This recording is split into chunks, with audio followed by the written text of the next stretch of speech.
said the date of the last changes to the Budget Finance meeting. Last changes to the Budget Finance Committee was when it lowered it from 9 to 7 members. And that was, Marshall was the chair then, so that would have been 8 years ago. Yeah. Okay, so that is something that they were talking back and forth about as far as sending possibly an email over, or I think Karen was going to send over some information. Karen would like to draft up warrant language to give up to the select board. So I don't know if that changes the warrants language. I don't know if it's... The Budget Committee does not have the authorization to create warrants. The select board does. Right. And Well- it's just that simple. They make a recommendation if there's, if there's a financial issue in there, but they do not create the warrant. Okay, well, and Dennis, you had mentioned, when you're saying right, you're agreeing with Rolf now, because you had mentioned at that meeting, it says you can't find anything that says the select board will do the warrants. No, So- they could do the warrants. What I said is nothing gets on a warrant without their say-so. They don't have to vote on it, they could just put it on there. That's what I said. And yet they vote on it anyway. But truly, it comes from you. But we recommended, or I tried to recommend a sprinkler system, for example. I said, can we put a warrant on there so that the townspeople could decide on the sprinkler? And it wasn't possible. It couldn't be added. And then went back and it was amended after that. So there was a lot of changes that went on the second year I was on the Budget and Finance Committee. I don't remember, all right. So the point is, when we asked for a couple things to happen, it didn't happen. No warrant gets on without the select board's approval. That's all I said. Well, and I think the Doesn't sprinkler take a system vote. that you were talking about too had to go with the Public Works building at the same time is what it is. So I don't know, but I'm not going to talk anymore about the Public Works building because that is now off the table. The other thing too is I'm just bringing stuff over. That was Wait, over. I have a question about the last one. Mm-hmm. So are they, on that particular part, since this is here anyway, Yeah. are you saying, say there is, it's hard because it's pretty hypothetical, I guess, but, or Public Works, whatever. So if you guys, I know it was your idea, but I think how ultimately it would go around would be Budget Finance would come up with an idea, and if they like it good enough to either vote, I don't know really how they're, it's not different than this board, but if you voted on it, agreed on something, say you wanted sprinklers in the thing, and everybody up We all there, did. and then you came up with a motion and voted on it, whatever, would that then get sent? That's kind of like a recommendation you wanted added to the warrant for the select board to look at and then vote on to see if it was added to that? Is that what you guys are Yeah, saying? we pretty much were unanimous that we wanted to sprinkle the building. We all talked about it and we expressed it, and yet it couldn't get on there. So at the very end, when the warrant was being written, I said, can we just add a warrant saying that the public will decide whether they want to sprinkle the $6 million building or the $8 million building, whatever way you want to say it, the narrative. And it didn't happen because the select board didn't want it on there. And it won't happen without the select board wanting it on there. Right. No matter what we recommend. Right. Could be unanimous, and we could be say we wanted to put anything on. What I'm saying is that, well, if we can come up with maybe a more formal thing, because I didn't get like as a select board member during this whole process, I didn't get asked to vote on that particular part to add that to a warrant or something like that. It's more like you guys discussed it and it was all unanimous, but for us, it's easier if there's like, I would say, a formal vote or something that is getting then passed on to us, and then we can say whether I we like want it that. on or not. I like that. Because it's That's a little good bit start. harder, because if That's a good not, start. I don't know what you guys are talking, who agrees to what and whatnot, and then it gets sent. Well, Sean, please 'Cause it wait. sounds like we are, Probably go up there. Oh, sorry. Okay. No, because I got, yeah, sorry. All right, is that on that same issue? Because there was a bunch of stuff that was. that said, one so- sounds like we just fell off into thin air, but I think it's because it needs to be a little, something more formal than, there's a lot of things flying around, and we can't, I don't know which ones we're grabbing at unless that's why it's set up in a more formal format. I don't know the actual process on that, if we can or not, but I don't see why we wouldn't be able to if they had a recommendation of something that needed to be Right. changed or reworded or redone. Vote on it, see if it's legal or not anyway, and then it gets to us, and then we would either vote on it and see if we were going to add it to the warrant, because in the end, it's our warrant, so. Yeah. As I say, they cannot create a warrant. Right. That's just right out. Right. The whole purpose of having the joint meetings that we had was to get inputs so that when the final when the final warrants were written, it had inputs from both boards. There were changes that were made to some of the amounts and things like that. Some of the that came out as an outgrowth of those joint meetings. Meetings, yep. So to say that there was nothing they weren't listened to is absolutely totally ludicrous and false. It couldn't be any more false unless you stood on your head and spit in a Could you point them thing. out so that the public knows what you're talking about? Which ones you took for our suggestions? Oh, that's on here. So I want to bring that up because you did mention at your meeting. No, you brought it up at a meeting, and you brought it up in a newspaper article. You also brought it up at a meeting that we did not listen to anything that you had said as far as recommendations go. And the only recommendations that you guys made was regarding the public garage. And one of the things about the public garage is we told you that this was being done, and it was definitely not on the timing aspect of it. But as far as everything else, one of the things that you guys were doing, as far as any other warrant article, you didn't have any changes. In fact, you guys were going through your meeting and looking for changes and cuts, so where you could possibly think that we might make a cut on something. And I remember watching the meeting, and we didn't make any changes. So the only changes that you guys say that we did not listen to was regarding the garage. That is it. So to say that we did not listen to any of your recommendations is also false. Well, I just asked for a couple suggestions you took. We took all the other warrants. Yeah, there was changes in amounts. There was changes. If you go back and review the tapes, you'll see that there were. I have. I'm going to give you that. We discussed monetary items, and there were some things we raised, some things we lowered. We moved some things around. Some of the if you look at the original budget package versus the final budget package, there were a lot of changes in things in there, and those were an outgrowth of those joint meetings. So just as I say, to say that they weren't listened to, somebody either had their fingers in their ears or I don't know what, but it's absolutely false. I just asked for a couple of details. I don't have those off the top of my I guess head I would ask you that. What didn't we listen to? I have to go back and look through the books and see Okay. where we changed amounts. When the warrants came back, and both bonds for the pickleball courts and Tasseltop were combined with public safety, public works building, we asked to separate them. And then we were told that you can't separate them because they've already been written up. That's 2 years ago. 2 years ago. I'm just giving you an example. That was 2 years ago. I'm going to give you an example. It went back, and then, again, there was not even a vote for that particular 3.5, but when it came back out, it was changed to $150,000. The select board did that, from the 3.5 million. But that's what we did was a final select board. Again, we didn't have input except for the final vote. So I'm giving you an example of where we wanted to split it out and never got split out, and it was just a simple request. So if you need a formal vote each time, at least that's a start. I think that's a good way to do If you had split it. it out, you would have had 2 bonds. You can combine them after the vote. No, not unless you have the wording in there to allow you to combine. Right. So, and just because we don't listen to it, we are listening to it. Just because we don't take it doesn't mean we're not listening. I just gave you an example. Well, no, I'm just saying. So, all right, and I guess I'd like to go on with all this too. Well, Go ahead. Are you going on that one? Well, I'm staying on all the selectmen comment. If you got something you want to put in as public. Oh, wait. This is, to me, important. It really is. Because when I'm sitting and watching this stuff at home and this stuff is not accurate, I do think that this is an idea that Dennis brought up. He says a policy or ordinance needs to be made that anything over $1 million needs to be publicly discussed. Do you remember talking at that? Yep. Says our meeting, well, you do say our meetings are not transparent.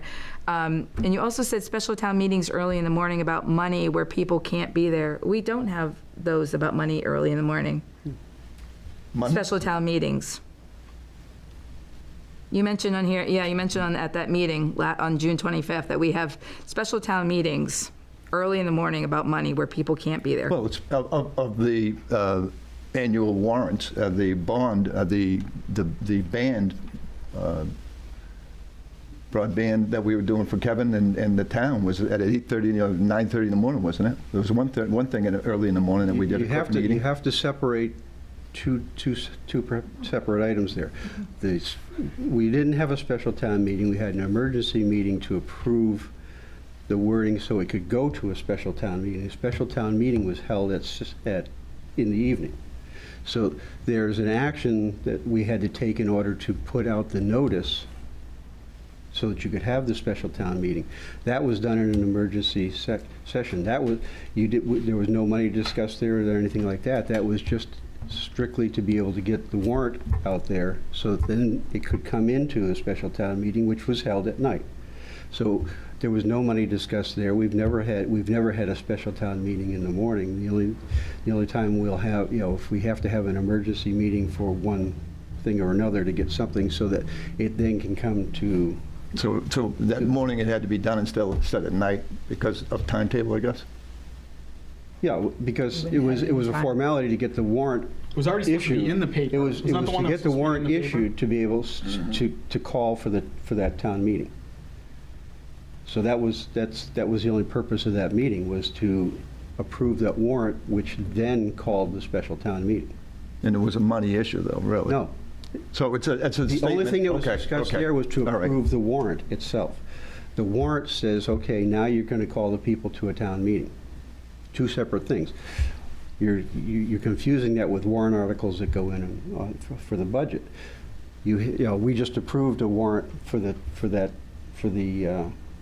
solar thing town meeting. Same thing, but you get into notice times and things like that, and in order to meet some of those, we had to, in cases, do that in order to get the notice out there in time so you could have the special town meeting on the schedule that you wanted it. All right, so that one had to be done 12 hours earlier, so at 8:30 instead of 6:30 or 5:30 at night. There was a reason for that? I'm just asking. It seemed like a weird time for something that was dealing with something that's going to be on the budget. No, that wasn't something that was dealing with something on the budget. It was dealing with a special town calling meeting. a special town meeting. To deal with something So that's all on it the was budget. doing was approving the warrant that called the special town meeting. There was no recommendation on there. All it said was, we're going to have a special town meeting. That's all it was. So there was no money, there was no money issues or anything, money that was approved or disapproved or anything like that. All it was saying, yes, we selectmen approve calling this special town meeting. That's all it was. So if people are trying to make it out into something that it's not, well, then that's their misunderstanding. Well, it's also the public misunderstanding, because that all went public. Yeah. It did, and that's the reason why I think it's important that we bring these out, is what it is. It's more of an educational type thing, too. So we get... Can you just explain again what I asked? It couldn't have been done at 6:30 that night. It had to be done at 8:30 that morning? It was a matter of, in order to get to press and things like that, it had to be done at a certain time. And it met the schedules of the select board to be able to do that as an emergency meeting to get that approved. Because you have to have it in by a certain time. Yeah, it was, that 1:30. particular step is an administrative step in the process. It isn't setting what anything is or making any decisions other than to approve the warrant so it can be posted online, it can be posted in the paper, it's ready to meet the deadlines. With emergency meetings, we try and do it as early as we possibly can so that it gives the public more time to know it's out there and to know that it's coming up and to advertise it. It's for transparency that we do it as quickly as we can, The but pa- that administrative step. And the paper that comes up Friday, or the Pullman Press Herald? Which one, when you talk about the public? It goes in the Wyndham, Wyndham Eagle. Oh, Where yeah, we that's put our Friday. legal- And it also gets posted on our website. It goes up on our electronic sign. It goes For on my our education, Facebook though, I'm page. asking for my education, so I know, is it the New England, is it the Wyndham paper that we're trying to get it in time on that Tuesday We're morning? trying to get it as early to the public as we can, which is Okay. putting it on our stuff, is the earliest. But our official It's paper part of that we put all our transparency. legal things is the Wyndham Eagle. Right, and so that's what you had to have, the paper had to have that ad in it for Friday. Okay. On another issue, It was Tuesday. I know the garage is now off the table, but this needs to be clarified also. Rolf did not say we were going to find another way to do this garage. Rolf is a very ABC type person when something, he says, read what it says, don't read into it, don't add anything, because it changes the meaning to it. So with that being said, there was conversation at your meeting the other night that just talks about the select board kind of going around and doing it a different way to get the garage done. One of the things Dennis did say is that the Budget Finance has the right to put together a committee to put up the garage. Frank said put it on the next meeting as far as the Budget Finance to put together a committee. So I don't know where this board stands with that. As far as Budget Finance doing a committee to put the garage together? Budget Committee does not have the authority to do anything other than a subcommittee of itself for an action. They cannot create a committee that has town backing. The only ones that can create and appoint a committee is the select board. Okay, so You know, they could, Just if they wanted, clarify if they that, so- wanted to have a subcommittee to study some portion of Right. budget, they could do that, but they cannot create a committee out of whole cloth to do something entirely different, because that's not in their charter. okay, and Because, You and the wrote the reason charter. being is, when you appoint when a committee gets appointed, there are legal, you know, there's legal implications that flow back, and if it's not appointed by the select board, then there's no protection. So how do you interpret that ordinance then, when it says that they will develop and present to the town meeting a CIP plan, 5-year plan that they will research, investigate, and Since they will interview? develop and present, that presenting is to the, And it goes investigate. into the budget. So that comes to the select, it comes back to the select board. Well, I know it won't go onto a warrant until you guys approve it, I understand that, but it says research, investigate, and you do that. You're doing the research from the standpoint of looking at what are the what's in there. 'Cause I can Any tell you, the bond? original CIP, I helped develop that way back when that first went in. So I know, and you were looking at all, you're looking at all the assets, you were looking at all that, you're looking at retirement schedules on things like that, and then, you're Grants throwing and things on there. But a CIP is a planning document. It is not a, it's not a finalized, it's not a purchasing plan. No, I know It is, that. because it's malleable. You can, things move in, things move out, all of a sudden you don't need this, something that you thought you were going to need, you don't need because something's changed. I mean, you take, if you take the, to further, suppose the state ever got into, consolidating on public safety, which they keep talking about ad infinitum, but never getting anywhere. Then all of a sudden you take, things that you needed, you thought you were going to need in the town, now you may not. It's going to be covered someplace, some other way. So it comes, so it moves out of the plan and something else comes in. But I mean, and things happen, something breaks, so you have to, you move it from here to there because you need it. But I mean, the plan looks at it and says, okay, you've got something that has a 10-year useful life. So your plan says, okay, at year 8, you're still going to start doing something for that. But something can happen, it can slide back.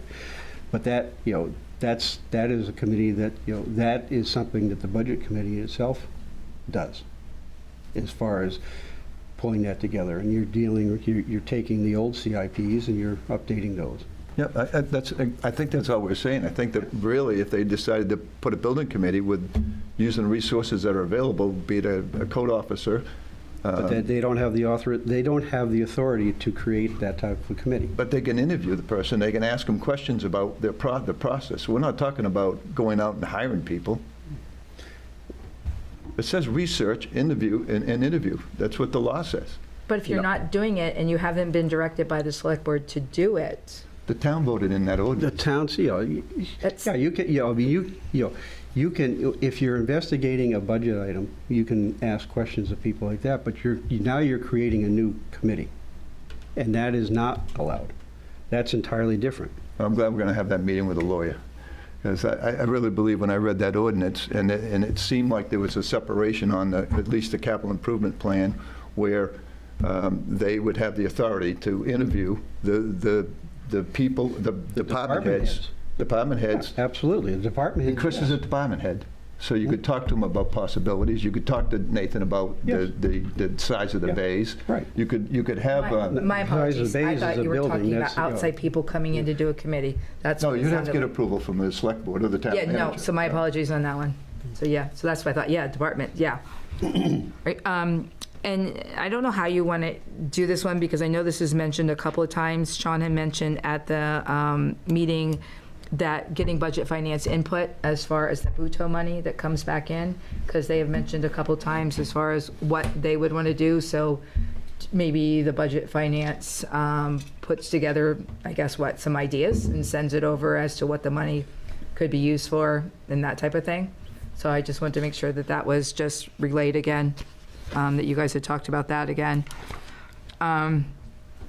Another thing that was said, and this is just so not true, before any meeting, before any vote that we have always had a public hearing, a public meeting to ask questions, always.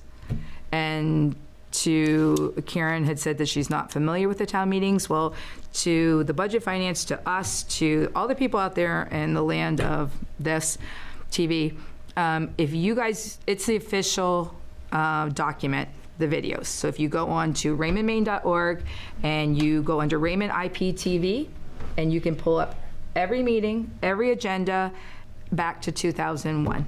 And it shows special town meetings that were on there. And it shows what the agendas were. It shows what the minutes were, all of that.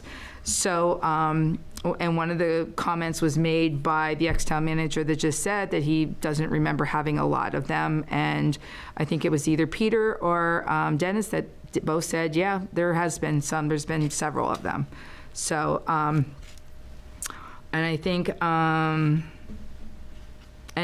so to say that we have not is definitely not it. And just another, I guess, heads up as far as when people were putting things out there, information that's out there that's not accurate. One of the comments was as far as that there was a gag order put on all the employees in the town. That did not happen. The ex-town manager was out on FMLA, and a letter went out that said, do not contact him with any kind of business because it is against the law. And don't accept a call from him. Exactly. And Because if it's business, we Right. can't talk to him about it.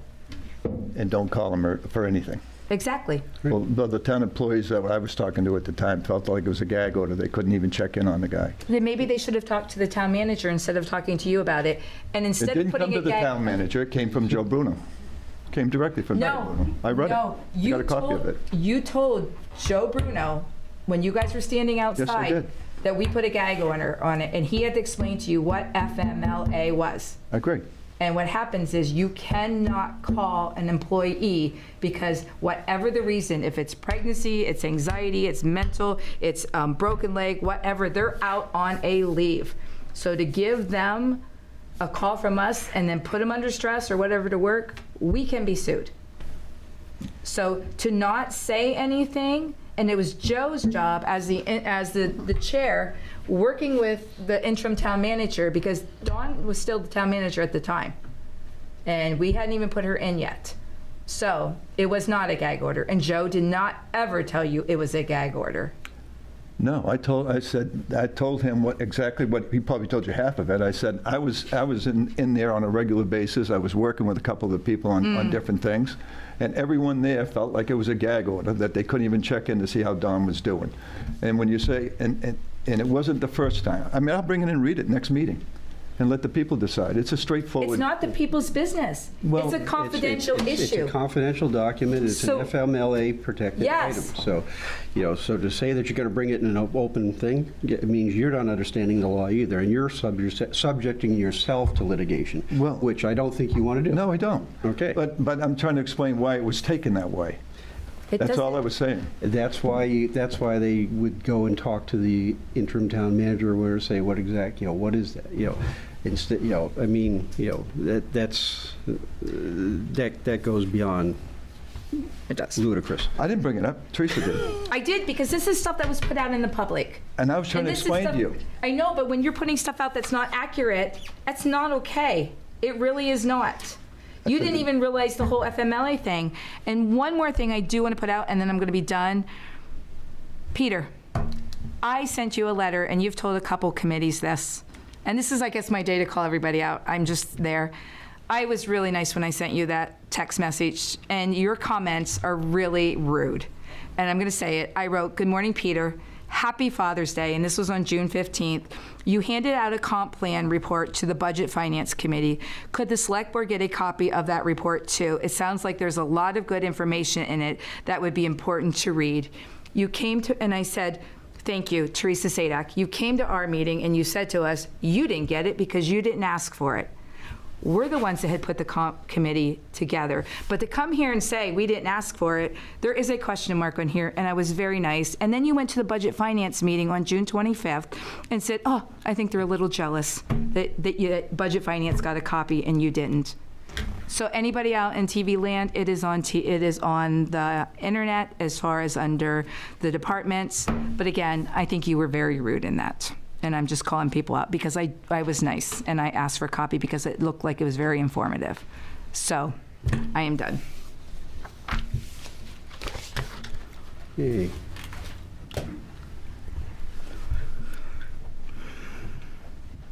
Get your allowance. Sean McKelvey, we're Maine, Budget Finance and Comprehensive Plan. I'm going to keep this short because this is getting it's a little much. Our committees need to get together. Budget Finance and this committee need to get together, I think, and we need to discuss some things. That's my recommendation, to sit here every night after Budget Finance Committee or Comprehensive or Select Board and have a 30-minute conversation about each other is it's getting a little old, guys. I would like to suggest as not on behalf of the Budget Finance Committee, but as a citizen, these two committees need to get together and we need to kind of work through a couple of things. I do feel like year one for me last year was a rubber stamp on Budget Finance Committee. Year two, definitely started getting some more input. But even year two, a lot of my suggestions, when I would bring up a couple of suggestions, it was shot down by a particular member. And the comments were always made, "We've already discussed this and we've decided that this is how we're going to handle this." And I think a lot of my frustration on Budget Finance Committee comes from those comments where this has already been decided. So when we're talking about doing things to help the warrants out, I understand there are some things that we just, we can't do, but we can definitely make suggestions. But unfortunately, by the time that the warrants are out, we're voting on them. And we're not allowed to make any recommendation. We're only about to, from June 20th, I remember, Rolf, you said this, petitions cannot be changed. They cannot be recommended or not recommended. So I understand that we're not changing the language, but if we had some input on some of these things ahead of time, I think that would help out,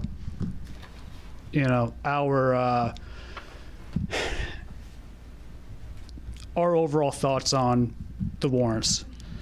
Yeah, that's all I'm gonna really say. Just as far as one comment I do want to say, Rolf, you did say, your words were that specifically about it, the garage getting, the garage was that we didn't say no to doing it, we said no to funding it. We're going to find, and I don't remember exactly where you were, so I'm not going to re-quote you. That was the words. The intention was different, I feel. The words were the words, but I think the intention wasn't that, hey, we're going to find a different way to do this. Hearing that from you, I think was important, but I think that the words were, we're going to do it this way. Yeah. But the intention, I think that the words were, if it was to be done, we would have to fund it some other way because the bonding was turned down. Yeah. That was. I think if you check the tapes, you'll find that's exactly what I said. I didn't say we were going to go around and do it some other way. I said if somehow we were to do that, and the bonding was not issued, it would have to be funded in some other manner. And that's because once you said no to the bond, you said you're not going to bond it. So if for some reason it went forward, then you had to fund it by some other mechanism. Fair. I think that's what I'm saying is that the way you said it specifically the words. I'm not going to beat you up over the words. I'm just letting you know that I'm saying I understand what your intention is now, but the way the words were made it sound a certain way. As far as getting this garage built, I think we need a subcommittee. I think that when you guys said that, you know, we're taking the building off the table right now, I didn't jump for joy over that. That's not what I want. I don't want to see the building not take place. Oh, I think didn't we see need- you jump for joy. Oh, sorry. No, you okay. didn't say that at all. I'm saying when you said that, I didn't feel good about it. I do want to see a building for Public Works, but I think that the process, we need to start over in the process. If there's a subcommittee that needs to take place, put me on it. But I think that I want to see the building. I want to see it bonded, but I need to tell the public what's it going to cost. I need to be able to tell the public the reasons why we're building it to that size. And if it's down on Plains Road as opposed to here, I need to tell them exactly why we can't outfit that building. I need to be able to tell the public all these things. And I do think that if we are being transparent, I think a lot of things that we're talking about being transparent, we need to be transparent with the town. We owe it to the town, and that's why I'm on the Budget Finance Committee. I really think that you put a committee together, we show the town, I think they'll bond it, whatever that amount might be. We have to really show them that these are the reasons why we need this garage. I'm all for the garage. I think I've said that multiple times. I was not in favor of how this process went over the last 2 years, though. So, any questions for me? No. Peter? Can I add one more thing in real before Peter, because Peter did bring something up. I will give him the credit on this one. He did stand up there and he did correct the budget finance, and when he said, we did not ask the public whether they wanted that building or not. And so the question is, do we ask them first? Whatever it is, but it's off the table on that one. And I'll wait till Peter gets done to add one more thing. Let's get together, for real. I'm good with that one. I like that part of it, for sure. I think the other problem with the budget finance and the select board, the way it was, I wasn't here. I started this time that year, so I didn't go through the whole process. You've been in that part of it longer than I've been on the select board, but I didn't see you guys or that whole process start until later on. I think it's better this year, Harold. You guys are starting it earlier so that there is more input, I would say, I guess, on when we go to get in for the warrants. I think not having all that other information in some of the meetings, I don't know how many you need or whatever, but I think just being a little bit more organized and informative going into that would help last year's. And I see this year it's working This well year, that way, so. we've decided to meet monthly. Yeah. Or I think for the past, they're just. What was the first meeting last year? Do you remember what you guys had? 2023? Yeah. The first meeting? February 2nd or 3rd. Right, of 24? Well, they all started in February. Right. Yeah. So that's what I mean. And then it's rushed because it's February and then. Yeah, you're we're putting looking them at on. we're looking at all this information and to say not only are you looking Yeah. at some old information, but now you're looking at what we have to vote on for this budget. Right. Trying to get information, give us some suggestions, and then get it written in time to get it on for June. Yeah. That's a very small time frame. On so. top of that, because I'm a comprehensive plan, I'm thinking 10 years Right. forward. So certain projects, I'm like, hey, I know that this is something that we're going to be looking to do in the future, but to do that all in a couple of months during tax season, Yeah. during all this Yeah, other exactly. stuff, it's not enough time. And So then it that's- gets convoluted because we look like we're not taking your suggestions, but your suggestions are kind of half suggestions because they're so rushed. And so it's just, I think it's better this. Yeah, so the first time I would guys hear get more something, I would say, going back to the tax, the violation that we had. Yeah, we'll definitely, I'll get them with my committee and try to get a couple suggestions that we've been thinking about. But Oh, Buto. Meeting would when what heal that.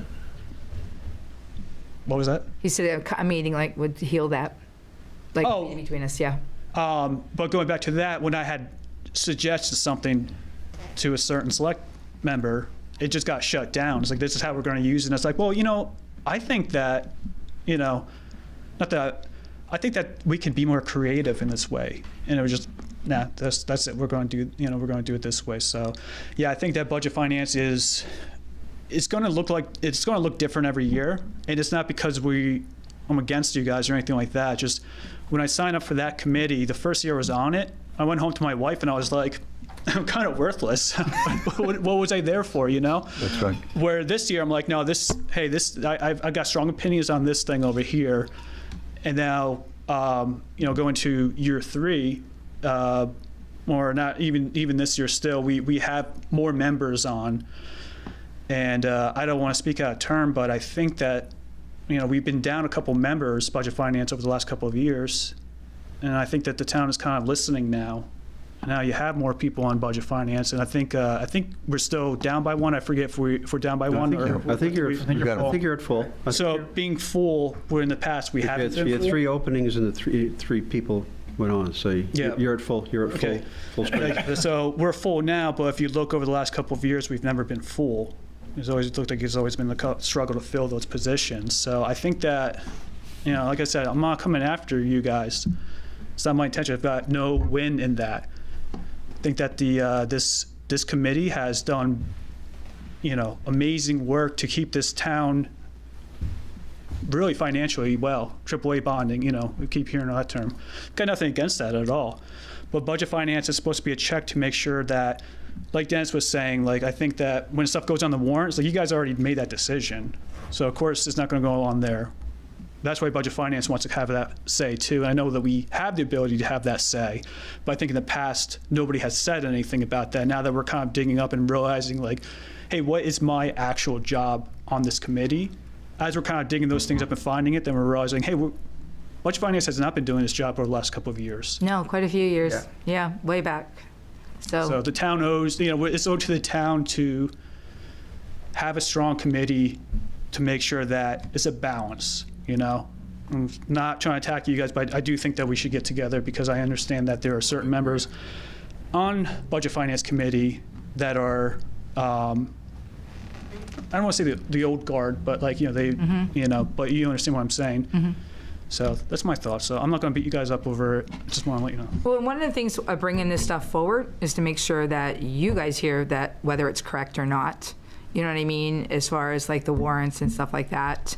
And one of the other things that you guys were talking about at your meeting that I wanted to make sure was covered too was you guys were talking about getting the word out more to people. And it is hard. That's one of the biggest things in town is getting word out to people that different things are going on or whatever. And Frank had made a suggestion, and Rolf came up with a perfect explanation as to it's not a matter of not doing it, it's a matter of why. He just said, have a public meeting in the afternoon for a couple of hours, and then the people at that meeting can vote that right after that meeting, and then open the polls the whole next day for the people who did not make the meeting can vote all the next day. And you can't do that because there's a potential that something could be changed, which is then not carried through onto what people are voting on and the other. So if you're going referendum, it can only be done that way because if someone were to vote absentee, which a number of people did, yeah. If something changes, they didn't vote on the same thing. So that's why so this is to stop, I guess, you guys from an idea with the correct information, because I'm thinking, all right, that's a possibility. And when he said to me on it, yeah, no, it can change the next day as far as say, they go in on that meeting and they vote to not do the garage. That whole thing has to come off the next day for the people that are doing the secret ballots is what it is. But this way where you guys are getting the information back as to saying, nope, that information can't go through because of A, B, or C. Yeah, it sounds like my committee has a lot of desires to do things, but a guy like Rolf who's got that knowledge, we don't all have that knowledge. We've got a good collective mix, but pass that knowledge to us, and we may make mistakes and say hey, we want to do this, and it could be totally something we can't do.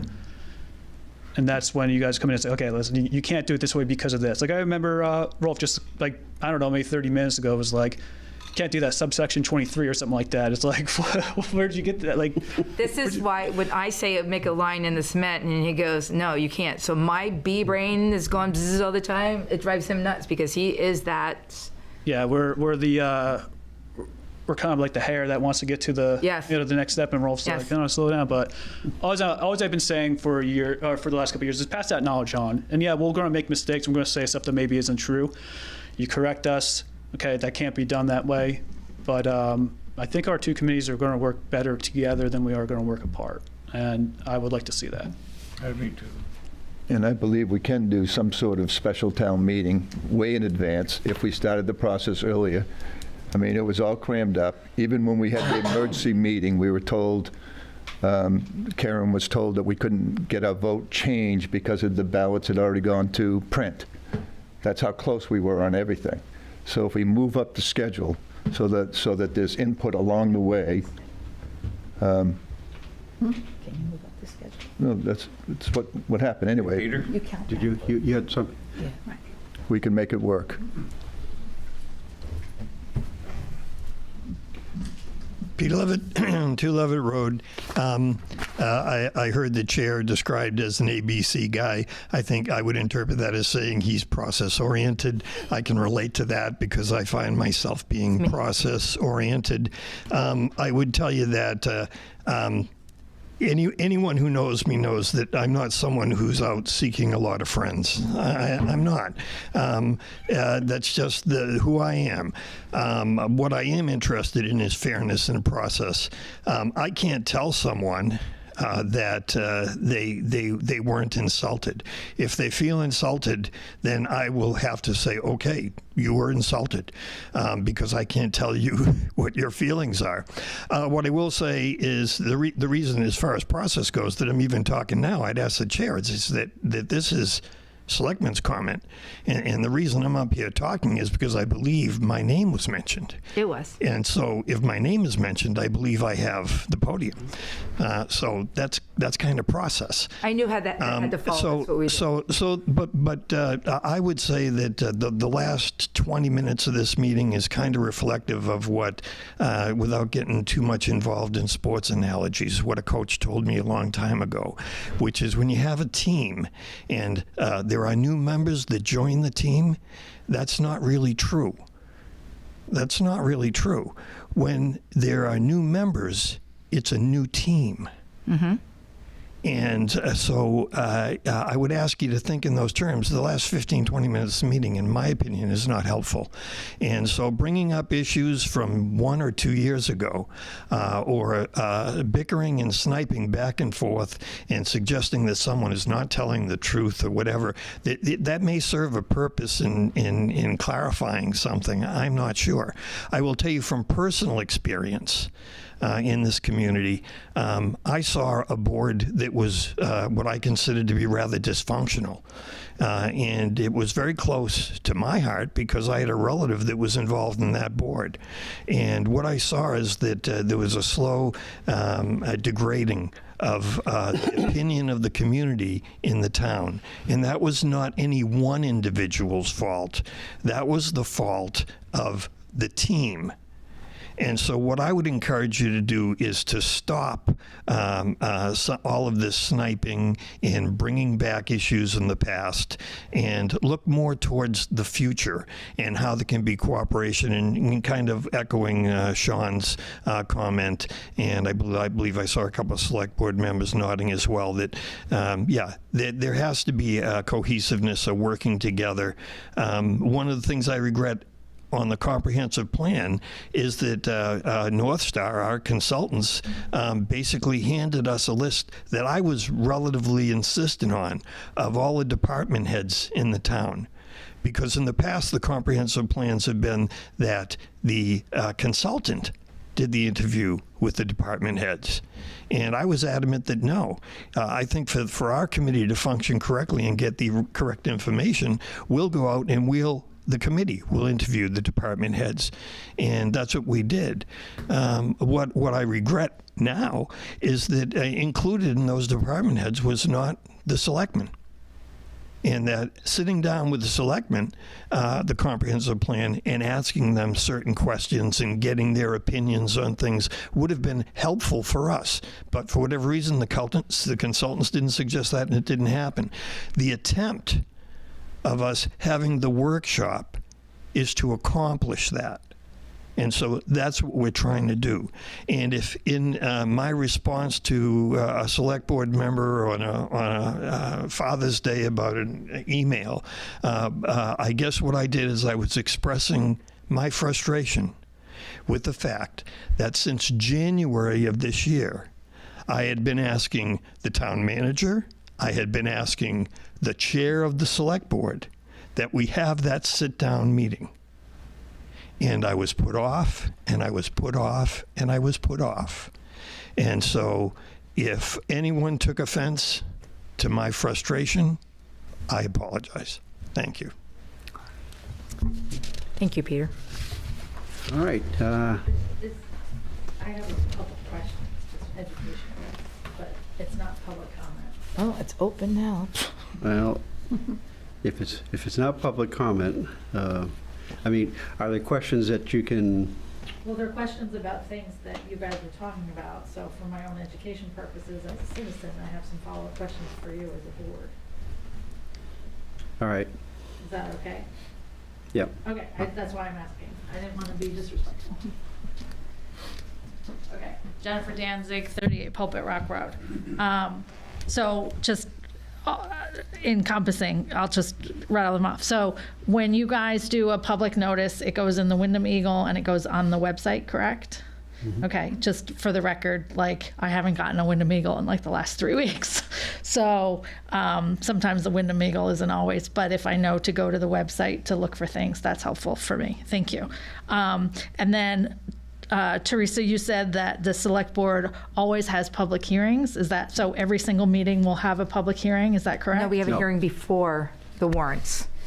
Okay. Or we have a special, Well, I think what she was talking about there, because the voting was done a referendum, there was a public hearing prior to that, which was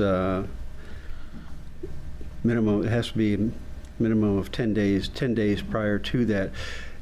At that meeting, I think there was 5 people.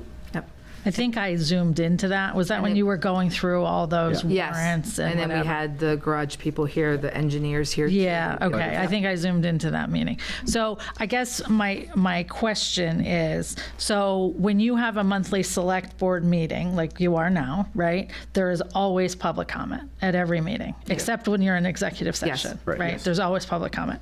Okay, so this probably isn't then an appropriate or fair question in the sense that the planning board is not the same. No. So based upon my experience with my issue with the planning board, they, like every one of their meetings does not have a public comment. Right. I think budget finance does, but I don't Okay. know what plan. And Planning board is different. Planning board's different. Okay. If they have public comment allowed at certain times when something's under review, but they don't have a general public comment time. Okay. So, yeah, so I just wanted to sort of clarify that. So I appreciate you, Select Board, for giving the public the right to comment, because it was a little confusing with the planning board that we could comment after the fact, but not before things were happening, which is why the solar thing sort of went how it did.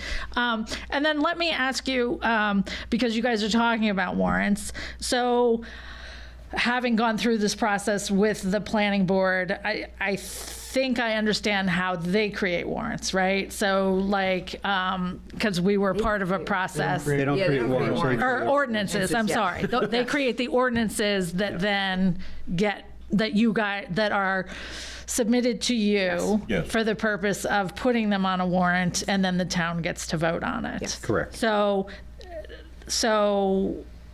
the warrant becomes the law if the town votes on it, but the ordinances are written by the planning ordinance board. becomes the law. Right, the ordinance becomes a law, but they're written by the planning board. Correct. So, and then I guess what is the public involvement in that? They have public hearing when they finalize or get an ordinance to its final stage. They have a public hearing. That public hearing, the public can come in and comment on that ordinance. What happens is so They create the ordinance, they get it through all their, all their reviews, their legal reviews, then they'll have a public hearing on it. The public can comment on it if there's, if they want to take and make any adjustments to that after that. They can do that. Whatever goes to the town meeting cannot be amended. An ordinance cannot be amended at town meeting. It can only be voted either up or down. Okay, so once they have and so again, this is planning board. Is it different for select board and budget finance? Because it sounds like you guys all sort of have various mechanisms to, and I'm using the wrong terminology, so Rolf, correct me because you're the wizard. But so if like everybody has an ability to do an ordinance, I'm going to use the word ordinance for the sake of argument. So if planning board does an ordinance and budget finance has their ordinance and other people have these ways of getting their ideas to you to review, right, to create a warrant that then goes to the town to vote. Right. Like, are all of those avenues the same in terms of like, The internal operations of each of the committees is slightly different. Ultimately, the ultimate is the town meeting is the town meeting is the government. So the town meeting approves, an ordinance gets a recommendation from the planning board and the select board. The town meeting either approves or disapproves the ordinance. Then that becomes quote unquote law. sure, okay. So what I'm circling back But to, for, under warrant articles, those are, could be money, could be, things like, what date shall we set the tax bills due and Sure. things like that. Those are warrant articles. Those flow through, the warrant article is developed by the select board. Gets a recommendation from the select board. If it's a money item, then it gets a recommendation or non-recommendation from the budget committee. It then goes to the town meeting, and that is the final approval on it. right, so, thank you for clarifying. So circling back, right, to what Peter had said earlier and the question I had asked with respect to the comprehensive plan. So if the planning board, right, is writing the land use ordinances, and they should be based on the comprehensive plan, and when they aren't, that causes a problem for the town for legal reasons if it ends up going to court. So I guess, in that instance, and particularly in our solar instance, right? Like the ordinance that went through was not in compliance with the comprehensive plan. And that's why some of us were all caught off guard by it, right? And then we were told, well, it doesn't go by the comprehensive plan, it goes by the ordinance, but they were in conflict with each other. So moving forward, it sounds like a lot of awareness has come to fruition on a variety of issues from a variety of committees or public citizens or whatever. And as a result, it looks like that you guys are going to do more of a cooperative, sort of transparent approach to make sure that things are in line with each other, so that when the planning board is proposing an ordinance, they are going to the comprehensive plan to make sure that they're in compliance with that, right? So that there's no direct conflict, because presumably the citizens had already voted on that. So by them putting an ordinance forward that's in direct opposition to that, the average lay person, right, the average citizen, like when I'm going to the polls, I'm not going to know that, like, oh, okay, well, the planning board did this, but it's in conflict with the comprehensive plan, so I should vote this down, right? Like, there is nobody. I think what happened in that situation was the 2004 comprehensive plan set some things in motion and how they wanted to go, but the state and the powers that be, the governors and whoever was going through, and solar wasn't a thing then, Right, came sure. through. So then they kind of,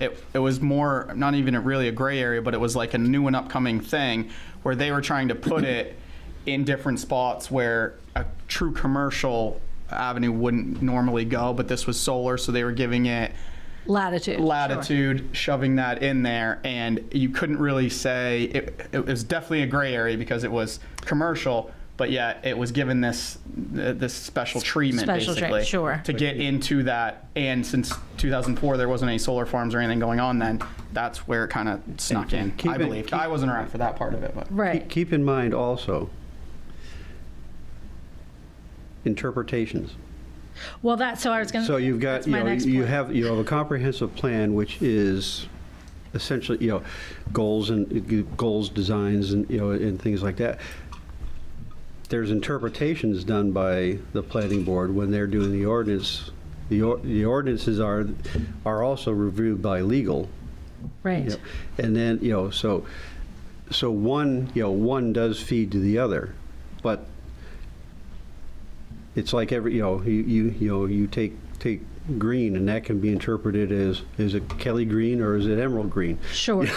Right. So green is not necessarily green.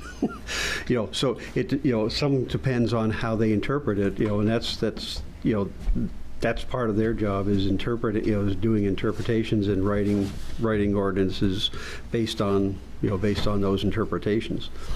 But as I say, at the end of the day, the town does have the final vote on an ordinance. The only thing they cannot do is at town meeting make a change to an ordinance. All they can do is either say yay or nay. Correct. Because if they make any change to it, then it can ripple through and do all kinds of things that you didn't intend for it to do. So that's why the only action that you can take there is either say yay or nay.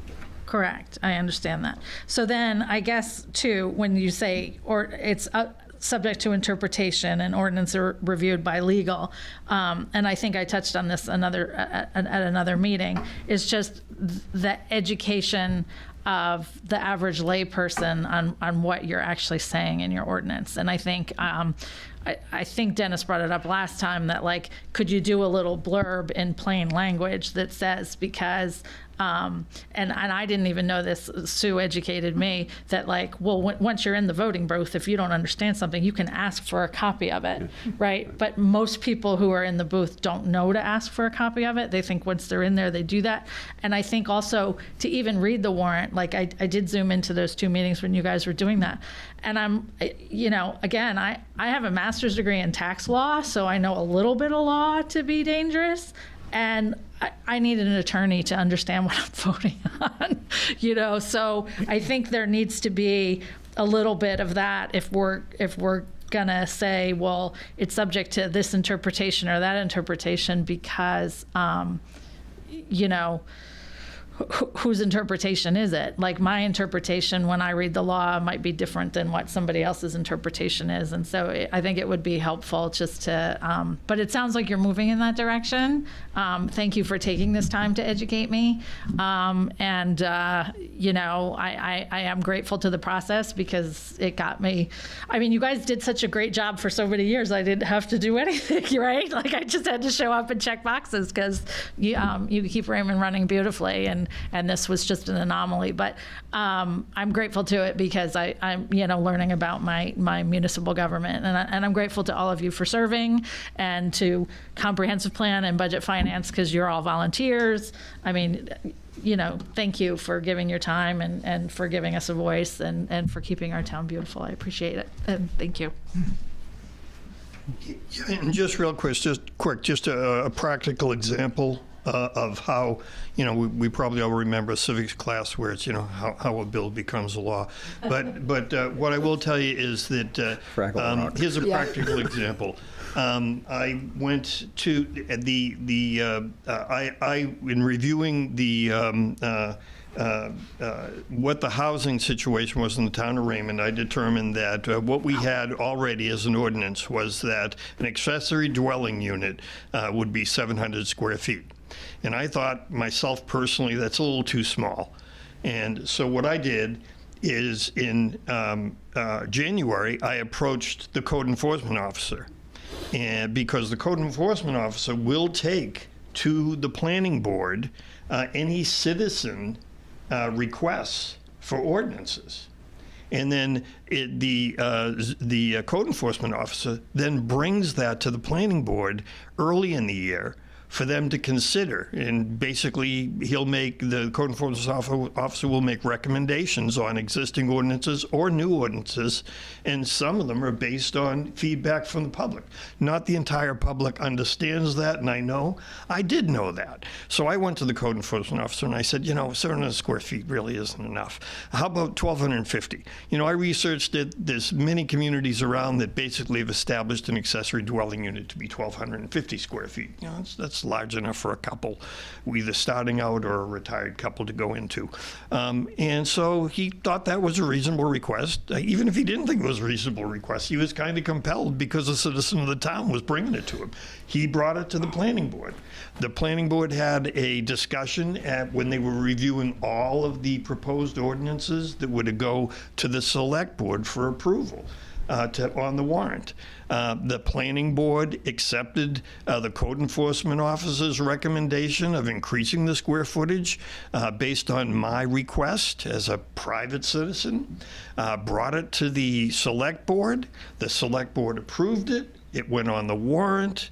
It went on the ballot, and it got approved. So that's a situation where an individual can basically bring a proposed warrant. And I would say you can do it yourself and approach the committee, but I believe that with the planning board, the process was, the code enforcement officer would bring it to him. So you just seek out the code enforcement officer. Hope that helps. That's going to be known as the Peter warrant. The Peter ordinance, yes. Okay. I have some comments. I'm curious how the agenda, how things get brought up from our comments, select board comments, at the end of a meeting. I thought they were relative to what happened that night, not relative to what happened 2 weeks ago or a month ago. You mean on my stuff? Yeah, I'm asking him how we get this stuff on the agenda. Public comment and selectman comment are generally things that were not on the agenda. Oh, okay. So if I have a concern, I can bring it in under my comments anytime at the public meetings, like Teresa did? At the selectman comment, yes. Oh, okay. From a typical standpoint, when it's selectman comment or public comment, we don't respond to it. It's listening. That's not. We kind of went off the tracks a little bit and got a little more interactive here, and that's kind of our a little bit of our prerogative to be able to do there. But in general, the public comment is things that were not on the agenda, because during an agenda item, the public can speak to that agenda item. So it's maybe a concern or whatever that they have that they could bring up at that point, which is why typically they're not responded to, because we're it's listening to see what is it, what are they saying. That may drive something to come up on a future agenda or whatever. So what's the difference of new business and selectman comment? Because we don't have new business. It's never. Oh, we do. No. Yeah. We have new business. Well, new business are things that are on the agenda. The agenda is developed, and if people want to add something to an agenda, there's from the public or whatever, there's a form online that they can do to request something be put on the agenda. If there's if a select board member wants something put on the agenda, then get it to me, to Sue, and then we finalize the agenda just before it gets sent out to us all. An example would be like with the library, when I wanted them to come underneath the town. I asked it to be on there so it could be a big talk between everybody.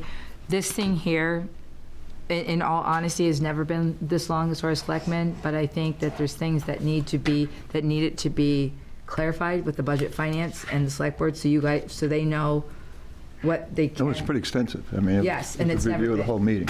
And so, but you can. Something I can't find, though. I'd heard that we can go back to 2001, and the reason I raised this question is I went through, before I became a selectman, and I did a ton of research over the 3 years I was on the budget committee. I can't find what the selectmen actually voted the 1% increase in for the pension contribution, but I can find out where the bylaws, the policy change was done in June to allow for it. But I couldn't find the vote. So I'm sure it's got to be So there. it's there. So We did- would I go through Sue for that, or do I? No, How do I? Because I can't find it. Because it was supposed to have been, it was communicated to the finance director at that time to include that in the budget. But we didn't It vote was on it. assumed, well, we voted the budget, it was assumed that it was in there because we asked her to put it in there. There wasn't a separate vote for that particular item. Yes. It But was doesn't it take a correct. vote? As we said, financial The things budget take a was vote. If it does, yeah, and what happens is we'd asked for it to be in there, so when it got presented, we believed that it was in there. And so when we voted the budget, by virtue of that, we approved that. Even though it wasn't in there because you thought it was therefore a legal Right, vote. because she was supposed to put it in, it didn't get put in. And so so then once we found out that she, It was then after. we had at the next meeting, we addressed that and we put it in. No, it was June. It was the June when you decided to deal with it. But I was waiting for the vote, and what I heard was it was a vote to change the policy, to allow it, to change the policy to reflect it. But I didn't hear the vote. So that's why I was asking. It's- If it was somewhere else, I'd like to have seen it. Each year, we have to do that. We have to vote Well, that in the let me just ask, on record here, I'd like to know if Sue could have someone find it so I could see the actual vote, not the policy change that allows, people to have As it. Rolf said, there was not a vote on that article. There wasn't a vote for that. The finance director was instructed by the select board to add that 1%. There wasn't a vote. It was an instruction to the finance director. And then when we found out that it was not, then at the next select board meeting, we approved that increase. And by voting the policy change, that from 6 to 7. increased the percentages. Oh, That I was, thought it was a written thing on the policy that had to reflect that. I didn't realize it was actually a vote. Okay, that explains it. Thank you. Okay, town manager's report. and we've got the two upcoming dates, August 13th and September 10th, if that's, well, August 13th is kind of set in stone now since we have a special town meeting going, but is September 10th okay with everyone? And 13th is now 6 p.m., Yes. 6 it is p.m., 6 right. p.m. just so everyone knows. Oh, I've got to change my planner. I'm good on those now, but And then we've also got, what's the date on the, And there is an upcoming training Yep. for did you get the dates? committees. It is the 23rd, though at this point in time, I don't have a videographer for that. Well, you would only need the videographer for the beginning part of it, and then the rest of it will be an executive session. Right. 23rd Of Yes. June. at what That's time? when, no. July. July. Oh. of July. Oh, way better. All right. Sorry. You're going to send something out on that? And what time is that one? That We'll is, send a reminder out there. it was There was one that was 5:30, but sent it out, should but we'll send a probably be reminder 6 out. o'clock. I haven't sent it out as yet. That should be 6 o'clock as well, Ralph? Yes, Okay. so that may make it easier for the Yeah. videographer. Yes, side. and that could be the issue. Mhm. What time, September 30th? 6. Both at 6.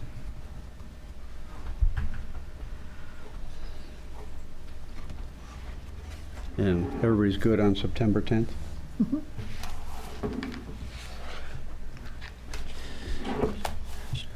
Take the motion to adjourn. So moved. Second? All those in favor? Meeting is adjourned.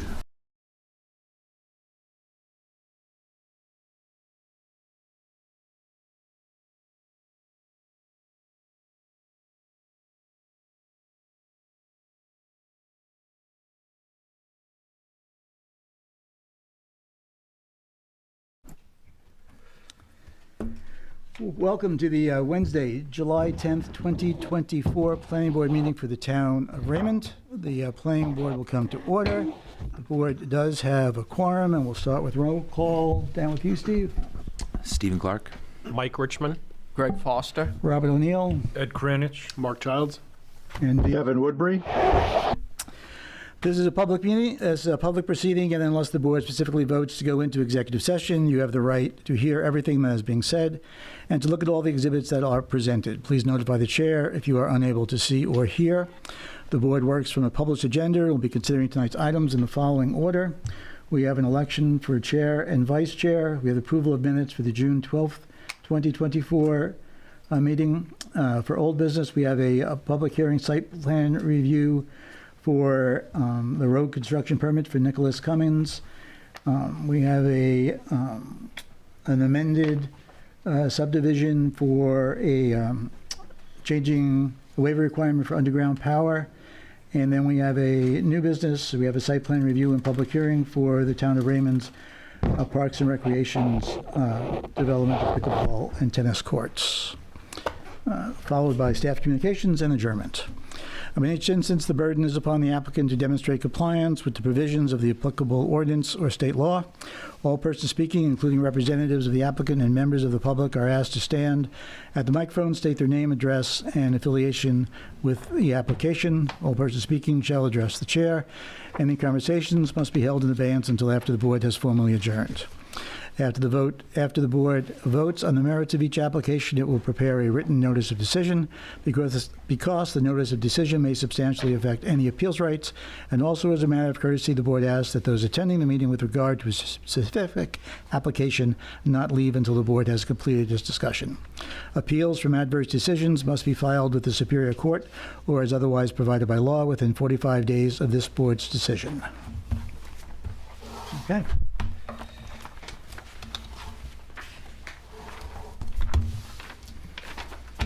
First order of business, election of the chair and the vice chair for our fiscal year 2024. I nominate for chair Bob O'Neill, for vice chair Edward Crenwich.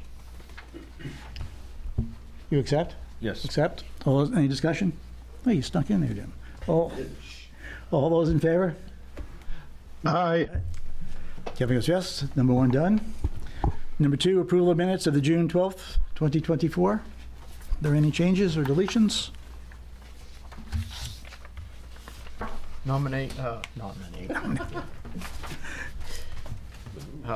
Move that we accept the minutes from June 12th, 2024. Second. All those in favor? Aye. Kevin? Passed.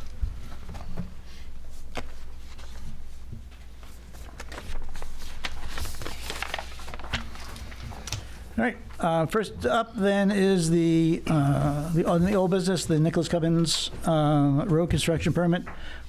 This is the one, just as a reminder, the one that we approved and then unapproved because we had not had the public hearing. So the first thing I will do is open the public hearing on this particular project. Public hearing is open. Does anybody want to speak specifically towards this project? Public hearing closed.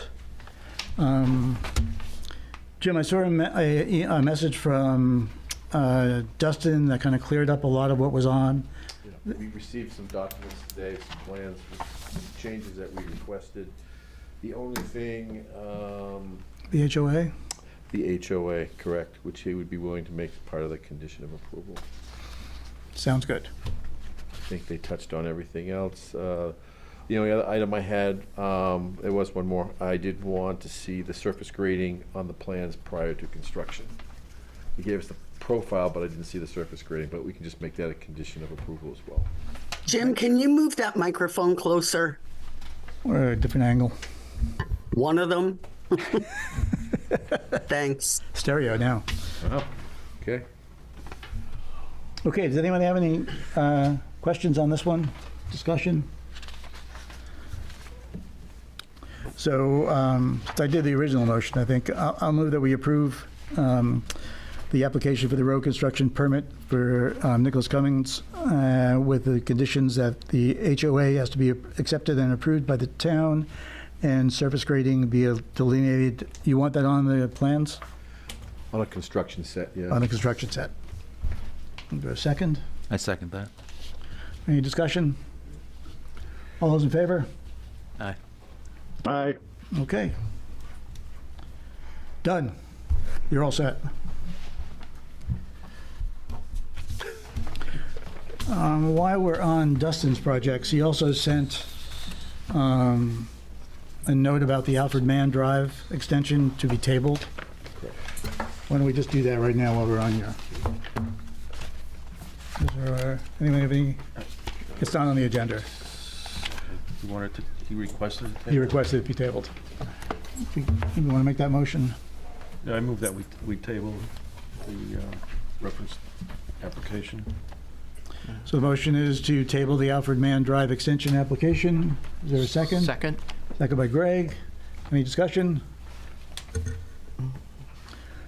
What do we, is it like a tabled indefinitely, or do our tables expire? I guess you would just table it indefinitely, again, until legally it could expire, but you just table it indefinitely till the applicant's ready to come back with something at this point. In his court. Okay. After a year, we usually start over. All right. Okay. Any other questions? All those in favor? Aye. Give an aye. All right, so the application is tabled. All right, next up is the waiver requirement for the underground power overhead lines. I guess we should do a little bit of an intro on this one, but I think we got everything we needed in the last one, right, Jim? Yeah, I think the only change would be is that you have that article. The article section that we're actually referring to, we kind of, maybe we misled Derek a little bit here on this one, but it doesn't really change anything. The article that we had given him prior was for the site plan. The actual article is Article 9, Section 10, subsection B out of the subdivision ordinance, because we're amending a subdivision, not a site plan. Right. I think that's what he has, isn't it? Standard of section subdivision ordinance, Article 9. Oh, he does, yep. Number 10B. Yep, he corrected it, sorry. He's all set. Yep. And I think the other thing that we were discussing was the placement of the poles, and that's been supplied. Is that? Yep. Okay. I guess you open. I'll open the public hearing on the waiver for the underground power headlines. Does anybody want to speak? Public hearing closed. I think we went through all this last time. Do we want, anybody on the board want to have questions remaining? Everything seemed good? Yeah, everything, yeah. The only question would be is that we will prepare a findings of fact, and then I guess it'll have to be kind of an affidavit, because it didn't technically amend the physical plan. Mm-hmm. So we'll have to do it in a document, which will have to be recorded.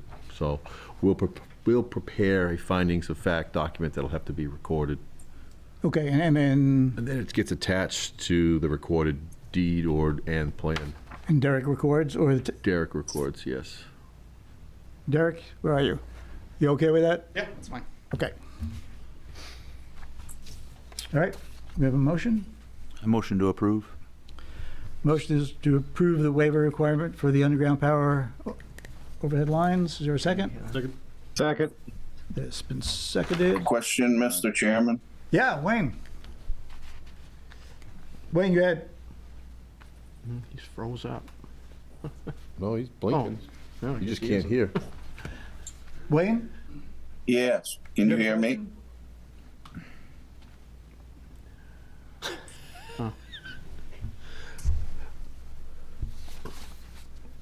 You're all frozen up. You're back. We hear you. Can you hear me now? We can hear you. Okay. I just wanted to make sure we discussed last month that the underground power would still be run to the houses, so we wouldn't have the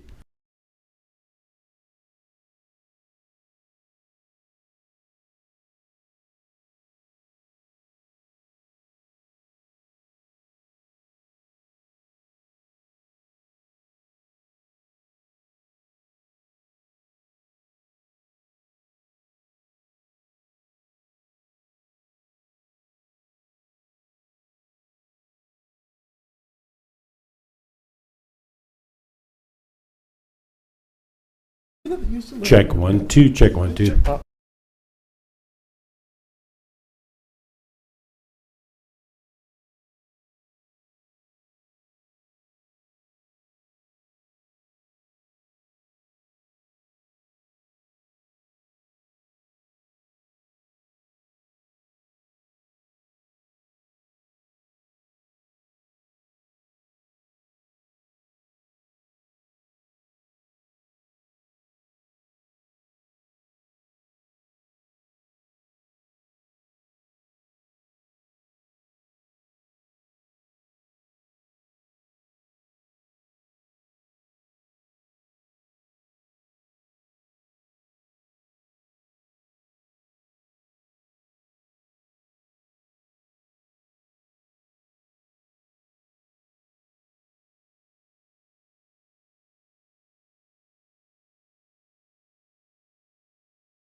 Good evening and welcome to the Wednesday, October 9th, 2024 Planning Board meeting for the Town of Raymond.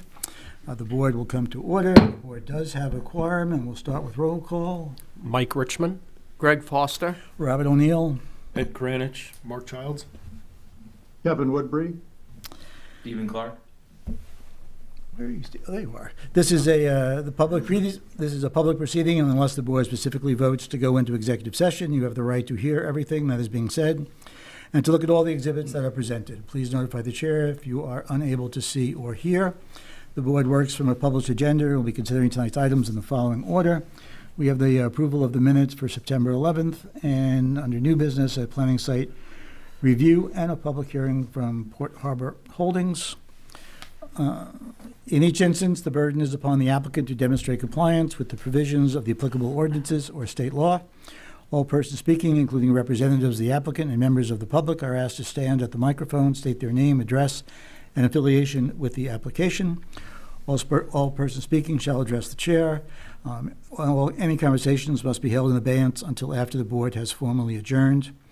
After the board votes on the merits of each application, it will prepare a written notice of decision, because the notice of decision may substantially affect any appeals rights. And also, as a matter of courtesy, the board asks that those attending the meeting with regard to a specific application not leave until the board has completed its discussion.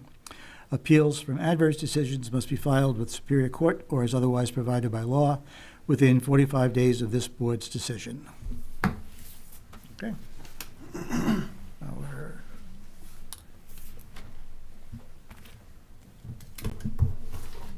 Still in my book. Our first order of business Looks just like mine. is the approval of the minutes for September 11th. Are there any changes? No. I move that they be approved as submitted. Now, second? Moved and second. Any discussion? All those in favor? Aye. Kevin? Motion passes. Okay. We have no old business, so our new business is the site plan review and the public hearing. We'll start with the intro from Will. All right. Thank you, Mr. Chairman. Will Haskell with Goral Palmer. Since this application was submitted by Sebago Technics, we completed the planning board memo and the review of this project. So this is an amendment to a major site plan application for Jordan Bay Marina expansion. It's probably about as simple as they come, because it's really just a roof modification, which really doesn't result in any changes to the site itself. So there really are no changes to stormwater or any other kind of site components of the project. So I don't know if you want me to go down through each item of my memo, but really everything is either non-applicable or no changes for the most part. So. You should know me better than that. No, I do not want you to go through each item. All right. I appreciate that. Okay, Rob, you're up. Thank you. Good evening, Rob. Here representing the applicant for. Rob, you're going to need a microphone, or you got? Oh, wow. I'm wired. You're wired. Oh, wow. And here representing Port Harbor Marine for Jordan Bay Marina. This was the last project that we had done. We got approved, 18 months ago or so. This plan you've actually seen before, exact same plan. The footprint, everything about the site is exactly the same. What we did is, when we got into looking at our building, we had a epiphany that the roof line that we had designed by the architect would require quite a structural component, which would affect both the boat storage and access into the building. Basically, we've taken the roof line, the front part of the building, we had the roof line going towards State Road 302 and towards the back of the building. Kind of give you a graphic here. Same footprint, exact same footprint of the building. We have the bathroom facility in the corner as we had before. The racking system that's proposed for this is the same racking system that was proposed for the other building configuration. We basically have the ability to stack 3 boats high. We didn't change that at all. What we found out is, when we went to look at the structure for the other thing, the structure would be set lower, and we'd have members that would impede access into the building. So we had to re-engineer it and whatnot. The building height is the same as we had proposed in the prior application. There's a restriction relative to the height in the shoreline zone. This part of the building didn't change at all at height in configuration. The only thing that changed here, in the front zone, your elevation is dependent upon halfway up your roof line for your elevation. So instead of that being across this way, that elevation is across this way. So we basically have the same elevation and whatnot. And we don't need this anymore. You know, we put in the package basically the configuration of the building. There's a difference in the front look of it because of the roof line and whatnot. But we had the person that we're dealing with the building emulate, you know, some of the stuff and features that we wanted to before. And you see in your plan, we have basically the faux barn doors in the back. We do have some canopies along the front and some window treatments along the front. We also have, you know, a two-tone earth tone building so it doesn't stick out.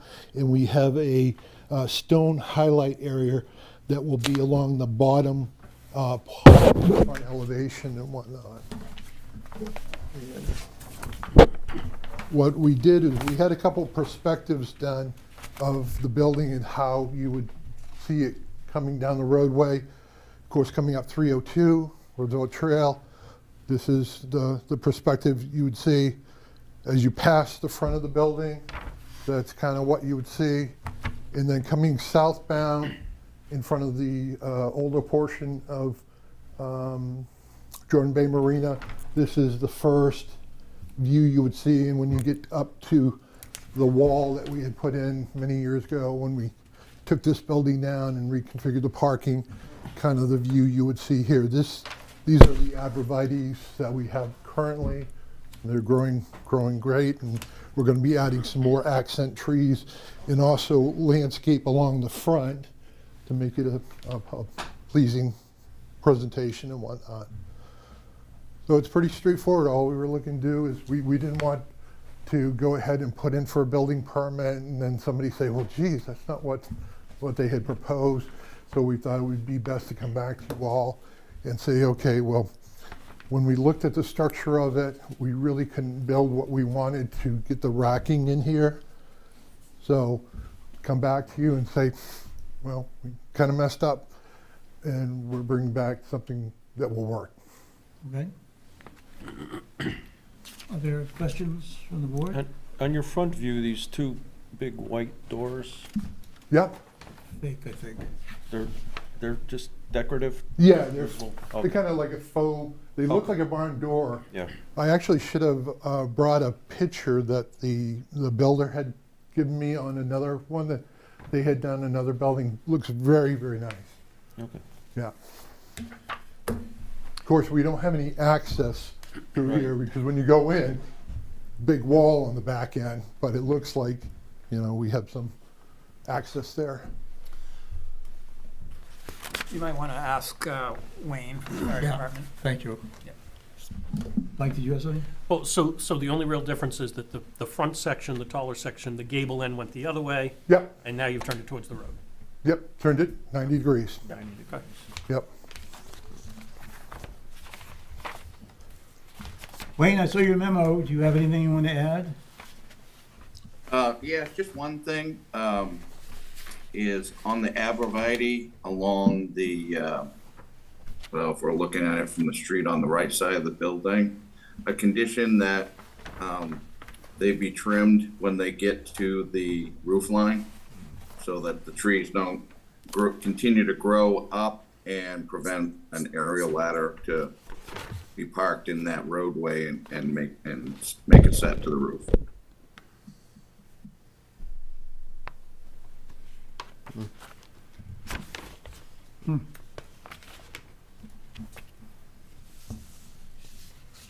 How tall do they grow? How tall do they grow? Arborvitaes, they may grow pretty tall, huh? Yeah. They're a little smaller than you see in that picture. That's a little bit more, so they're a little lower than that. Arborvitaes typically grow, I think it's 2 feet per year. No, I'm just max height. They do get pretty high, don't they? I'm the wrong person to ask. Yeah. they Yeah, can. it'll take a while. I don't know if they grow 2 feet a year, but. The ones in my yard, let me think. It's not above my roof line, and I've been there 18 years. No? So Wayne, pretty much you'd like that to be a hedge, a big hedge.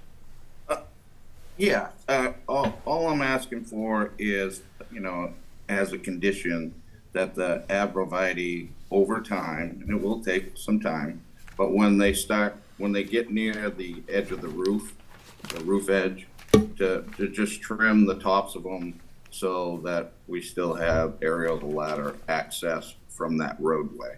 Because that's one of the areas that we would set an aerial ladder if we had a problem at the building.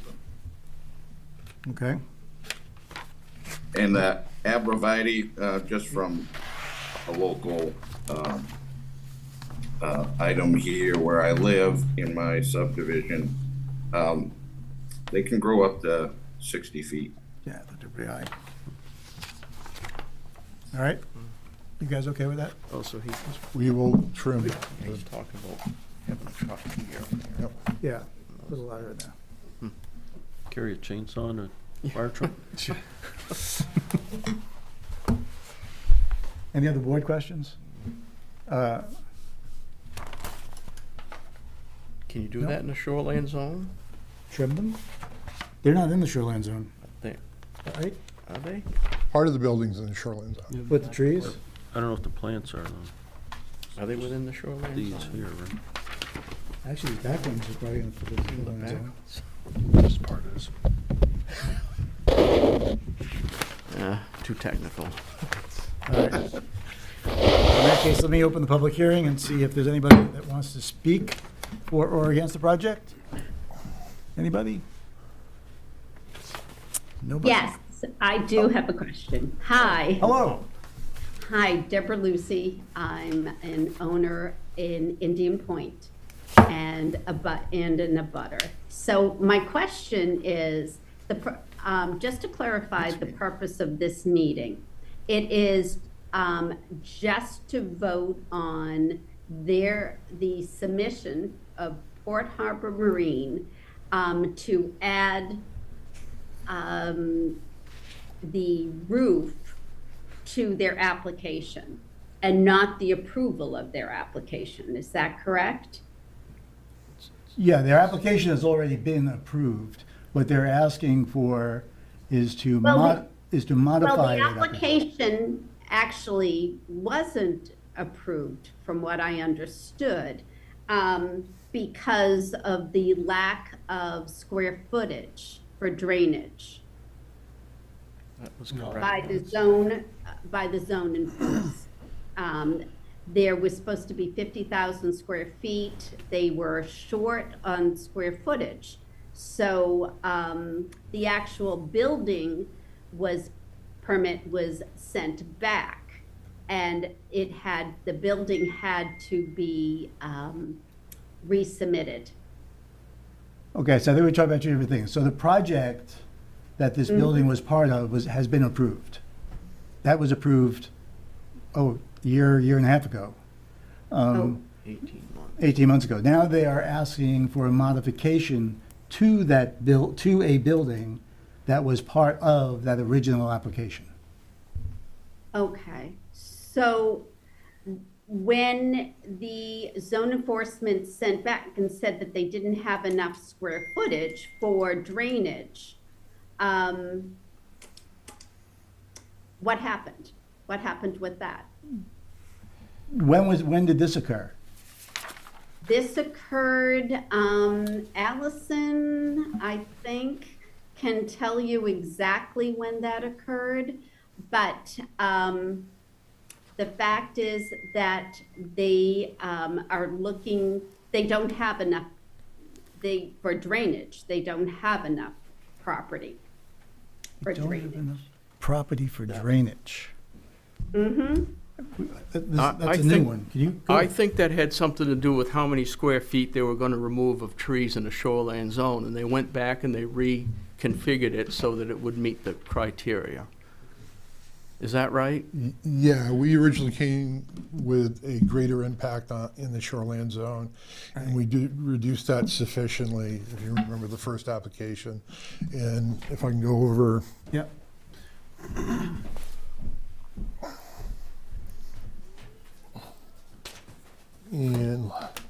This is our plan that was approved. We actually had more impact down in this area, Right. and we modified that. Right, in the loon preserve, right. And came back and got approved for this.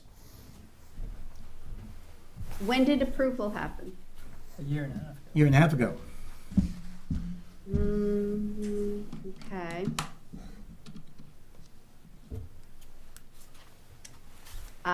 This, And the entire project has been built with the exception of modifying the driveway in the building. So, okay. So with, so this has been approved. The drainage has been approved as well? Yes, the drainage plan that was part of the original application has been approved. Okay, interesting. Okay? Yeah? Is there anybody else? All right, then I will close the public hearing. Pretty straightforward application. Are there any concerns? Not at all. Kevin, there we go. You guys okay? Yeah, I'm good. Will? Yeah, I'm good. It's, again, straightforward as it comes. Yeah. This is it. So basically every, every item going down through the different standards, there's really no change or they're non-applicable because of the roof amendment. So the only thing we have to change would be Wayne's amendment on the keeping the arborvitae trimmed. Right. Does this go on to another plot?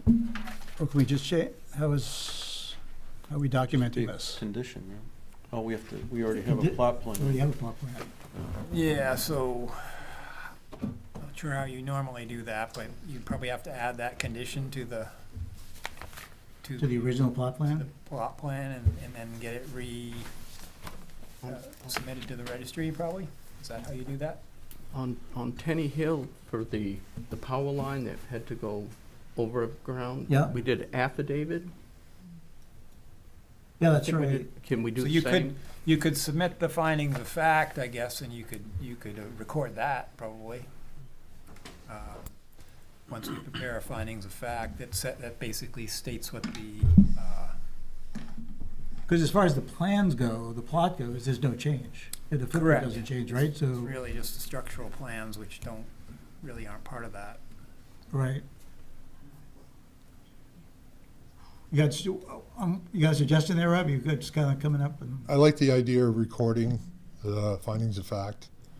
Just add it as a condition on the findings of fact, and we can record that. okay. Yeah, so, that condition would be to trim the arborvitae along the right side of the building so they don't grow above the roof line to maintain fire truck ladder access to the roof or Yep. to the building. To the building.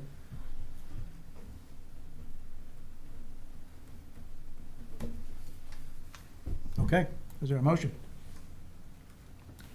I move to approve the application revision with the condition that an affidavit be filed with the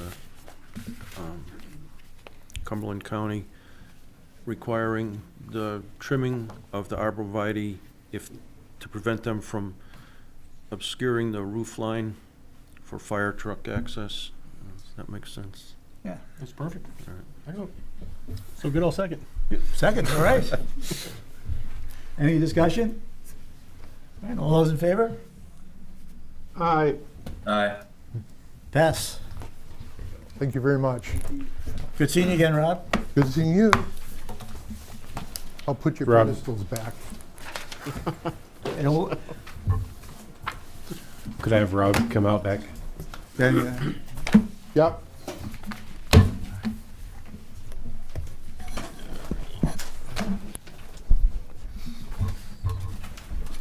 Okay, next up is our ordinance revision plans.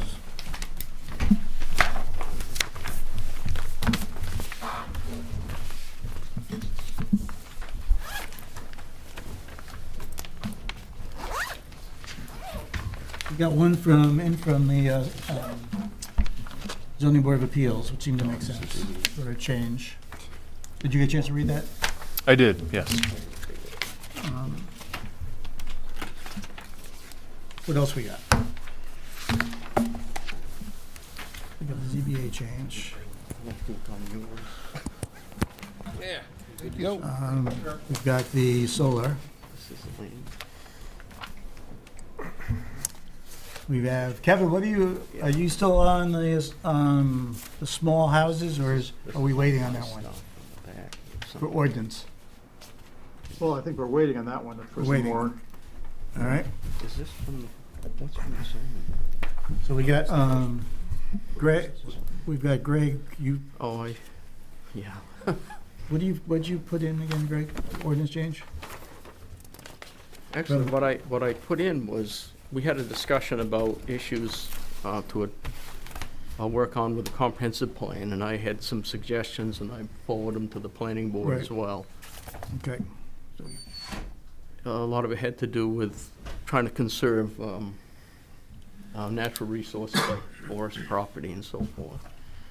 A different approach instead of, well, I was looking at having smaller house lot size so that fewer houses would consume fewer acres, more houses would consume fewer acres of land. Okay. Wouldn't smaller lots make more density, though? The what? Wouldn't smaller lots make more density of housing density, and yeah, that would reduce the forested land, wouldn't it? Well, my experience is that when I've done a lot of timber sales on lots that are going to be subdivided, and you have 3 acre minimums, and you consume a lot of land with 3 acre minimums. And my theory is, if you had smaller lots, if you just maximize the number of lots you could put on a property, you might save another woodlot somewhere down the road from being developed. So you're talking about it as part of like an open space concept, Well, where you're looking at the whole The subdivision? open space concept's a problem too, because a lot of them wind up creating an open space that's Right. not enough acres to manage the forest land, because if you've got only 6 or 8 or 10 acres of forest land, you really can't do timber sales on, and you can't manage the forest. So you're losing that resource. That was my theory. And the other thing that happens when you get these larger lots and you go around these subdivisions, you've got houses scattered all through fully stocked woodlots. And I've tried to do timber sales with multiple owners, trying to get them to coordinate timber sales, and it's very hard to do. And ultimately, over time, the trees get so big, they become liabilities for the homeowners. So I just look at it a little differently. We've always wanted bigger house lots and more frontage and more setbacks, and my experience tells me we consume a lot of this land a lot faster than if you had smaller house lots.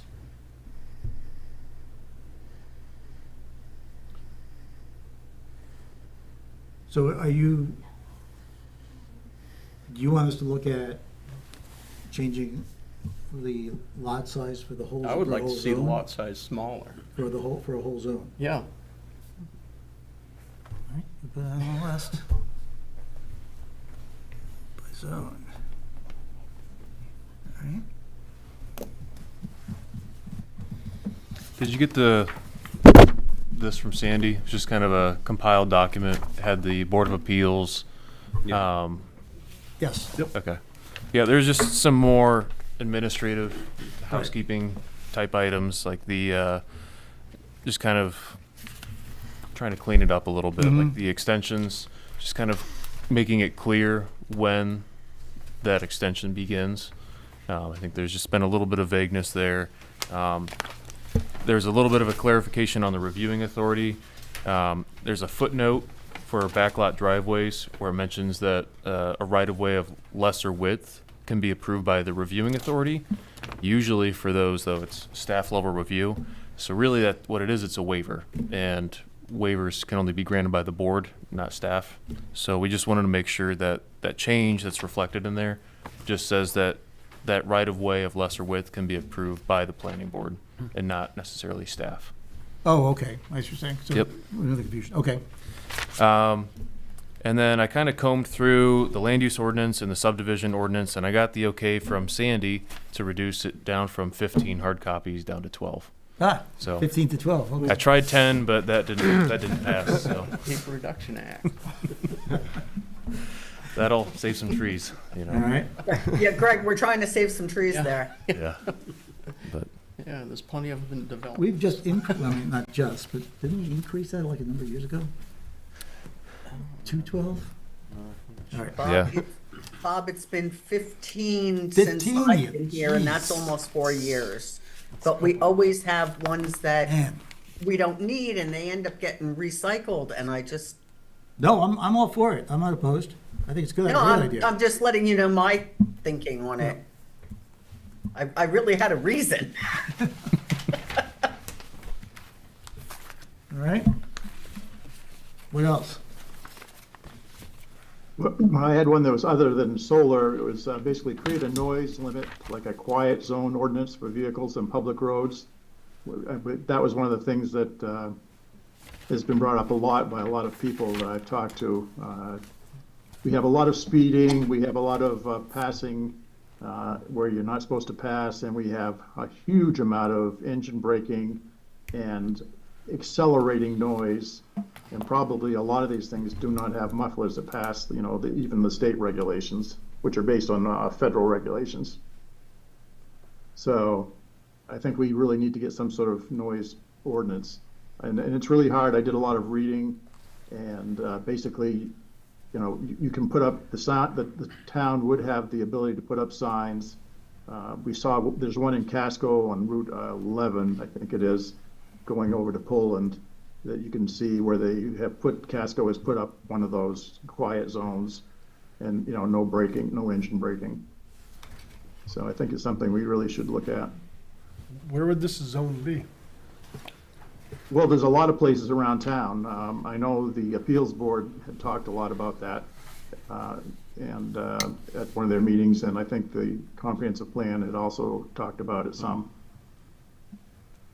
But there's a lot of, I mean, I'll give you an example. On Egypt Road, right where we live, you know, even though the speed limit is 45, we have people that are accelerating and passing. And I've got a video of a big dump truck passing a little tiny car going, probably the dump truck was probably going about 50 and starting, you know, and I live only 2 houses in, and he was accelerating like crazy. And there's a hill right beyond it, and if anybody had come over that hill, it would have been all over. But we see people passing all the time, you know, in a no passing zone. So I don't know, we need some sort of ordinance where we can put up some more signs and maybe have, you know, the Cumberland County Sheriff do a little more, you know, observing of how people are driving around town. Oh, you think this is a planning board issue? That's what this isn't there. Well, where does the ordinance, I mean, where would we, you know, it's like a sort of like a zoning issue, you know, and putting up things. And if it's not, who do we go to create an ordinance for that? Well, I would agree with you, Kevin, that all ordinances come through the planning board, but we, like in the fire department's case, we don't initiate that ordinance. So who would be the initiating? I mean, it's a good question. I don't think it would be the planning board, though. It'd probably be the selectmen. Well, I think it's like, it's, you know, noise is a pollution thing. And if you want to extend that, you know, what we deal in the physical world with our ordinances. Yeah. You know, polluting water, polluting, and having that amount of noise is definitely a pollution issue. So I think all you could do is ask for those no engine brake signs, you know, where it says quiet zone, like you were talking about on Route 11. But who's going to enforce that? Somebody have to get out there with a sound meter and, you know, enforce it and chase after, pursue them to give them a ticket. It doesn't seem like something we can really control and get going. Well, it's sort of like any of the things. How do we enforce any of our ordinances? With Normally through the code enforcement. Well, then do we, I mean, I don't know how to implement this. The Cumberland County, other towns have done, I guess they've made, agreements with the sheriff's department or their own private, public safety departments to do that. But, I don't think it's gonna hurt if you can't really do anything unless you have some signs up in an ordinance. That's the first thing. If you don't do it, you can't enforce it. Is there a state law that we could use to enforce, no engine brakes? I don't. No, the state, done all this, I read, like they said the state allows you to put up the signs to create those zones per the, national, basis of how much, the decibel level of sound, and you can put those no engine braking signs up. You actually can't use you can't use the Jake brake because that's an actual manufacturer of that device, and those are legal. But you can put up, that you're not allowed to use them in a specific area. But you can't refer to them as Jake brakes. You have to, engine brake.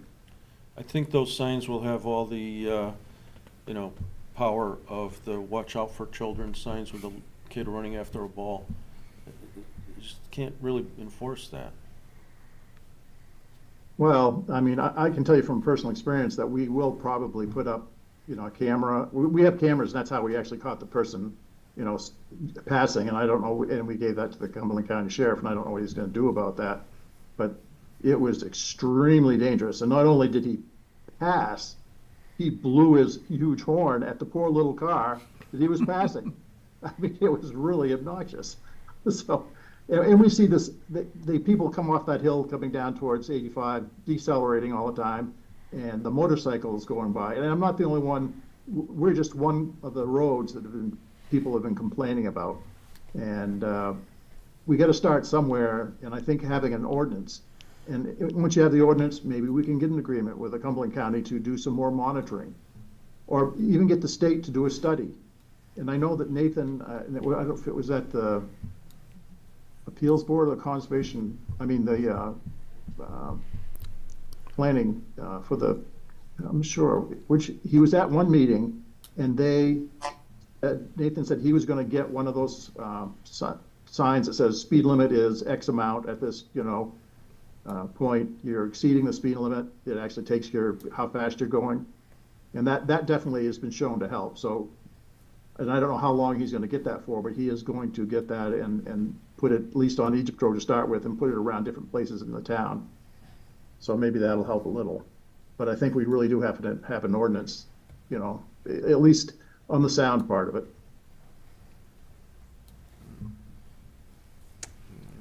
So I'll just chime in there and say I actually completely agree with it. I just don't know, and I guess this is a question for staff, is where does the process start? If it doesn't start here, does it start with the select board? How does this get initiated?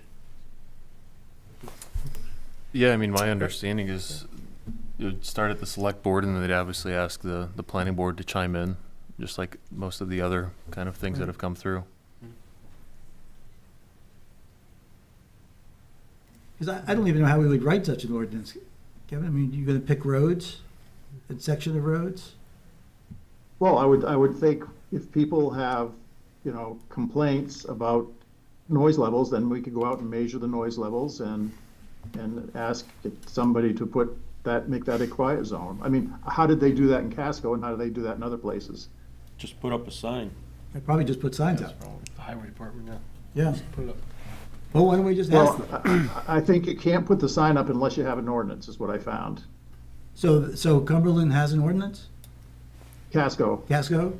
Yeah, they must have. I didn't look to see if they had an ordinance, but what the state regulations were saying, in order to put up the signs, which the town can do, they must have an ordinance to allow the signs to be placed on, because at least on the state highway, which we're on the state road. Yep. You know. Oh.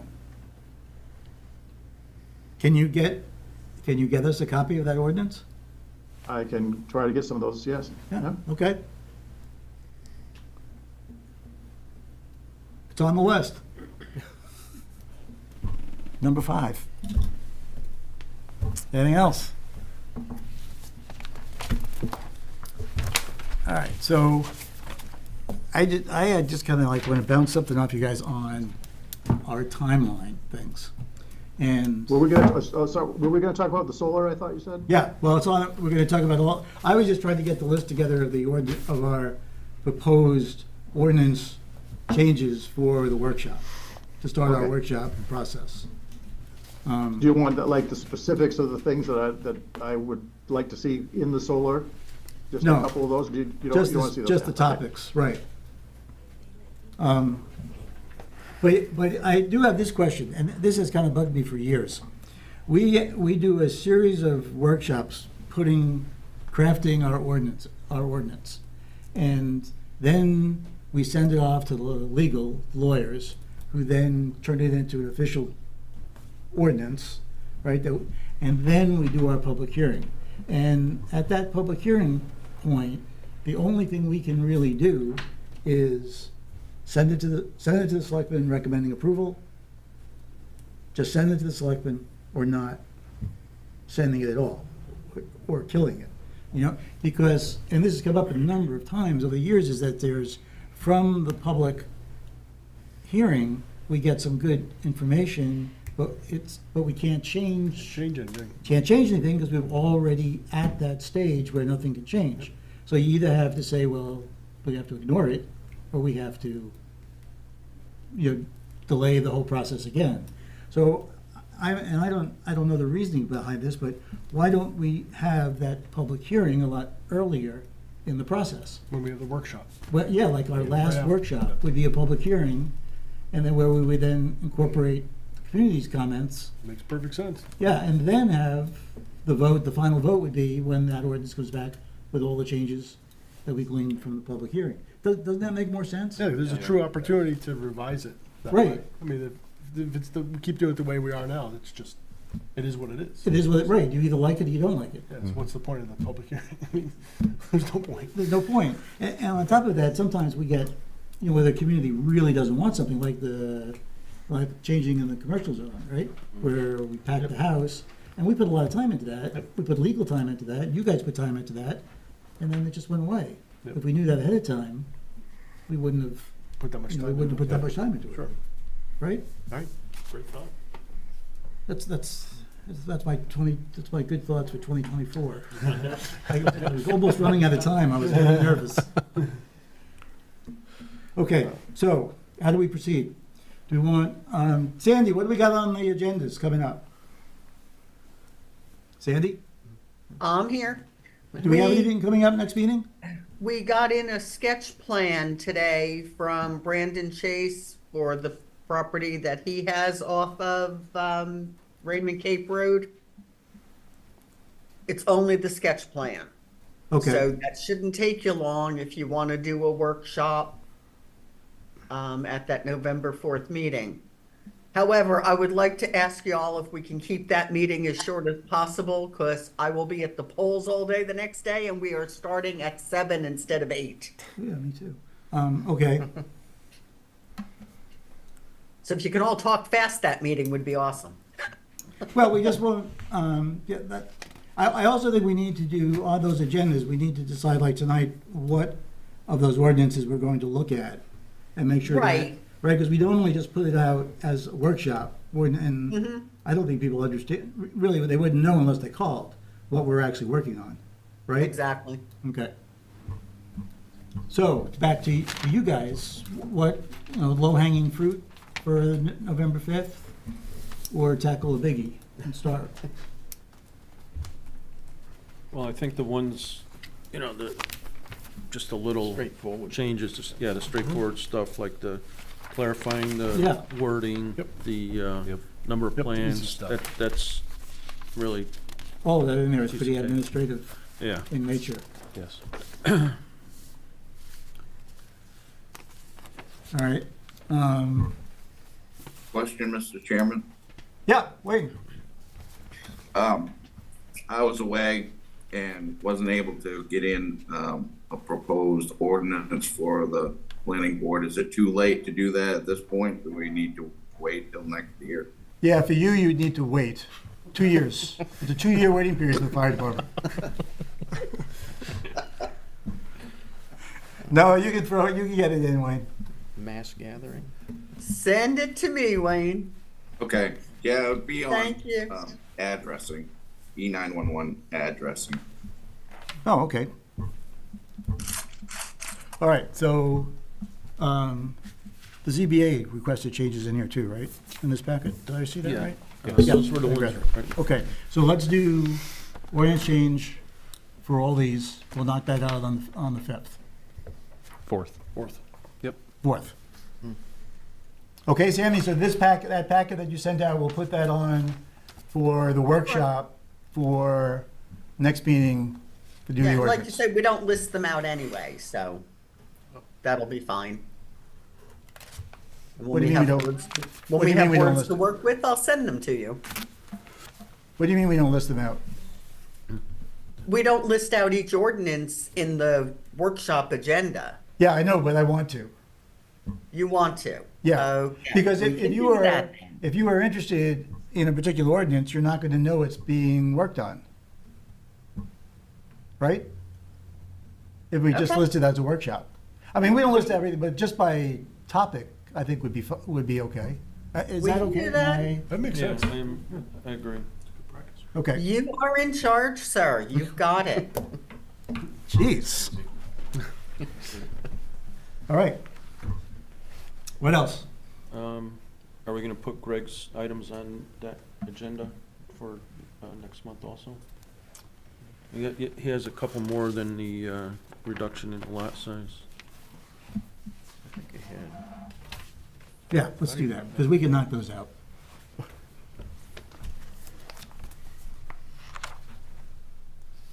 Let's put them on the agenda. I don't know if we want to put the lot size thing. I think we need to,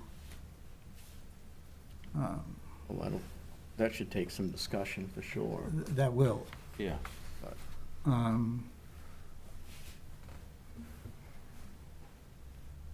Well, let's see, this is November, so we got December, January. Yeah, we got enough time. Let's wait, let's just get this out, done. Okay. See how it works. So Sammy, yeah, we're just gonna do this to the packet, the changes that are in the packet. Okay? Just bullets as to what. Yep, you got it. Okay. All right. Anything else? You guys? How you doing? You passed your test yet? I have lots of tests to pass. You passed any of them yet? I haven't taken any yet. Oh. Taking one next week. So. Hey, Wayne. Yeah. A real quickie. What are you looking for the ordinance change? So, basically, the size of the numbers, or at least that they're visible to emergency responders or anybody, but especially emergency responders. For example, when a house is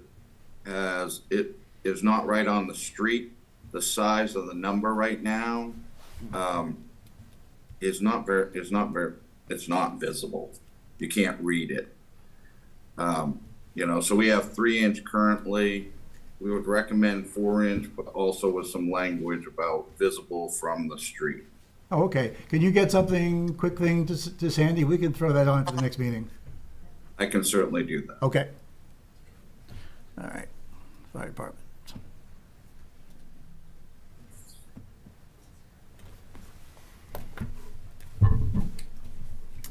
Well, All right. anything else? You guys here just because you like this? I'm sorry, just a meeting? Is it public time then? Well, it's never public time. Well, I mean, what do you? I have a question. Sure, yeah.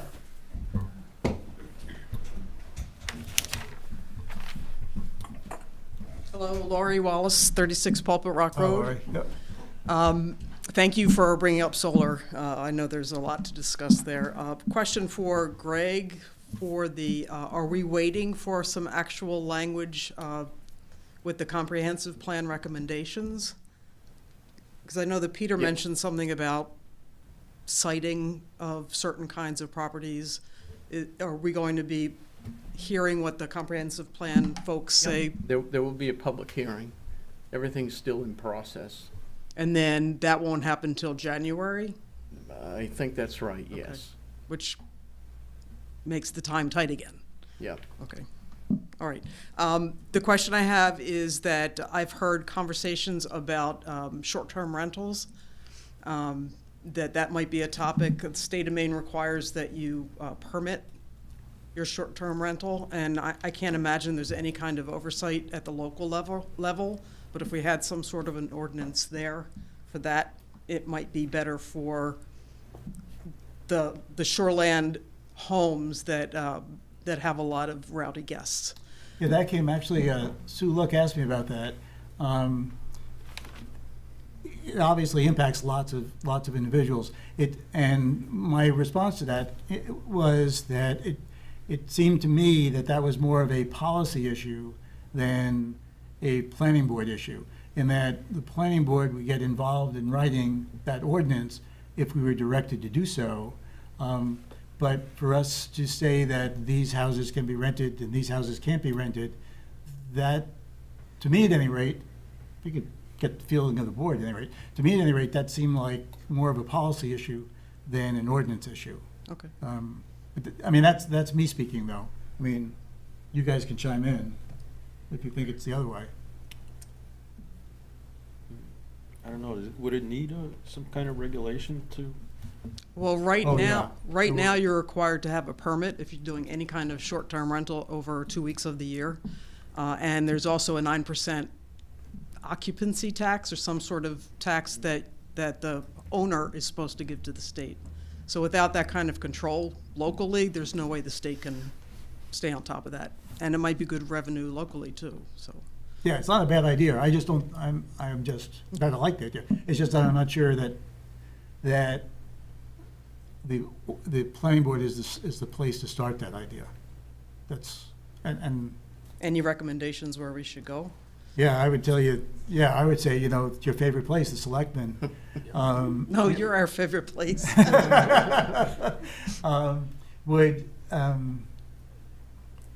If they were kind of, I would not necessarily ask them for a specific policy, but if you wanted to ask them for the planning board to start working on it, I think that might get it going and might not have them have to make a decision one way or the other. It was really unclear. Today I looked up the code enforcement's job description. It's the only job description I could find at our website.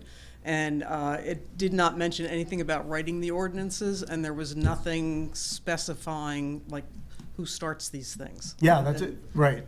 Anybody, actually, you can start these things. It's anybody, as you know, as anybody can start the ordinance process. It would be, and I guess from that aspect we could, it's just that without having some sort of direction, I would not even know which way to go with it. Okay. Because you've got all those camps, the water, rent, they've been renting for years, you don't want to impact that or. Okay, thank you. You're welcome. Hi. Hi. Jennifer Danzig, 38 Pulpit Rock Road. So I just had some questions about the process. So you were talking about, because we all know that we came in at the latter end of the last ordinance. Yep. And partly I think some of that was due to COVID and some of it was misunderstanding of what the ordinance actually read, right? Like our misunderstanding of what it meant. So when you're talking about, so ordinances, they come from code enforcement, right? Recommendations to you. Yes. They come from you, or Right. they come from the select board, or as we all know, they can come from citizens initiatives, Yep. right? Okay, so those are the four places. Well, fire department, Or fire department, okay. And the various committees. Anywhere in the town that Really? sees a need. Correct, we've got that ordinance from the comes to you. cemetery committee. Gotcha, It's okay. just anywhere. So they propose ordinances to you. Right. And so similar to today, you have sort of a list. Yep. And you look at this every year. And then you do workshops Correct. And then are those workshops open to the public? Because you were saying like have a public hearing at the last of the workshops before it gets sent to the attorney for wording. So are the initial workshops open to the public or Yes. is only the last one? No. So all of the workshops are open to the public for public Well, comment? they will be, yes. Okay, but there's going to be one, you're proposing one specifically at the end for a public hearing, so if people are passionate about the direction in which things are going,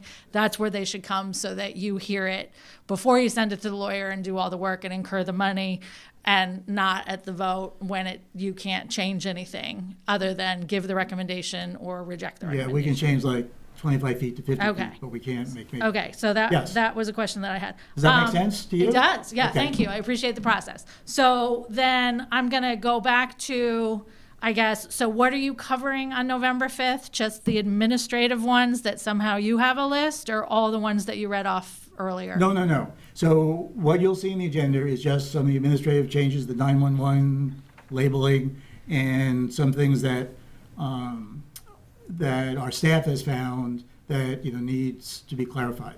Okay. And those will also be listed in the agenda for the November. And I love that. Thank Yeah. you. Instead of just doing, I think, Right. where transparency, because then people can come out. Yep. I know that's a big thing where people say that, like, oh, nobody comes to anything. But when it's so vague, you're not going to come to everything. I mean, I'm going to come to everything, but not Shucks. everybody's going to come to everything. Yeah, I know. Yeah, Rolf said the same thing at the last select board meeting. To my defense, I did not say a word. Just there to observe. So then the question that I have with respect to solar, why is that coming up? So you guys had a solar ordinance, we had a citizens initiative, we changed the solar ordinance, so you're looking at what? Changing it back, discussing it, making modifications? Like what? Yes, Okay. all of those things. So, the citizen initiative put through and was voted on for a ordinance, which never looked at in terms of the impact onto the rest of the zones, the community, whether or not it has unintended consequences that were, it never got reviewed. So what we will do in the solar ordinance is take the current ordinance, review that ordinance. Our current ordinance. Your current ordinance. The law of the land, right now. Law of the land. Okay. Review the ordinance and say, this needs to be changed, this doesn't need to be changed. And there may be some things in there that we might even want to tighten up. But that will be the reason why we're looking at it. And one of the reasons we're looking at it is because we told you guys we would look at it. And so that's why, the other reason why we're looking at it. Yeah, I guess the reason that I'm asking is it was my understanding from attending all the comprehensive plan review meetings and the joint meetings and this meeting and that meeting, that some of these issues were being addressed as part of the comprehensive plan, and that as a town we were going to wait to write ordinances until the comprehensive plan had more clearly clarified it. I believe it was you, Mike, that was at the one up at Jordan Small with us, and you had gotten up and specifically said, like, yeah, this is really great comprehensive plan, but like because legally, I guess, to write the ordinance, you guys are supposed to base it on the comprehensive plan. So, and what Mike had said is, could you give us more specifics, not just flowery language, Right. but could you be more specific? Because we obviously don't, when we're writing our laws, we don't want to be in violation of the comprehensive plan, because if we are, then citizens can sue the comprehensive town. plan is never going to be that specific. It's more of a general guidelines that we use to kind of, Okay, you know. I think, So what we would be working on is the current comprehensive plan. okay, Not the one that is in the process, because it has not been approved yet. okay. So you would be changing the solar ordinance based on the current comprehensive plan? I'm not saying we're changing it. No, I know, We're but going it to has look to at be, it. but we understand now that state law says that any ordinances that the town does is based upon the comprehensive plan. Right. So I'm asking, which comprehensive plan are you using? So we're using The 2004. approved comprehensive plan. Okay, The only so, one we can use. okay, so any ordinances can't be in conflict with the 2004 comprehensive Correct. plan because we don't have the new one out yet. Correct. So I guess what I would say, and maybe you want to review solar every single year, that's fine, that's certainly your prerogative. But I guess where we heard from Peter Levitt that they're specifically looking at that issue as part of the new comprehensive plan, do we want to go through this whole process and then do it again? Or do you Sure, want to that's wait? what- If they're gonna change, yeah. Okay, Yeah. I'm just asking because Peter said that they were going to specifically address that in the new comprehensive plan as part of growth areas in this area and that area, and where would solar make sense, because, you know, we want to have it in areas where it makes sense and not in areas where it doesn't, et cetera, et cetera. And then, you know, then you won't get as much resistance from maybe the town. Okay, so those were, I think, the two questions that I had. Thank you for clarifying. I appreciate welcome. it. Yeah, go ahead. Linda Pankowitz, 9 Pulpit Rock Road. And I just want to, first, I want to say, the gentleman that talked about the noise, I like that thing about the signs that come out that say your speed is 38 and it's the 35 mile. I have had cars pass me on Main Street, you know, and I'm doing, I'll admit, like 28, something like that. So then the speed limit's 25, and they just zoom past me. And if you've ever been at the community garden on a Saturday, the motorcycles going down Meadow Lane, 121, you know, I would love one of those signs to be somewhere right Main Street or Meadow Road or. Call the town. Yeah. It's not us. We don't do that stuff. And so. We have no sign control. Public Works would have to. No, I'm put it in talking, their budget didn't and buy it. somebody mention getting signs that have those? He mentioned that Nathan was trying to get one of those signs. Put Well, up. let's all encourage Nathan. Okay, I mean, go Nathan, go. Yep. Okay, now the only other thing I wanted to say, and I wanted to say this, and I will say it again and again and again, all the time. While you're busy ordinancing things, you have to keep in mind that we're not the only species on the planet, and we're not the only species in Raymond. And people need homes, but deer need homes, and coyotes, and porcupines, and squirrels, and the rest of it. And we have to take other things into consideration besides ourself, our pleasure, our entertainment, our financial profits. The land doesn't owe us anything. We have a great responsibility to the land, and we can see what happens when we neglect that responsibility. You know, we're not the most important species on the planet, merely the most destructive. And we have to remember that when we go about deciding what we're going to do, where we're going to do it, how we're going to do it. Because, We will. Thank you.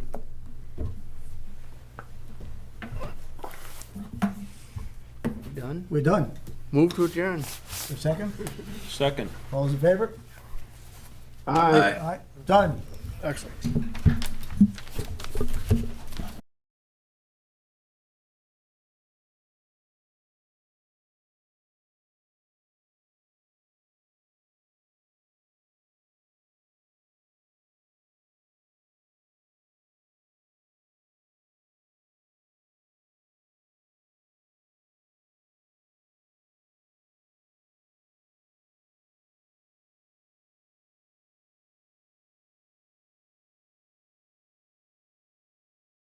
Trucks. The idea was to, because the town didn't have the resources or didn't want to commit the resources to build the fleet, we needed to have a viable public works department.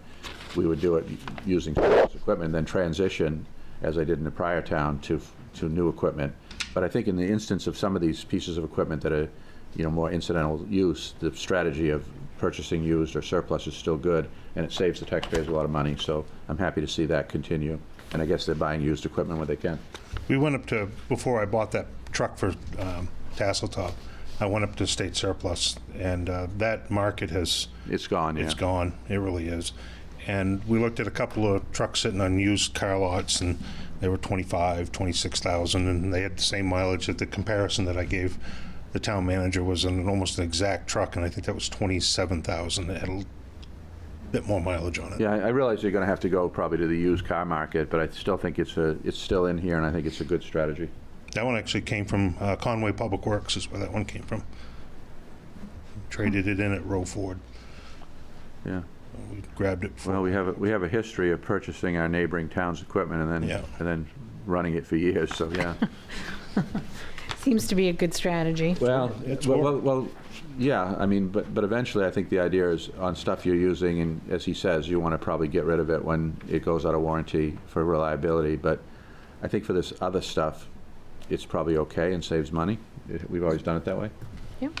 We've stopped buying diesel pickups because of the cost. The maintenance cost was getting really, really crazy. So the last 2 new pickups, actually the last 3 new pickups we bought have been gas powered, and they worked out very well. Plus the price of gas for diesel. It's a little bit less than diesel, and you get a little bit less fuel mileage with the gas. I think the last diesel pickup I had plowing was 9-10 miles to the gallon, and the one I plow with now is a gas truck, and that's doing about 8. So it's not that bad. It's not that great. I wouldn't want to commute with it, that's for sure. Yeah. The diesel trucks also have a consumable, right? You know, that you have to... Yeah, you've got DEF for the exhaust. You've got to change the fuel, change the oil in the F-250 that's diesel, I think is somewhere around $150, $160. And the gas pickup's 60. So. I still haven't, I guess you've gotten rid of them, but the problem of the regeneration of the trucks, is that now resolved or not? We got rid of the 14 was the one that the fire department was having the biggest problem with. And they've got my truck now, and they're able to regen that without coming up to bother us. But yeah, that's pretty much gone away. The problem is that the trucks idle a lot, and so they don't get out on the highway, and so they don't get to... you can explain the process. So the regen is they're burning off. They've got a particulate filter underneath them, and when you drive them at low speeds or leave them idling, that particulate filter builds up with soot, and it's got to go into what they call a regen, and that can take anywhere from a half an hour to 45 minutes. In the fire department, we're not as acceptable to it. The fire department is, because they're idling a lot, and that causes them a lot of problems. In the 2014, you couldn't do it off the steering wheel controls. They had to bring it up for us to force it into a regen, and that was happening twice a week. Yeah, but I think it's a wise move, and isn't the school department doing that with buses? Yeah, their buses, a lot of their buses are all gas now. Well, they haven't done anything for the big plow trucks yet. They're looking at natural gas and hydrogen and stuff. Well, we won't see that. I don't suspect we'll see that for another 8 to 10 years. Those don't seem to bother so much. Better design, I guess.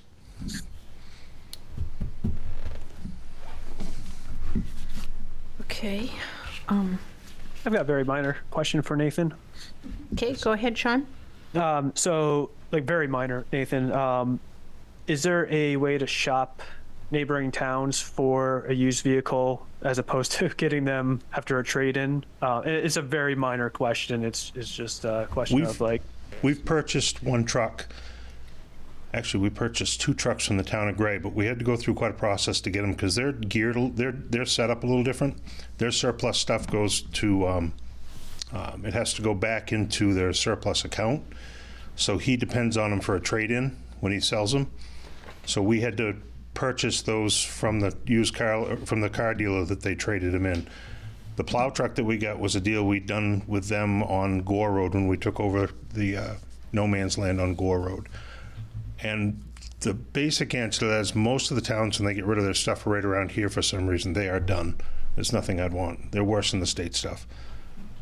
Conway's got a pretty good replacement policy, so that's how we lucked out on that. Cool. Thank you. Okay. All right. Any more questions or comments on the equipment? All right. Let's flip over to the page 8 on the facilities.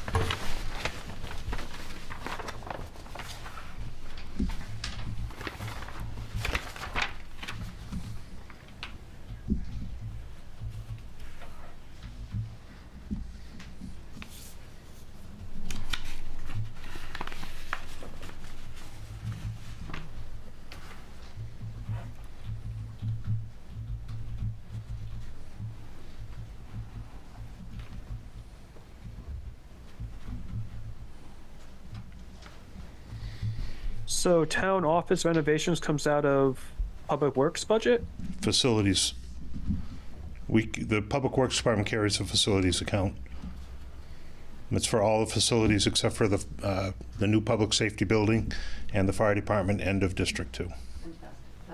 And Tasseltop, that's correct. I'm sorry, I didn't quite hear you. So every facility building, so you got one on Main Street, you've got, and you said not Public Works, but, so that one, obviously the town building, what else?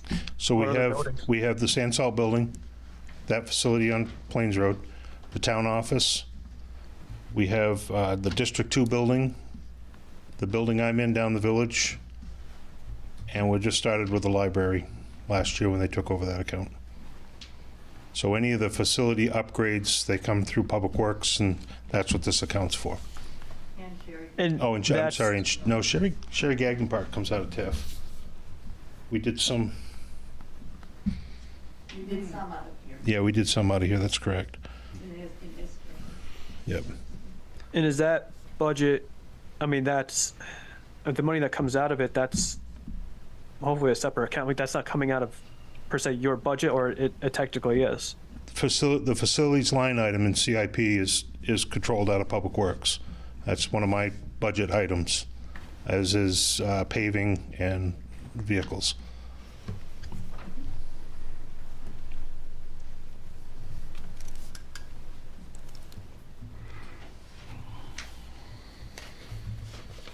Broadcast studio part of that as well? I'm sorry, what? Broadcast studio, the studio Yes. that you're in? Yep.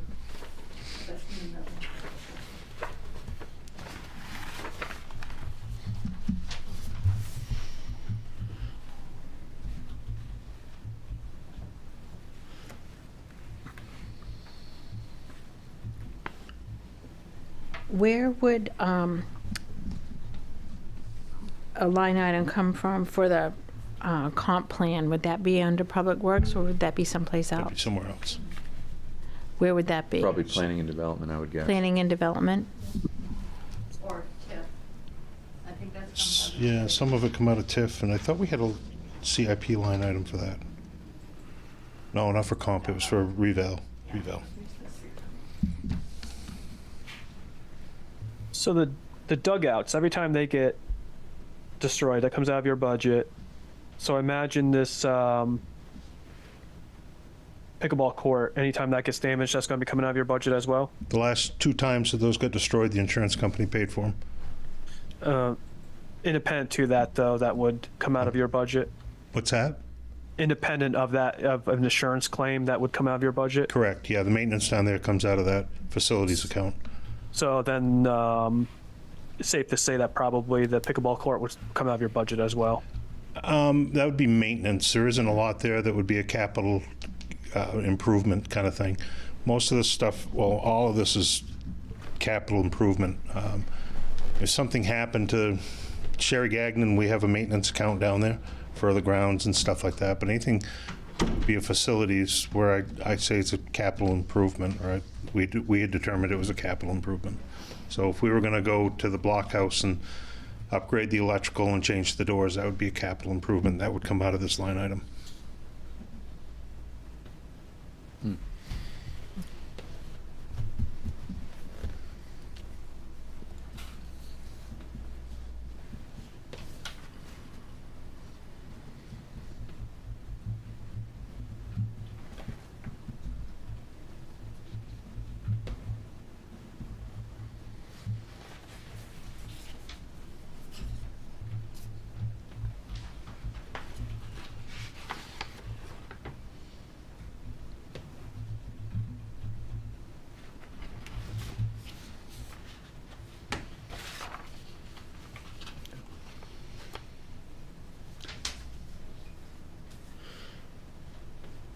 I think it's a huge improvement over what's historically been done. Yes. I like it. Yes. Thank you for providing these spreadsheets. Very helpful. I had a lot of help, but appreciate it. Thank you. Your time. I just had to turn it up. Okay, yeah, I was thinking I'm probably the only one here who's deaf, but. No, No. I couldn't hear him either. You all guys all set? Okay. Yeah. Right. Thank you, Nate. Thank you.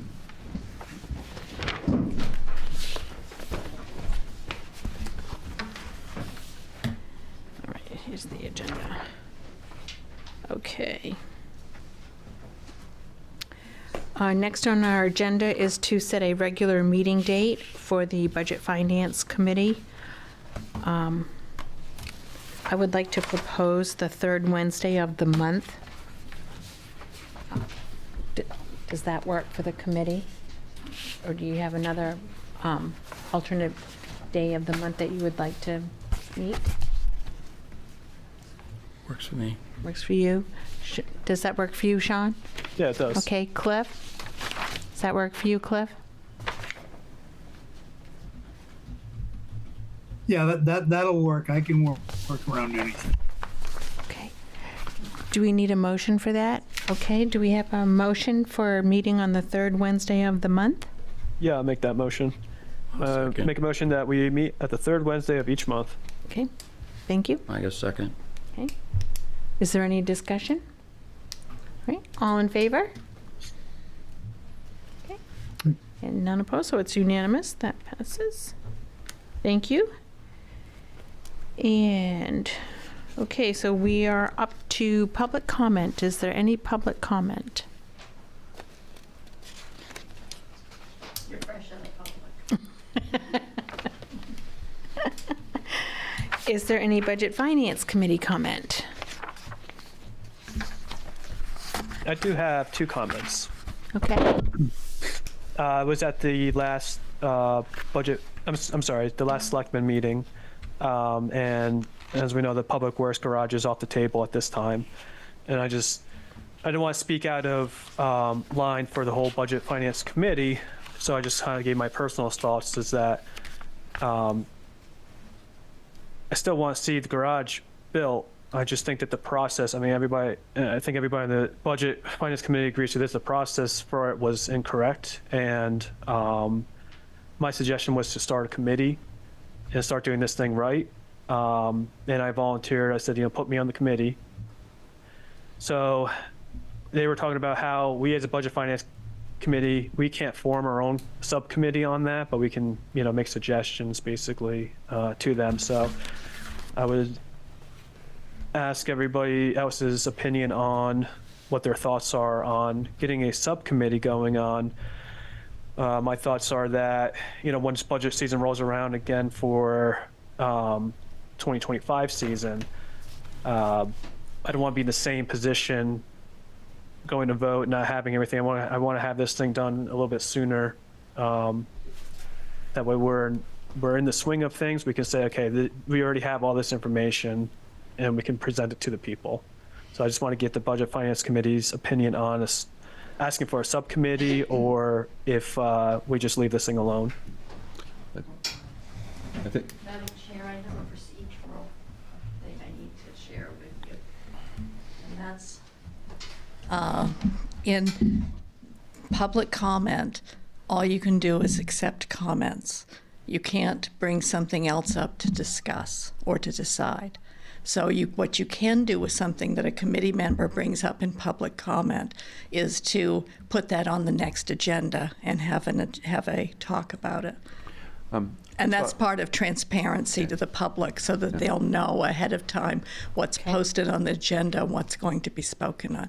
So I'm not trying to do anything but just help to keep the process going. So that's going to be consistent for the Board of Selectmen, right?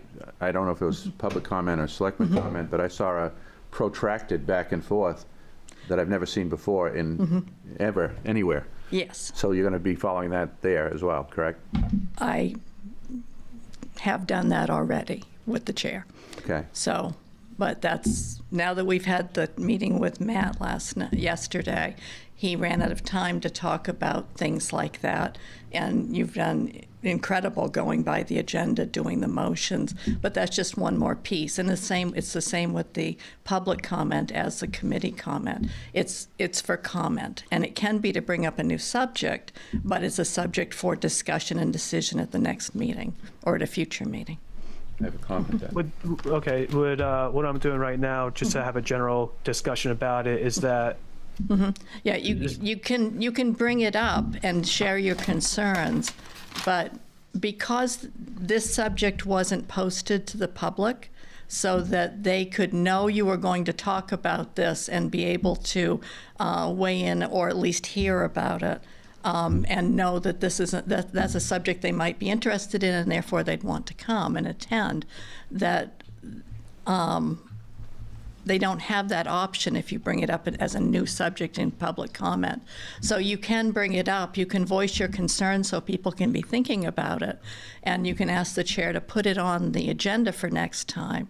But it just can't be a subject of discussion now, even for a straw poll, anything like that. It's supposed to just be, here's my comments, and I think we ought to discuss this next meeting. Okay, so I'll try this. I'll try it again. Would we be open to having that discussion at our next meeting, Chair? I think that would be an appropriate thing to do. Everyone on the committee agreed, we'll put it on the agenda for next time. I would be in agreement. Okay, all right, Okay, then great. we will do Excellent. that. Thank you, And then- Sean. Yeah, then one more. Careful the way I get this. Thank you, Sue. The selectmen were open to hearing about our input on use of how the money should be spent for the violation. Would the committee be open to having that discussion as well on at our next agenda? Yes. I'm sorry, our next meeting. Yes, we can put that on the agenda for the next meeting. Okay. Thank you. Karen, can I add something? I think, aren't we in committee? Well, Comment. I was hoping he would bring that up, and I wanted to just add on to what Sean said, is what it is. Oh, I don't think that we can. He's just bringing it up to put it on the agenda. Right, and that's what he came to our meeting, and I just wanted to say that we're trying to keep that communication open between the two of us. And it's not you guys answering me, it's just me giving you. The audio is not being recorded. I have a hard time hearing. Karen is correct, this is their committee comment. Okay, yeah, no, I know that we went back on ours at our meeting, so yeah. Okay. If I have a comment, Don, Okay, Don. when we're ready. I don't know if Sean, maybe Cliff has something. Oh, Cliff, no? Okay. I'm all set. Thank you. I just had one more thing. This is not a suggestion to put anything on there. That's just a comment. When I went to the last selectman meeting, I just had maybe we could discuss about putting on the next agenda about discussing with this. So my comments are, I had asked the selectmen if our committees could get together, because a lot of times I feel like there's something was said at one of our meetings, and then we bring it up, the other committee brings it up at the next meeting, and then there's a lot of kind of back and forth going. And I would like to work together with that committee better to, we have the same goals, and I would like to see if we could have a meeting together where we could just, clear the air a little bit. And if we would like to discuss that at the next meeting, we can, about doing something like that. But that was just kind of my thoughts. I know there's a lot to unpack there. I'm not there with you, so I don't want to say a ton of stuff over Zoom. But those are my thoughts from attending the last selectmen meeting. Okay. Is the committee amenable to adding a joint meeting with the select board to the agenda for the next meeting? Discussion. For discussion? Yes. Okay. Don, are you on board with that? Sure. Okay. All right, so we'll add that to the agenda for the next meeting. We're not supposed to be doing that, but, right? Taking a poll on, No, you really should. Oh, yeah. But you as chair, you're the one that sets the agenda. okay. All right. So that's that. Are there any other Budget Finance Committee comments? Yes. Okay, Don? So on the topic of the garage, I think the voters have spoken very loudly on that, and this is not a comment about the merits of a garage, an addition, or whatever is needed. So I'm not making any comment about any of that.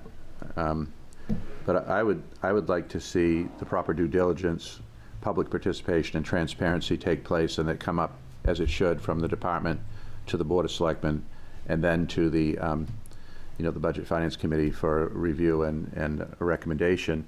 And it would include all kinds of things, like having had a committee to study this, like having done the proper engineering, like having had public hearings, you know, like having had detailed cost estimates, and you know, its needs and space analysis, and on and on and on.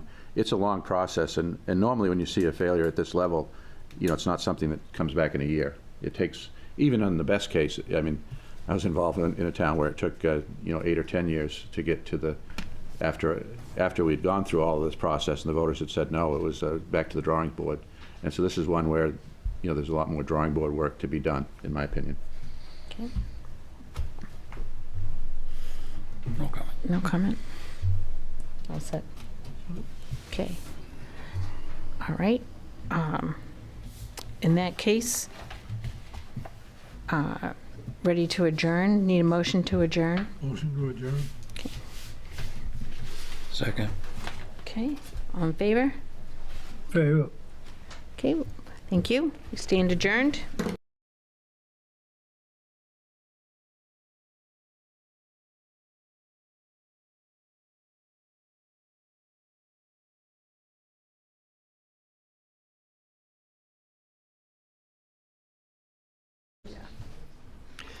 Good evening and welcome to the August 7, 2024 Comprehensive Plan Committee. My first order is to call this this meeting to order and to note that we do have a quorum. So, that being said, second agenda item is approval of minutes from previous meeting. That would be the June 5th meeting. Do I have a motion to accept? So moved. And a second? In a second, all in favor? All right. So, third would be public comment. Anyone from the public that would like to speak, if you just go to the podium, let us know your name and your address, and then you are allowed to speak. Do we have anyone on Zoom? Just John. Hi, John. And so anyone else from the public that wishes to speak? Seeing none, I will close the public comment. Old business. So I'm going to turn this over to Kayla. She's going to give us a rundown on the a survey from the Election Day pom-pom. Yes. So on our last election day in June, we conducted another pom-pom survey. And the question was asking, what would you like to see the Jordan Small Middle School be utilized as once it's returned to the town? We had 1,000 basically responses, a little over that. So I think we said maybe pick 3 was probably the general rule. So I think it was actually a really good turnout for that. These seem to be very popular. So the highest winner, I guess you should say, was a community/senior center. That got 303 votes. After that, recreation, just as a general category, at 258. Library at 171. And then the last 3 were town offices, daycare, and then other. Those were all 139, 104, and then 42 others. For the others, it was all of the above, were some of the responses received. Sell it, hold on, pickleball, food pantry, go back to being a school, got 7 answers. Swimming pool at 4, broadcast studio, housing for elderly, a fire station, and a sober house. So I think fairly all, we probably are not that surprised by the responses. And the winner would be a general community center. Thank you, Kayla. Any other committee comments on those numbers? Or What was 2 and 3 again, Kayla? Sorry. Recreation and a library. And I wasn't there to collect the responses that day, but Peter, I think you mentioned, or someone mentioned, there was a lot of surprise that the school was closing. Is that correct? That was correct. Okay. Which I think is also interesting. When Frank and I were doing it, people were like, what are you talking about? Like, which school? Like the one you're standing in right now. So there was definitely a lot of surprise that that news was. I was only surprised, shocked. Yeah. Yeah. Just as an interesting side comment. Thank you. Well, my comments are, number one, thank you, Kayla. You are the pom-pom queen. These surveys, though, the ones that we've conducted now at the town elections, are certainly not scientific. We don't employ people to analyze the results. But the questions are pretty straightforward and I think are reflective of what's going on. Just to add on to what Kayla said, 117 pom-poms, each respondent had 3 pom-poms.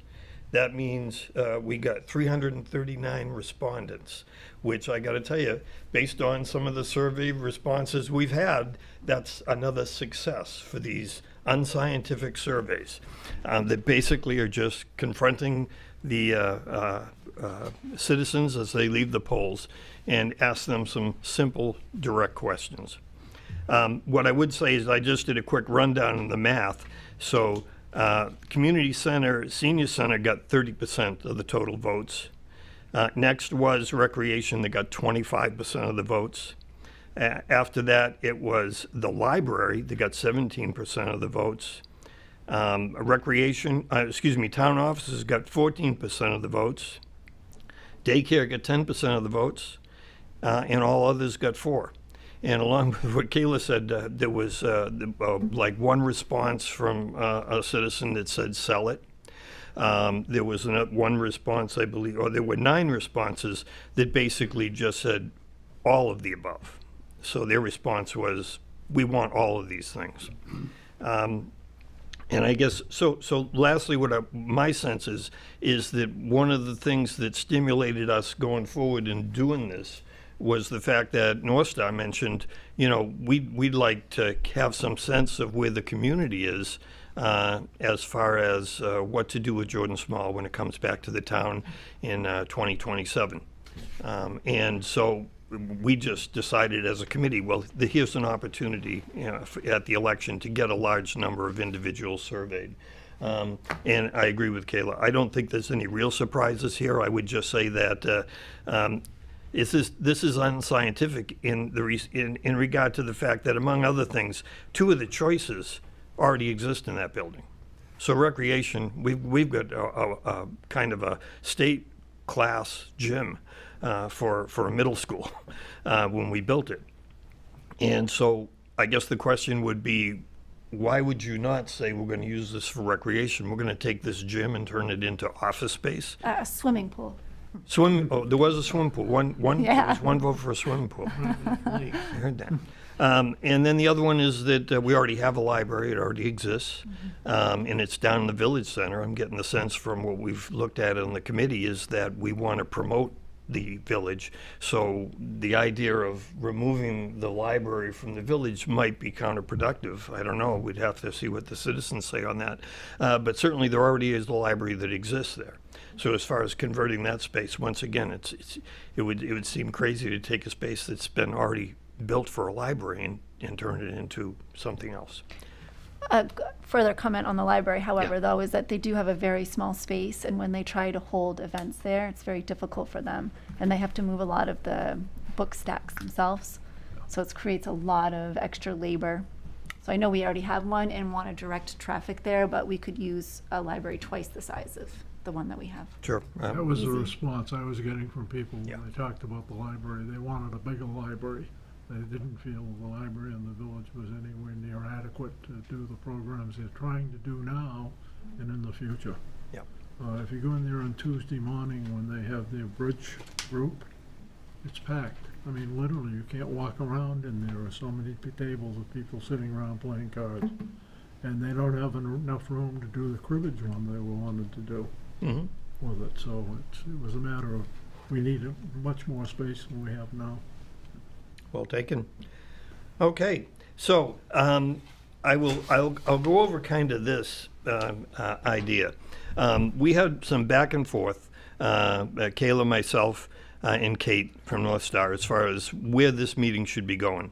And I think we arrived at the conclusion that we needed to spend the bulk of the time reviewing the draft comprehensive plan, the first draft of it.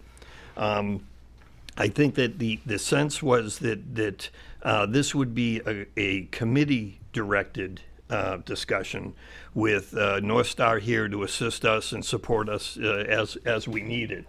But my plan going forward would be this one, that we post the draft plan so that people can see it, the committee can see it, and that we basically go, as Kate mentioned, had there been enough feedback from this committee on that draft plan, what she would have done at this meeting would have been to basically group things by theme according to what the committee felt needed to be edited, changed, or whatever.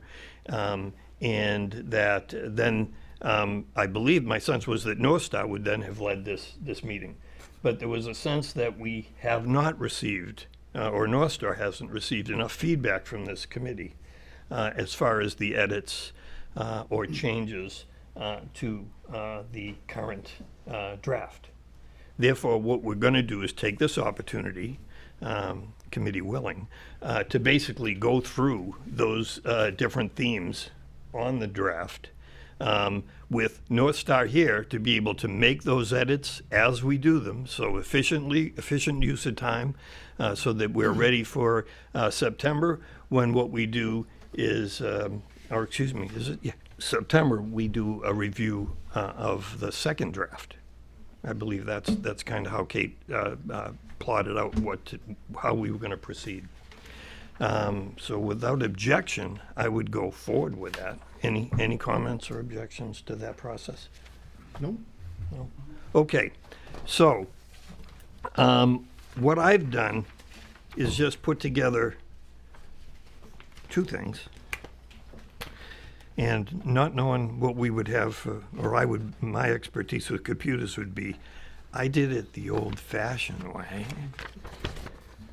But sometimes it's a little easier if you basically have the paper in front of you to do it, because I'm kind of old school there. So this first thing I'm passing around is the timeline, because one of the first edits was in the introduction, and it was that, well, the timeline's aren't exactly right. I think there's been some confusion as to whether this committee started when we had our first meeting in August of 22, or if we started when North Star basically was contracted the following spring to be our consultants. So I'll throw that out as kind of the first edit. The second thing I'm passing around are basically the edits from, as of this morning anyway, everything that's been edited to the plan by the committee, sans the punctuation and/or remove this word because it's an extra word. So any of the simple edits are not included in this, okay? So I guess I would start with, if we could get that plan up on the screen, that would be terrific. But I would say just to get going and to not delay things at all. The reason I handed out the timeline was both to check it against the information in the draft, and also just to give you some pause, and you don't have to go through it all right now. Everything we've done since August of 2022, okay? So as far as the first edit under acknowledgements, I would ask, and once again, this is just an ask, I just need a consensus from the committee. Do we want to acknowledge, thank Brad McCurtain and/or Don Willard for their participation in this committee? Thoughts? Nothing wrong with doing that. I'd agree. Doesn't seem to be a problem. So that'd be the first edit. Just include in the acknowledgements somewhere that just says, thanks to Brad McCurtain and Don Willard. Okay, good. Do we want to describe ourselves as a steering committee? I don't have any opinion on this, so, but there was an edit, so. Yeah, is that just common language? I've just never heard of us referred to that. That was actually a typo on our end, so I Okay. think you've been calling yourselves the Comprehensive Plan Committee, and I think we'll stick with that. Okay. That's what they were appointed Yeah. as by the Yeah. select board. Yes. Nothing ground shaking so far. All right. Our first meeting, I'll just reiterate this, of this committee was in August of 2022, and if you look at the timeline, actually in June was when the select boards appointed us in this role. Okay. That being said, page 3, introduction. What I have as an edit is the community engagement should include department head interviews and polling at local, state, and national elections. Because personally, I was at all 3 of the pollings. I think that the amount of information I gathered from actually talking to the people was extremely valuable. And so I think that the state should know that we did that. Thoughts? That would be in the intro, Pete? Yeah. So yeah, in the introduction, basically, it's stating, you know, the different community engagements we were in, but it didn't mention the department head interviews and the polling at local, state, and national elections. Yeah. I think also, you know, from what I've been able to research, it's about 50-50 as to whether the committee or the consultants or a combination of both actually conduct the department head interviews in the town. And I'm extremely proud of this committee having gone out and said, no, the committee will do that. Yeah. We learned a lot more, I believe, doing it that way than if we had done it in combination or if we had left it to the consultants. I think that's a good add. Yeah. Okay, so without objection, we'll add department head interviews and polling at state, local, and national elections. Moving on. Raymond Today, page 5. And I think this is just a little confusion. Inventory chapters based on data collection over the past 10 to 20 years. So the edit was to say, don't say 10 years, say 10 to 20 years. My understanding in looking at this is that this is just kind of a form of confusion. I believe that the term 10 to 20 years has been used to describe how long a comprehensive plan should be effective, how it's going to affect it. So as far as us looking down into the future, it's pretty common for comprehensive plans to say, we're looking at the next 10 to 20. Some I've read say 10 to 15. But the inventory chapters based on data collection was really just over the last 10 years. I mean, we didn't go back to 2010 to look at population necessarily. We looked at the last 10 years, or, I mean, I'm just guessing. I didn't really see the data completely. I'd ask North Star about this. I think it's accurate to say that the data collection was over the last 10 years. I mean, it's the decennial census is updated every 10 years, and a lot of times we use comparisons from 10 years ago with the data. John? Yeah, the thought on that comment, I think that might have been mine, was that the last formal plan was 04, and we're 20 years out on that. And there was a kind of an interim update in 2014 or something. There was comprehensive plan activity, if I have that right. And so the 10-year reference is certainly appropriate. I was just thinking it would be nice to acknowledge that the comprehensive look, the last comprehensive look, was 2004 in terms of a formal plan. But don't need to get hung up too much on that point. So committee think 10 years, that reasonable? Or do we want to include 10 I kind of like the 20 because it is acknowledging that it's been 20 years. I don't know. I mean, but it doesn't matter. I mean, it's kind of to me, it's like consider it because it has been 20 years since we've updated it. So we're basically we're taking 20 years of what's happened with the town and we're reformulating a plan. But I agree. I won't lose sleep over. Yeah, 10 how years about a being quick in show the of hands? comprehensive plan. 10 years? 20 years? Showing my hand with the 20. There you go. 20 years it is, 10 to 20. Right, yeah. 10 to All right. 20 years. Moving on. Also on page 5, Raymond Today, population. I can tell you, this one gave me a little heartburn, but maybe we can clarify it. The statement is basically that there's an increasing number of young families in town. And I know that there's a graph on that basically shows or suggests on the data as I looked at it, that there's a point where it intersects, where what we're seeing is in a certain age group, I don't know if it was 25 to 34 or whatever, that there had been a population increase in that, and that potentially that could suggest that there's younger families moving in. My sense is that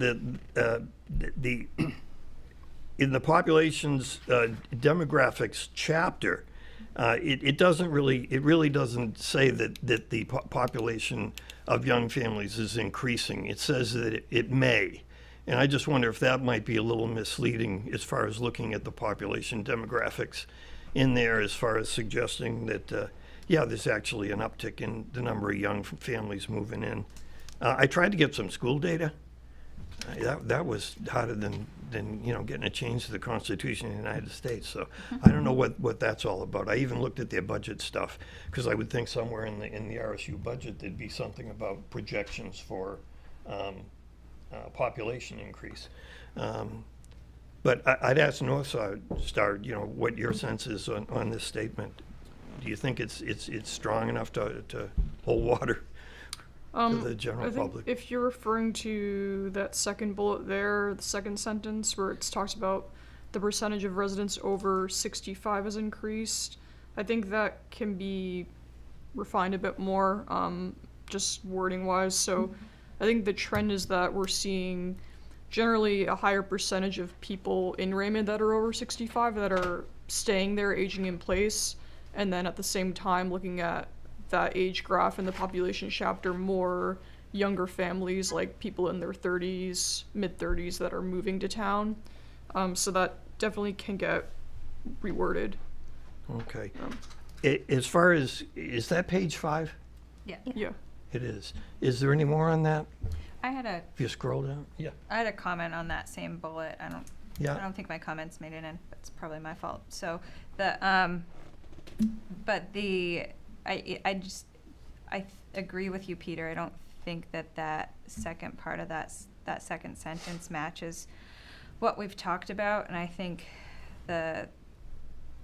we could find a different way to extrapolate the data consistently between the first part of the sentence and the second part of the sentence to make it more clear as to what at the point we're trying to get across.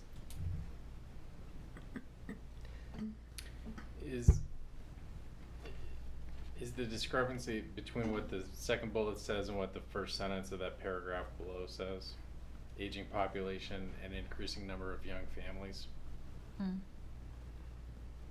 Yes. Or do we? I think it's just kind of the wording. When we're saying the population is aging, we've seen an increase in the older people, but there's also been an increase in young people. I think it's just the way it's worded. Okay. That's all. Because when I had to read it a couple times to be like, wait, what? What are they? I think understand what you're saying. that's what it is. It's just a little misleading, right? Am I? Yeah. I agree. Yeah, like it's just, yes, you can still see an increase in people in their 20s and 30s, yes, but it's a much smaller increase. And I think we all understand that. It's just the way that it reads kind of throws you off a little bit. We in agreement with that? Yeah, just one more point would be, and this maybe is getting too into the statistics, but is it possible that there were a lot of people aged 50 to 64 that over the last 10 years have turned 65 in town? I think that's a possibility, absolutely. I'd just be, like you were saying, I'd just be curious on the actual increase in young, quote-unquote, families coming in when we're losing a school. Like, I know that's future, but it's just like, well, we're losing the school for various different reasons we don't have to get into, but it's just like, to me, the statement that we have a lot more young people moving into the town doesn't reflect what is actually going on in the town. So just like you, I'd be curious about the stat, if that's actually accurate before putting that in there. I don't know how you would find that stat. Is that that school stat you were talking about? Is that a stat we could potentially get from Wyndham to see what their? I looked, I'm sure that it's got to be there somewhere. I just didn't find it. I don't know if that would be helpful or not. I mean, there's other factors that are involved as well, even in looking at the budget. I mean, I do know that the RSU is decreasing 2 teachers' positions. But once again, that can just mean larger class sizes. It doesn't necessarily mean that the population of the school's gone down. So I think it would stand to reason that Wyndham is seeing a population increase in general. Therefore, I'm sure that their population of school-age children would increase. I don't think Raymond's, however, is. I think ours is either stagnant or slowly going down. I think Going down. I think that's my sense of it. Of school-age kids. Of school-age children, Yeah. yes. So school-age children are going down. The number of school-age children in Raymond are either stagnant or down. But Wyndham, it would stand to reason that they are going to see an increase because they do have a lot of developments. They have more development action than we have here. Sure. And one would just assume, I guess, that would mean that there are maybe more children that will be there as well. So I'm hearing a consensus that as far as the second part of that statement, that be deleted, or that we find another way to say that that there is an increase in this age group. And I know that all of that breakdown is in your analysis. Yeah, later on. So you could just pull the numbers from that and just, say, the age group 25 to 34 or whatever. It was 10% or whatever the number is. Yeah. If you throw the same statistic at it, or if it's available, then you're making 2 quantitative statements based on the data. Okay, so we agreed on that. Looks good. Moving on. All right, so I'm going to draw a lot on, and John, listen up here. I'm going to draw a lot on the individuals that have real estate experience, but I'm going to tell you that on page 5, under housing, at least 6% of homes in Raymond are used for short-term rentals. Okay, I believe that's a guesstimate. I don't know that we track them. But at the very least, would it hurt to say at least 6% of homes in Raymond are used for short-term rentals, which remain unregulated? I think an appropriate word could be currently, which are currently unregulated, because Which remain currently unregulated. What do we think about that? Rumor has it someone wants to regulate it. How are we defining short-term rentals? Is that year-round basis, or is No, I think that like most of what campers towns that I've seen or have investigated basically look at, I think in Portland it's 30 days.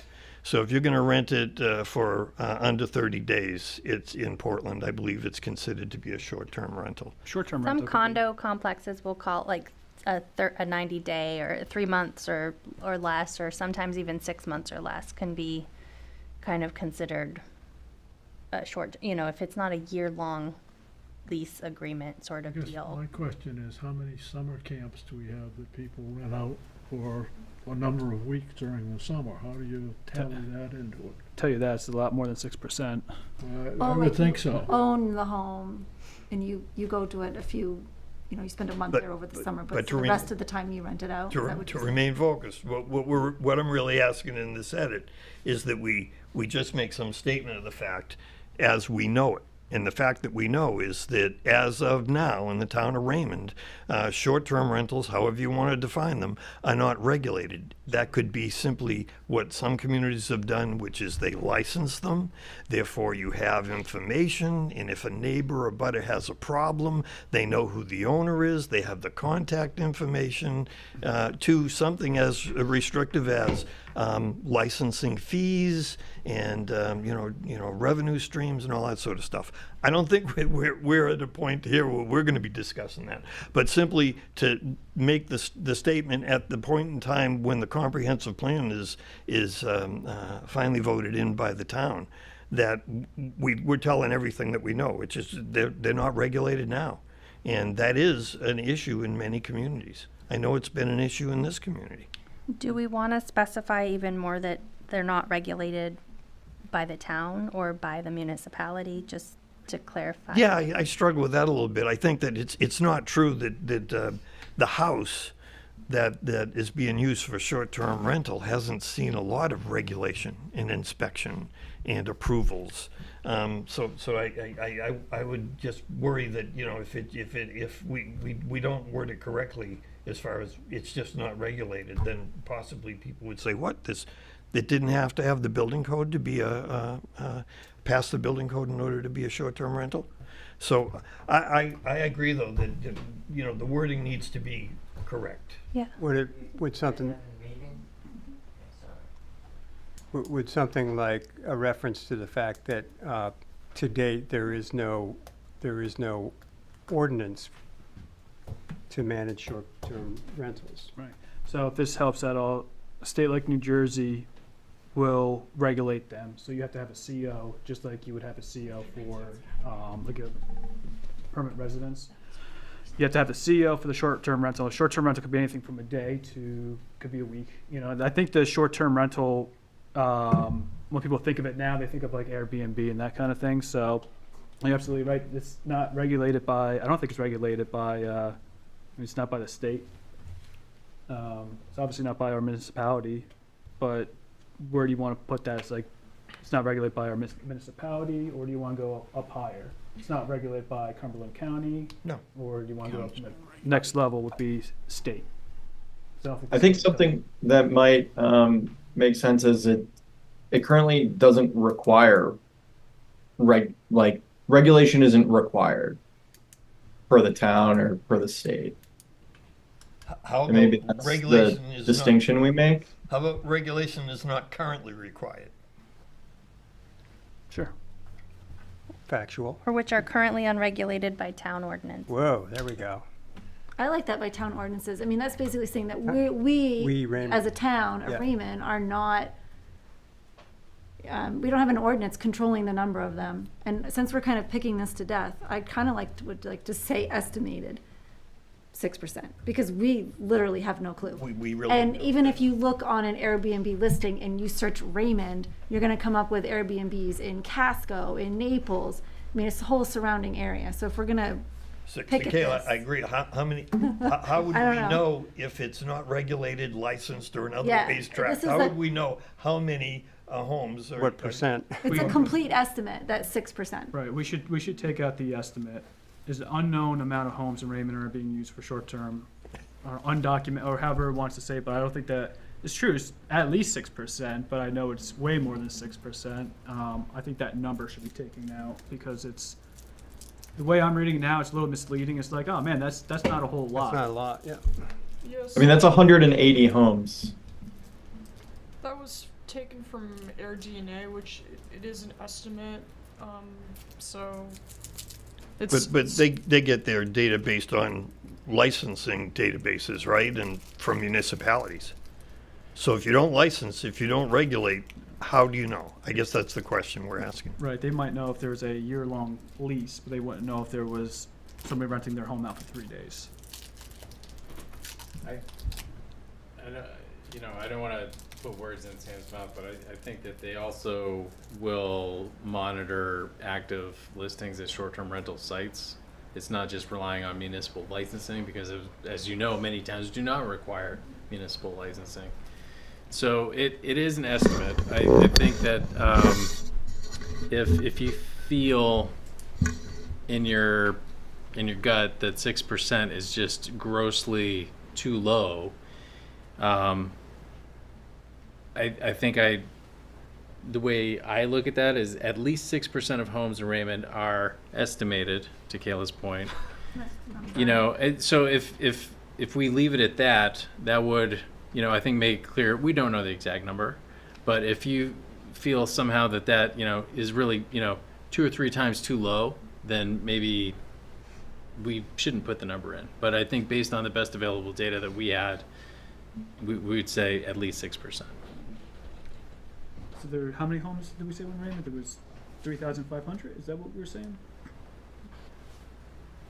I have a stat on that. It says approximately 3,000 housing units So, in the line above that. John, you said there were how many Just 3,000 times 6%, 180. 180. So that was my quick Oh, I math. thought you were on a. I mean, if you think about looking at a map of the town, if you pull up Airbnb and look for something in Raymond, like 180 dots of properties is a pretty significant number. Like, I think it probably is, I mean, if we say it's at least that much, I think that's probably realistic. And maybe in our minds, we are thinking that doesn't sound like enough, but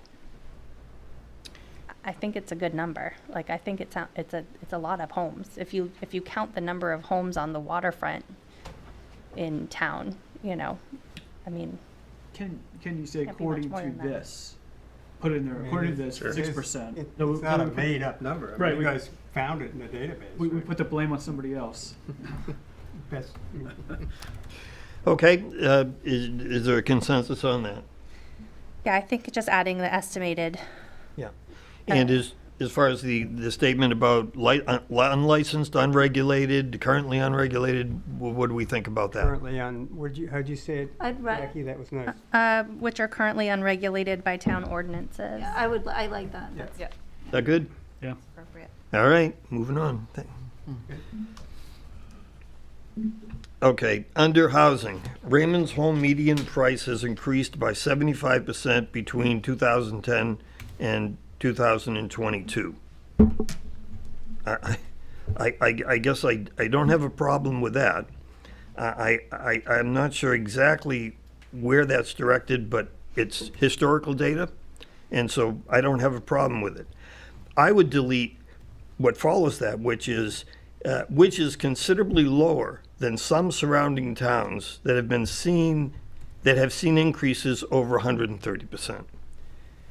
So my sense is that this suggests that Raymond's housing affordability in today's market is somehow better than surrounding communities. That's the sense I get in reading that. My idea, and once again I'll lean heavily on the realtors in the room, is there a significant difference in the cost of a house, the median cost of a house in Raymond, as compared to Gray? I'm sure it's different in Portland, but is it that much of a significant difference? That would be my first question. And then the second one would be, even if that's true, we're talking about we talk about the percentages, and 75% of what? 75% of a community that has a median expense for a house of $200,000 versus their neighboring community whose median housing price is $400,000. These, what is the percentage telling us? Yeah, to me, it's more as far as affordability goes. Not. Thank you, John, for educating me on this. I believe it's not the affordability capital A, or maybe it's the other way around. It's the affordability small a, which means is it expensive to buy a house today to the point where you'd say it's not affordable? Yeah, I would agree with that statement.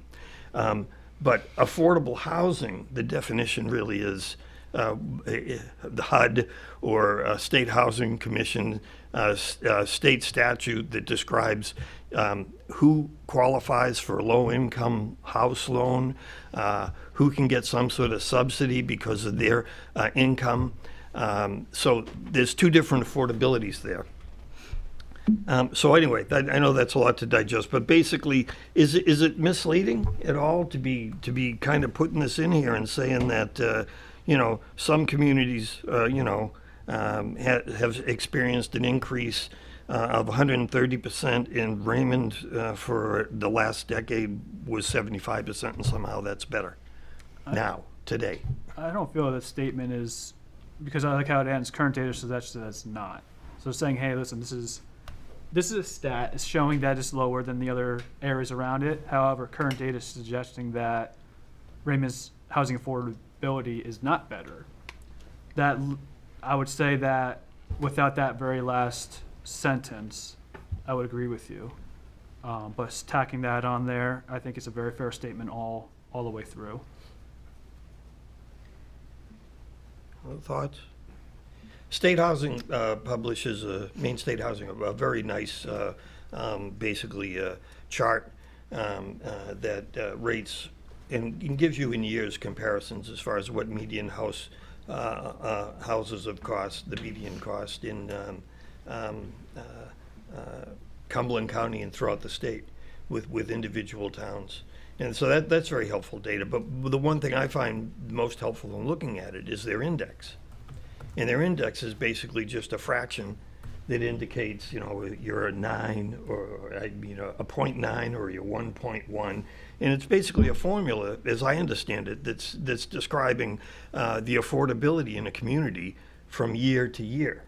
And I got to tell you, looking at Raymond and Cumberland County in general, but in Raymond over the last 5 years anyway, I think last year we were at anything below 1 is considered not affordable.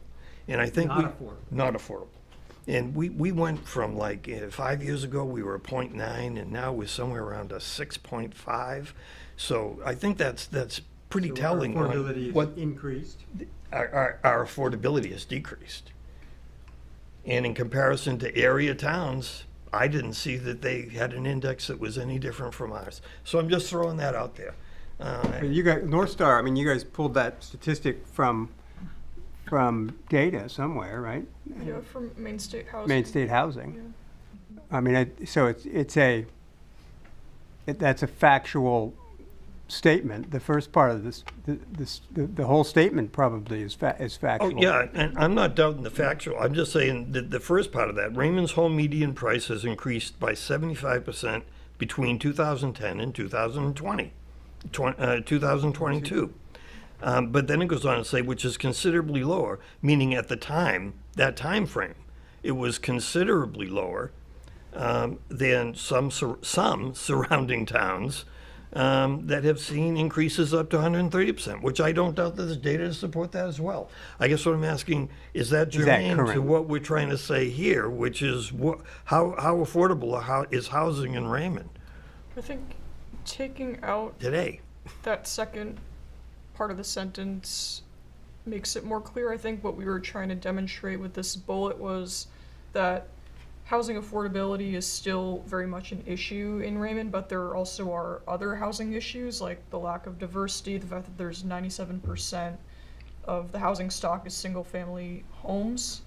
So I think with this, we're trying to hit at the variety of housing issues, but I can see how it would be misleading to read that and think, well, Raymond is pretty affordable compared to other towns that, like the median home in Raymond was, I think, around 400,000, and the median home in other towns is like over 800,000, which is a huge difference. Absolutely. No, I agree with that. But it's still not affordable. I think if we're putting ourselves in chairs of the comp plan 10 years ago, or 10 years from now, we're trying to convey what type of information is important that led our goals to where they are now. And this bullet, I see it, I agree with you, Sam, and I think if we were to add something that indicates that this increase continues to remain, or this increase is still, we see this as still an affordability issue within the town, to qualify that even though, we can remove the 130%, but as long as we're qualifying that this is an issue that's leading to the affordability problem, then we should be conveying the information that we want to sustain that idea.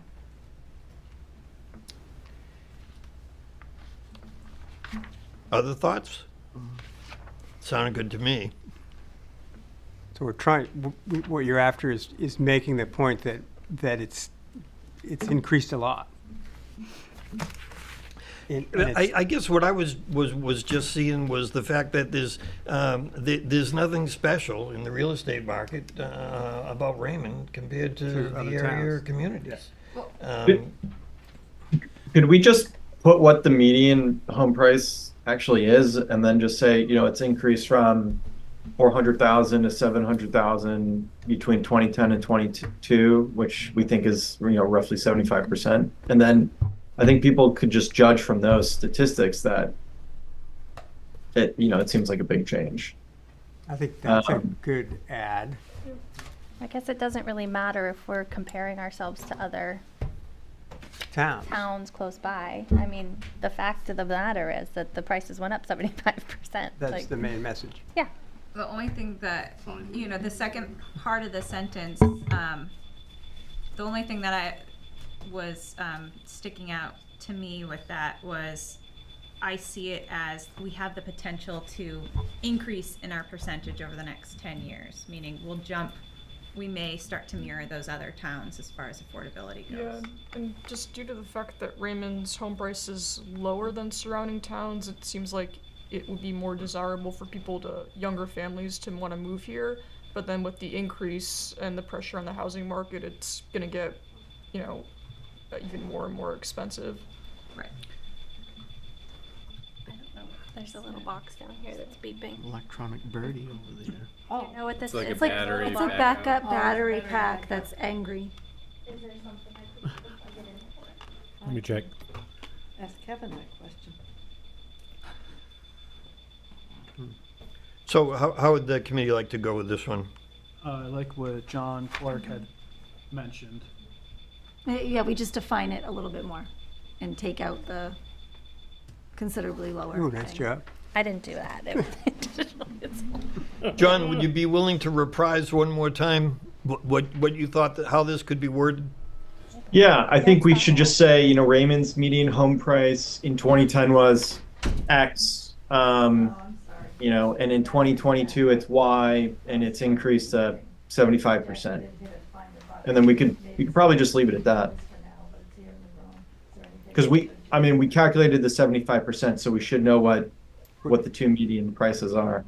Yeah, we can add that.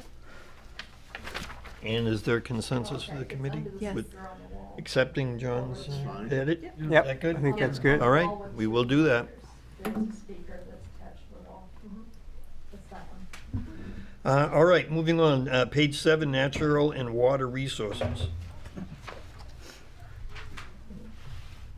So it states there are also several lake associations and volunteer organizations working to protect water quality. And there was an edit that just said, can we add after working in concert with municipal government?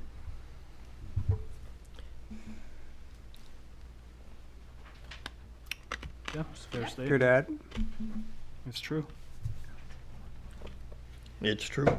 And it's true. Consensus is yes, we can add that. So we just add to it, in concert with municipal government. Good. To protect water quality. Page 7, public facilities, excuse me, and town capacity. It reads, as a small town where most town revenue is generated through property taxes, Raymond should work strategically to support residents while maintaining fiscal priorities. I guess the edit would be, after should, we add seek additional sources of revenue and work strategically. So this is under public facilities and town capacity. Yep. Thoughts on that, on that addition? The language here says Raymond must work. Yes, And I guess that was part of the edit as well. Yeah, absolutely seeking alternative sources. I mean, grant funding and so forth is a key point, I think, Sure. of the plan. Yeah, other than property taxes. Other In other than words, alternative, I yeah. don't believe anytime soon that's going to change as the major source of funding this town. It's going to be property taxes. Yeah, right. However, I believe when I listened to the former finance director speak at a select board meeting, that was one of the things she was asking for, to see if there are some ways that Raymond can do to explore other revenues other than property taxes.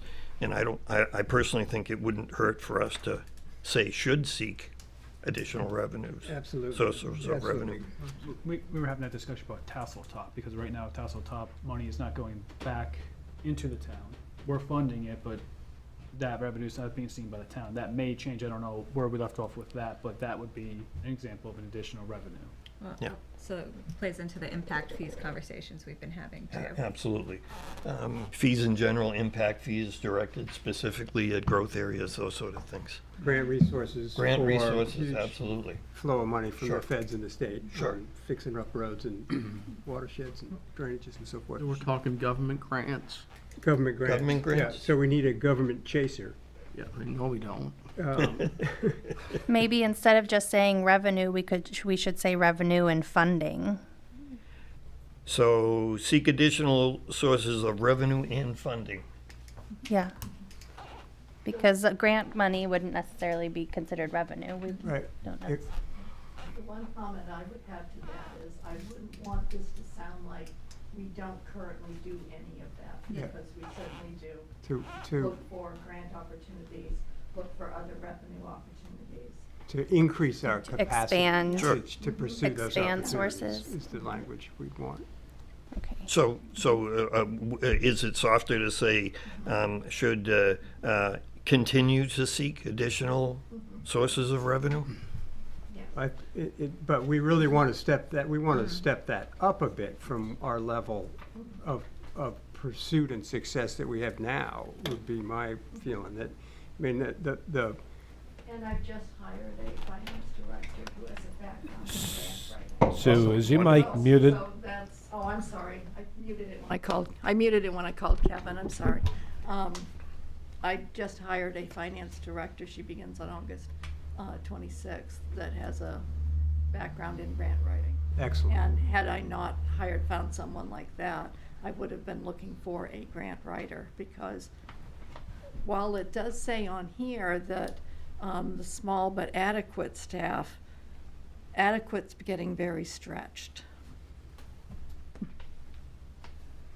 Well taken. All right, so consensus of the committee, how do you want to word this?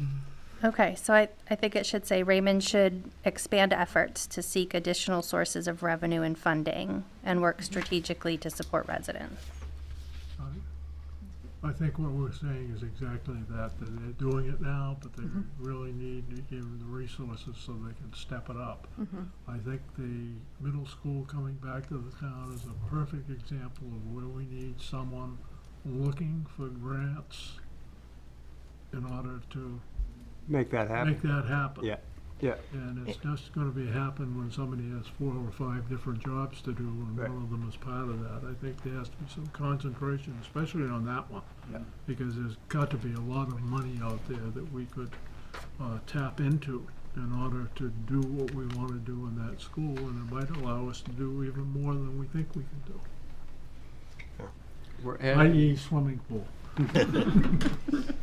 we're adding $1 trillion in debt every 6 months to this nation, and we're advocating to try to get more? How patriotic is that? If it's available, it's already available. Yeah. And we're throwing our hat in the ring. Yeah, I think Greg, that'll be there. That'll continue. Well, presumably continue to be there in some form or other. But it's really about increasing our capacity to be competitive, to chase and win some of those. Because all of our neighboring towns, or not all, but a number of the neighboring towns do that and have a success rate that's maybe it's 50%, maybe it's 30%, but it brings in money to help with public works and various funding categories that would be attractive to us. I don't think we'd be, if every town in the nation certainly pursued that path, it would drive up perhaps the federal deficit. Well, it's already driving up inflation, which is one of the problems we have in affordable housing and other things. I don't know. I think if the town can't afford to do it on our own, we don't do it. We don't beg for someone else to give us money. Sorry, that's what I think. Don't be sorry, Greg. That's an opinion. What I'd say is just to redirect on this, just to focus on it for everyone, because I know everyone spent hours and hours pouring through not just this document, but also the action matrix. And I can tell you a lot of things, as you already know, that are addressed in that we're talking about as far as the wording in the plan, the draft plan. They're really addressed in the action policies and action matrix. So such things as hiring a grant writer as one of the suggestions, that's in there. That's going to be part of the plan. That's what the implementation committee's the job is to look at all of those things. Adequacy of staffing and everything. All of those things are addressed basically in the action policies matrix, which maybe if we get through this, we'll get time to look at as well, because that also needs editing. But we'll see how far we get. My goal is to be out of here in an hour and 5 minutes. Okay. So have I lost my way? Oh yeah, page 7, natural and water resources. This should be a quick one. Oh no, wait a minute. What did I do? We're on page 8, Raymond. I'm looking at the wrong document. Yeah, Raymond tomorrow, page 8. Growing traffic congestion along 302. On that line, a recommended edit would be to say growing traffic congestion and safety issues along 302 and rural roadways.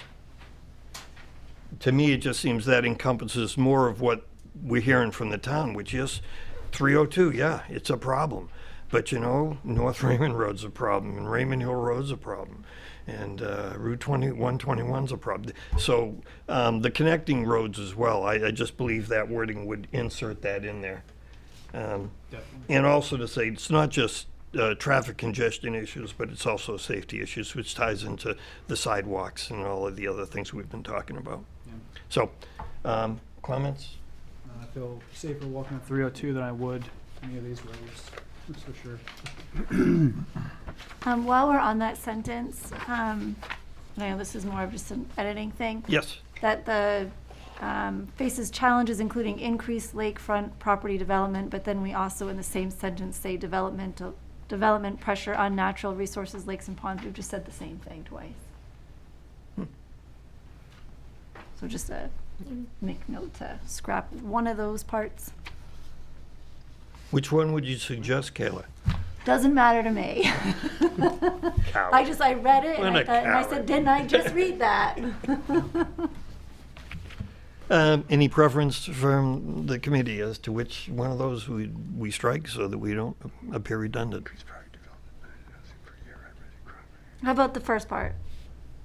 Good for you, The Kayla. second one's a little bit more descriptive. All right. Developmental pressure on natural resources, lakes and ponds. How about that? I'm good with it. All right. Okay.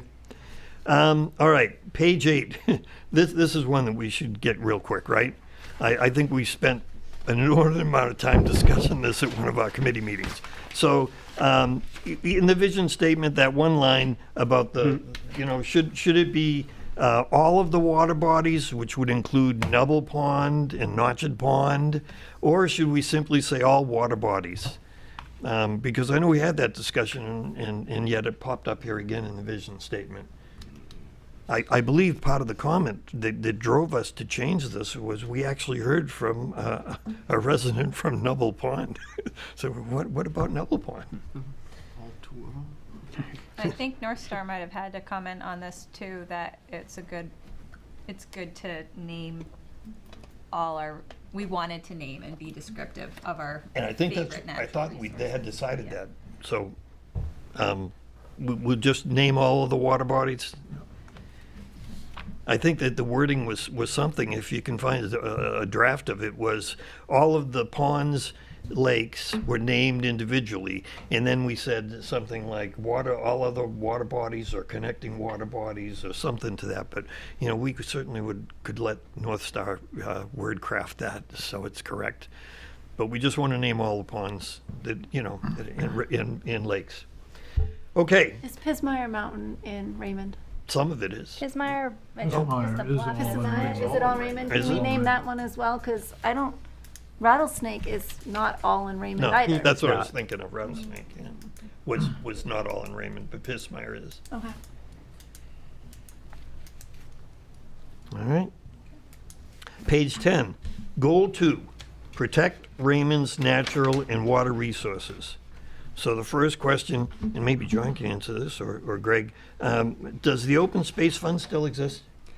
I don't believe it. That might be a Sue question, but it hasn't been active since 2015 when we made a contribution to the purchase of the community forest.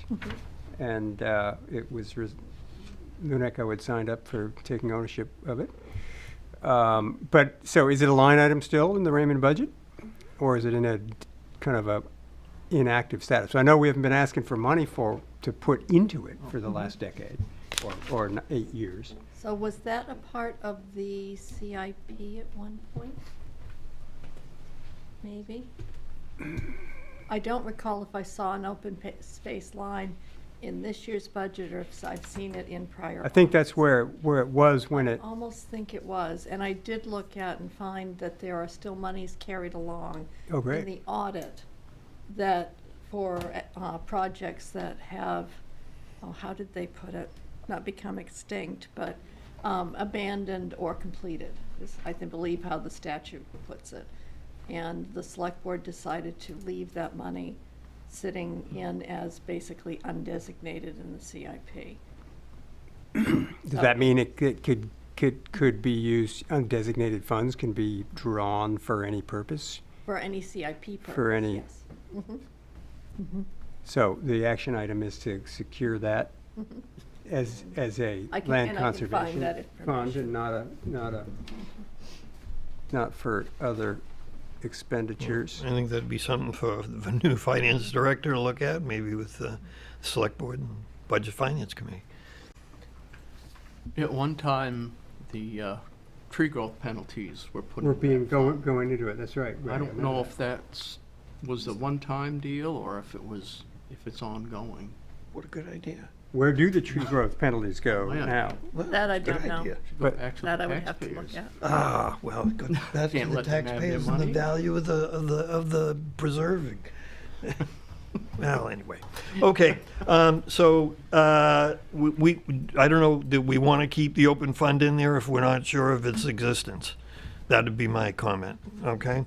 Open space is still there. Oh, it is? And Hooray. it isn't an inactive one. That is one that has the select board decided to continue. Nice. And currently there is $28,707. Loaded. You make a note of that? And what, tree growth, that I'm not sure. I don't know where that falls. So I think we want to certainly keep it in the system, seeing that this plan, this comp plan has action items for reinvigorating. Sure. Or staying active in conservation. Absolutely. So I guess it stays in. This is just a question, and either maybe John or Greg or Sue can answer this, but this is just my own question. Is Luneco the only not-for-profit land trust that Raymond deals with? Maine Woodlands has one. The image is at Fry's Leap. That's Maine Woodlands. Conservation easement. So is it dangerous to just be saying Luneco in a couple of these statements as far as it would be Luneco that would continue to partner with Luneco Land Trust on easements and conservation opportunities? Or would it be, I don't know how you'd word that. Greg, does And SWOM others? still exist? SWOM still Yep, exists? and it's they- now Maine Woodlands. That's Maine Woodlands? Yeah. And they can hold an easement? And they also hold the deed restriction on the Hayden Murdoch property. Okay. So I think just referring to Luneco Land Trust or other entities that are appropriate for the conservation project being considered would be the language that we'd want to use. What was the context of that? Is Luneco Land Trust the only not-for? Continue to partner with Luneco Land Trust on easement and and other conservation. land trusts. Other organizations. And other Preserving conservation organizations. open space. Yeah. and other conservation organizations. Everybody happy with that? Yeah. Good. Good, okay. Still on page 10, develop a process to rank the sites in Raymond most appropriate for solar development. And the edit was, and incorporate this criteria into Raymond's solar ordinance. Makes sense. Let's get specific with that. Yep. See what happens at the next special town meeting. That's right. That's right. Could be a moot point. It probably will be. I don't know.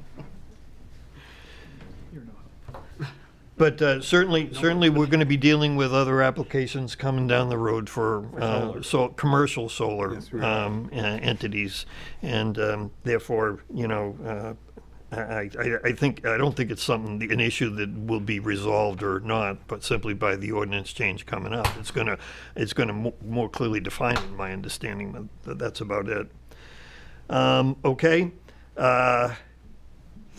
Still on page 10, continue to work with, simple edit, and support local organizations. I'm good. So I guess the idea of this edit is to keep reinforcing with everyone who cares to look that we need to be supporting local organizations. Yeah. Okay. Still on page 10, work with Cumberland County Soil and Water Conservation District. And the edit is, and the town's lake associations. So it would be including our town lake associations along with CCSWD. Any problems with that? No? No, that's okay, good. we'll do that. That's good. Good edit. Yep. Pursue public access easements for swimming, fishing, and passive recreation and the edit is, all lakes, ponds, and water bodies through a collaborative process between municipal government and landowners.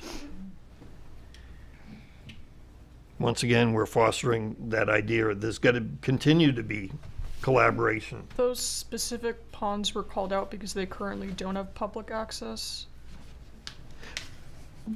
Yeah. There are a few that do have public access.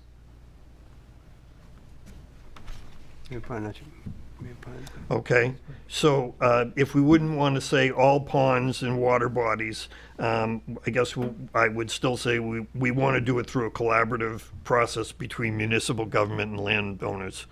I think that, for me anyway, that kind of takes the sting out of any thoughts of eminent domain and the like. I mean, I know the process really to establish it is state inland fisheries, I believe, Yep. as far as boat ramps and any of that stuff goes. Yeah. But as far as the town being able to, I don't know, say we've acquired a piece of property and we're going to donate it to the state, if in fact they want to put a boat launch here, increase access, that might be a strategy. I'm just suggesting some strategy. So I guess, yeah, if what we want to do is just highlight those two areas where we have public access, but then I would say include the collaborative process between municipal government and the landowners.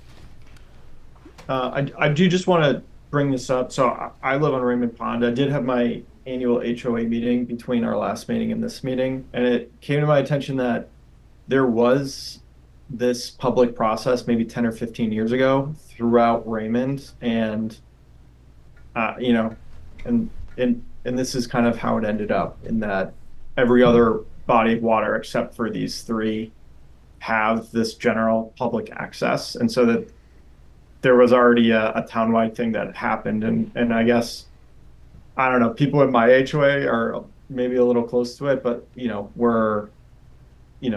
it was a very unpopular thing, I would say.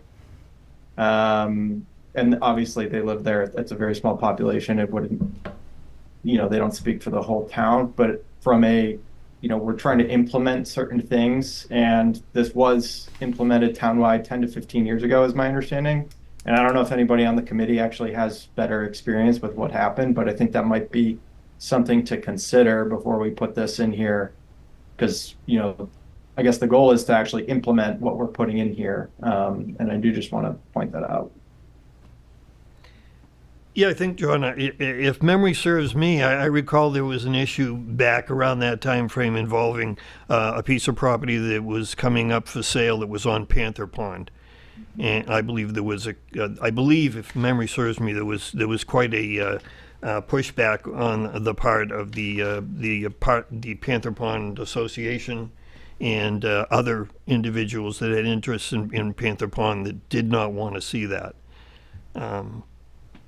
So I don't know if what you're saying is that what you've heard is what came out of that was some sort of a deal where all the other, once we let's say granted access to Crescent Lake, that then we would not be looking to provide it or increase the amount of access through to the public to our other water bodies. I'm not aware of that, but no, I think I'm saying something a little different, and obviously I wasn't here when this happened. I guess the story I heard was that there was a big push through inland fisheries and wildlife to get public access to every body of water in the town. Sure.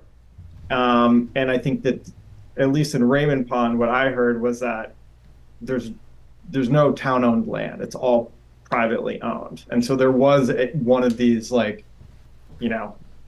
battles of, okay, well, where would we put this? And it's all private land. And so I guess I'm not sure if that's the same for Notch Pond or Nubble Pond, but all I'm saying is I think what we're saying is try to pursue this public access easement. I guess what I'm saying is I think this was pursued about 10 to 15 years ago, and we ended up here, and it might just benefit us to figure out how we ended up here.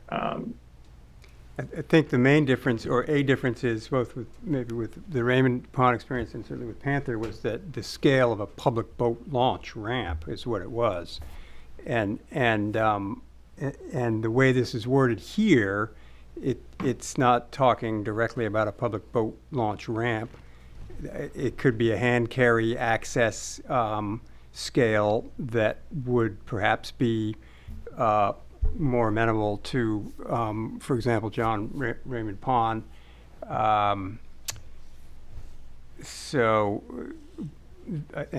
think the way it's worded right now is pursue public access easements for swimming, fishing, and passive recreation at those ponds. I think Nubble is entirely surrounded by private property, so I don't know how far we get with that, but go ahead, Ben. Yeah, so I think the question is,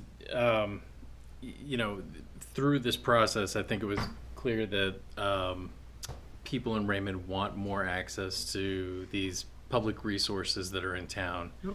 The question for this specific bullet point, and I'm sure it's later in the chapters about, those are the three that don't have any today. Yeah.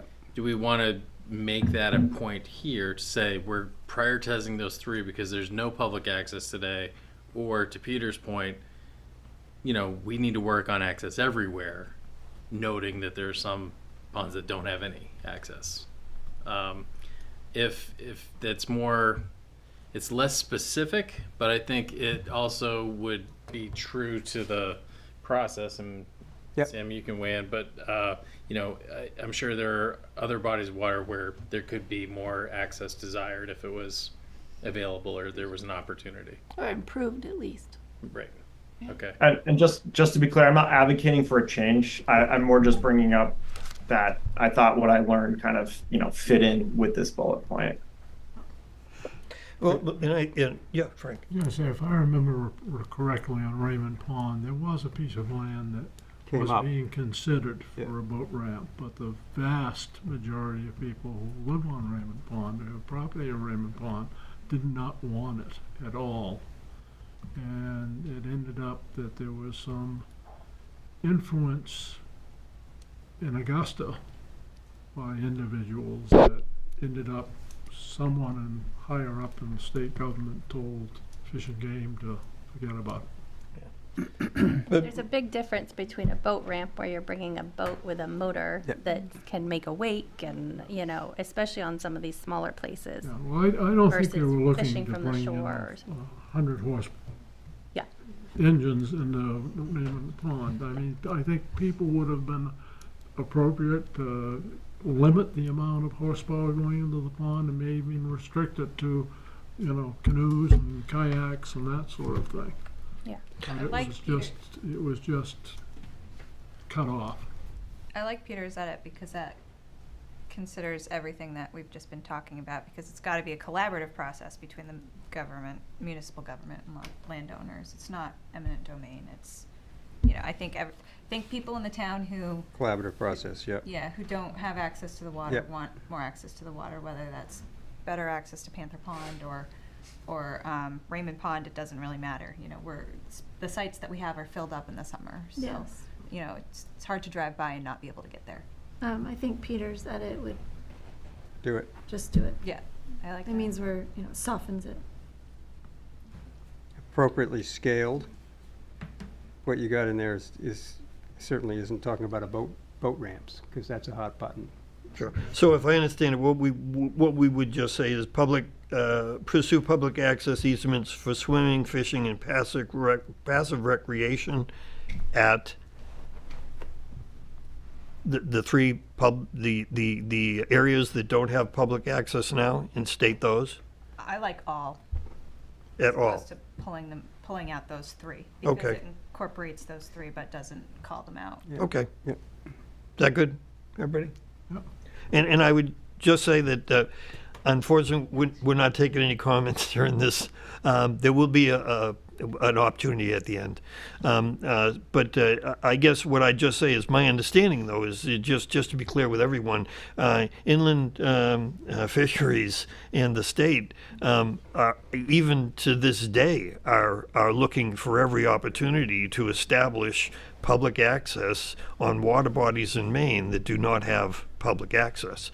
So I would think part of this, incorporating this into the comprehensive plan, is the fact that that's what the state wants.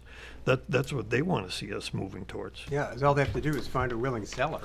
And That's it. That's the key. Someone that will sell it. the process is, Got a question. Maybe this is a John Rand question, but is there a weird conflict between us trying to maintain our water quality and us as a town trying to get all these different access into all these water bodies? I think we can make a goal.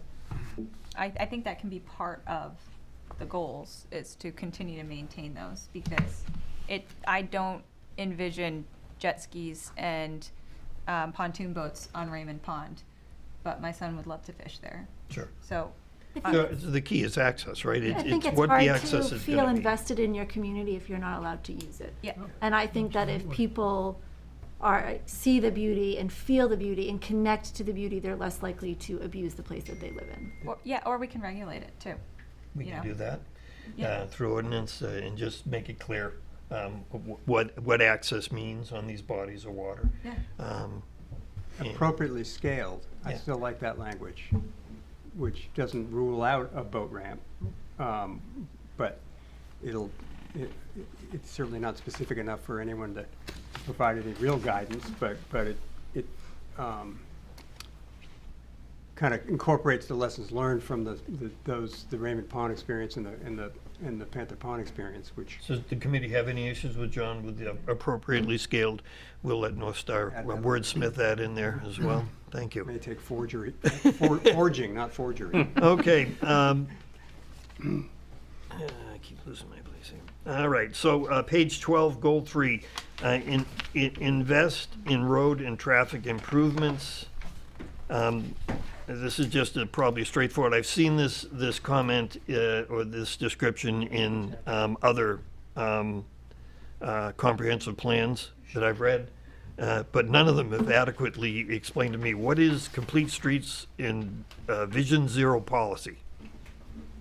I believe that is already defined in the transportation chapter, but I can double check to be sure. If it is, could we just have a reference on this goal? Yeah. That sound reasonable for everyone?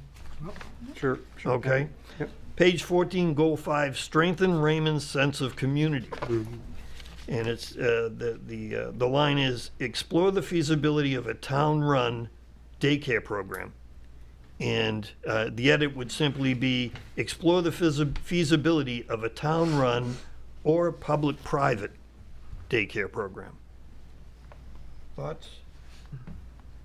Why?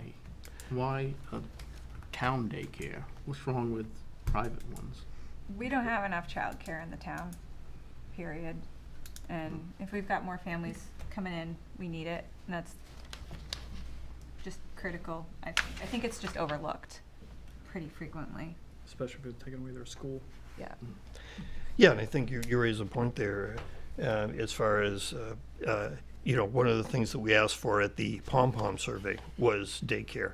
And although it certainly was on the lower end of votes, I believe that what this edit is saying is that either keep that option open. So as an example, if when the school comes back to the town, it may be that some space there with what would be considered to be reasonably low amount of renovation cost because it was a public school might be relatively inexpensive to turn into a daycare center. And therefore, it would either be a revenue stream, we talked about new revenue, by leasing it to a private concern, that Raymond also has some amount of say over, or a public-private where it's something as simple as we can get you to decrease your expense and maybe pay your employees a living wage, and in return what we'll do is give you a big break on the lease. And that would be kind of a public-private type of a program. The RSU is currently sort of doing this with pre-K program with one of our daycares here in Raymond. Yep. They sort of have a public-private relationship, and from what I hear, it's quite successful and working out nicely. So I guess they said it would just be opening the door to say, either way, we might be open to that, so. And right now, we're exploring adding to our rec program a before and after care program. And all the programs that we have available right now have wait lists within 24 hours. It's like Taylor Swift tickets. So and then you're not guaranteed coverage, and it impacts parents' abilities to work. So I just see it as something that's going to get worse. Yep. Are we okay with that edit? Just to add or public-private? Good. Moving on.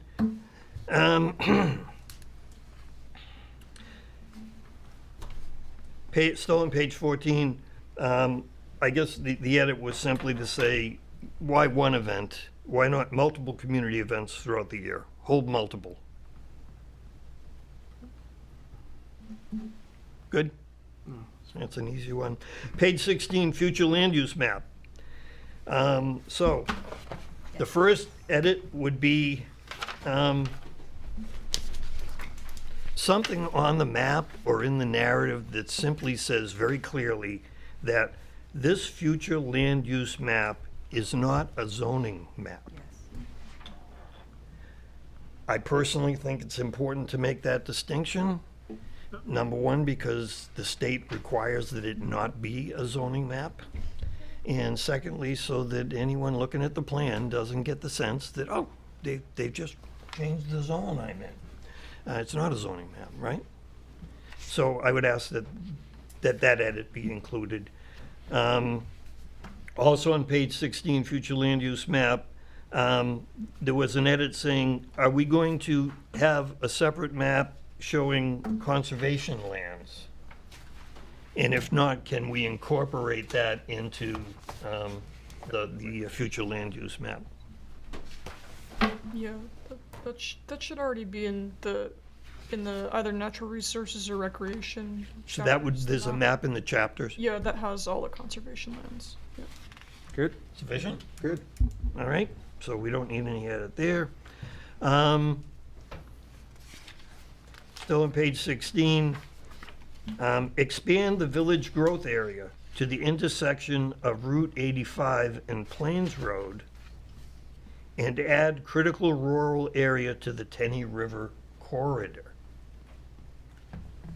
That second one got my attention. We kind of missed that.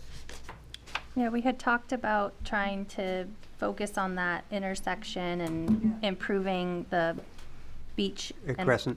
At Crescent, trying to slow down traffic, and the town owns some of that land across the street from it. it So does.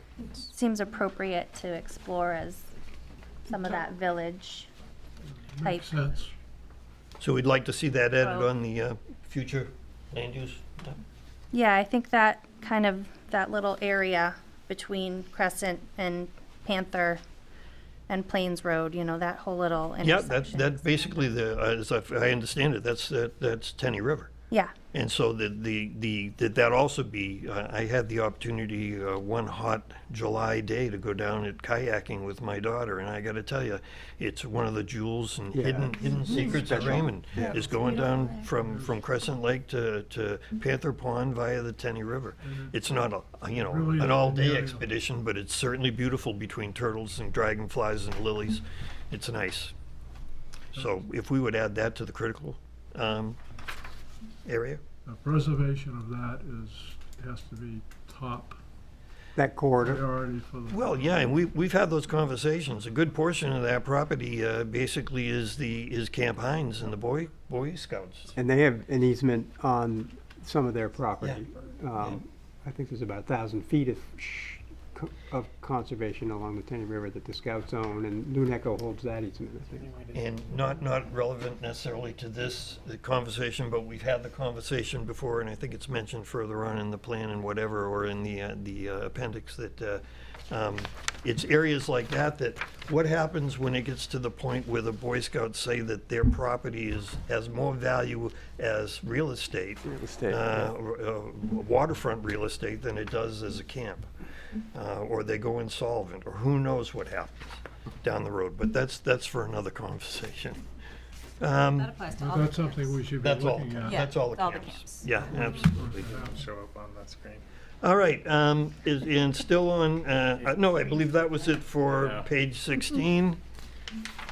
We're getting to the end, folks. Peter, if I could, before we move on. Yes. Sam zoomed in a little bit. I was hoping I could point it out. There you go. Yeah, use the pointer. Thank you. That's good. The Tenny River, I understand, is that connection between Crescent and Panther Pond.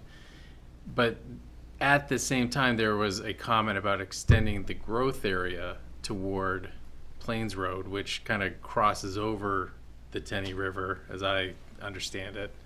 Like, are there specific properties that whoever made that comment, or like, does it go all the way down to the intersection? Does it include Camp Hines in a growth area, for example?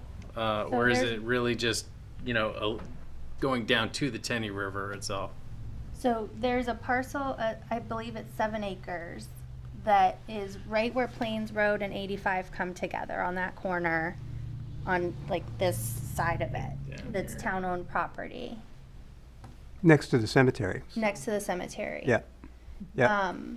Where, they could look at putting parking for the ramp for the beach goers at Crescent. Okay. Or maybe there could be like a hand carry boat portage entry into the river. But that could possibly be used in some sort of way to help make improvements in that area.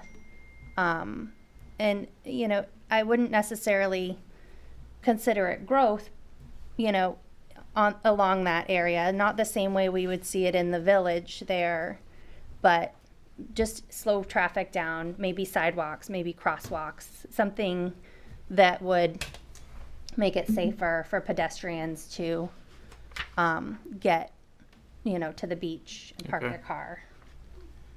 So I think that's very helpful to understand kind of what you're envisioning, and if that matches up with what other people are thinking. When we talk about the growth area, there's a narrative in the future land use section that talks about small scale multifamily, adding some commercial uses to kind of go with the civic uses that are already here. It's this part of town we're in.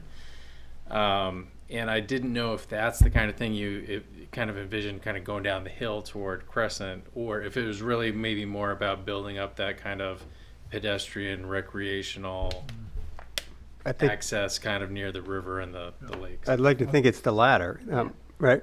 Yeah. And not bringing the whole orange growth down to and beyond the river. Okay. Um, So I did hear there was pretty clear consensus that that river itself should be green. There should be a green connection between Crescent and Panther.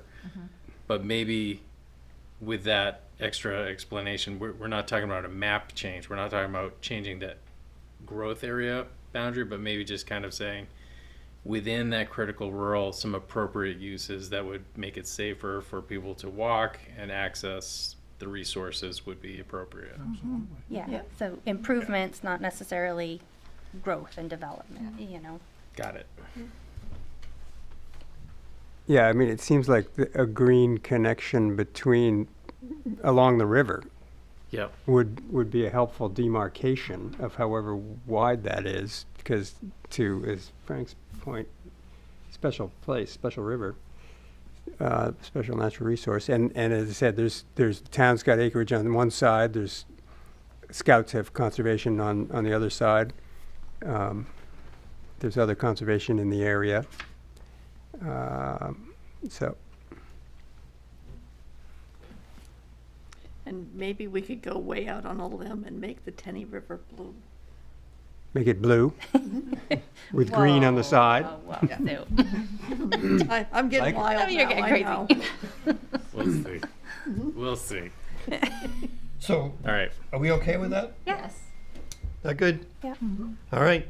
I got a quick comment. I'll just, and I think you answered it, Sam, that there are other conservation properties are shown on another map in the plan. Yeah, this map shows critical rural areas, so that's what the dark green is.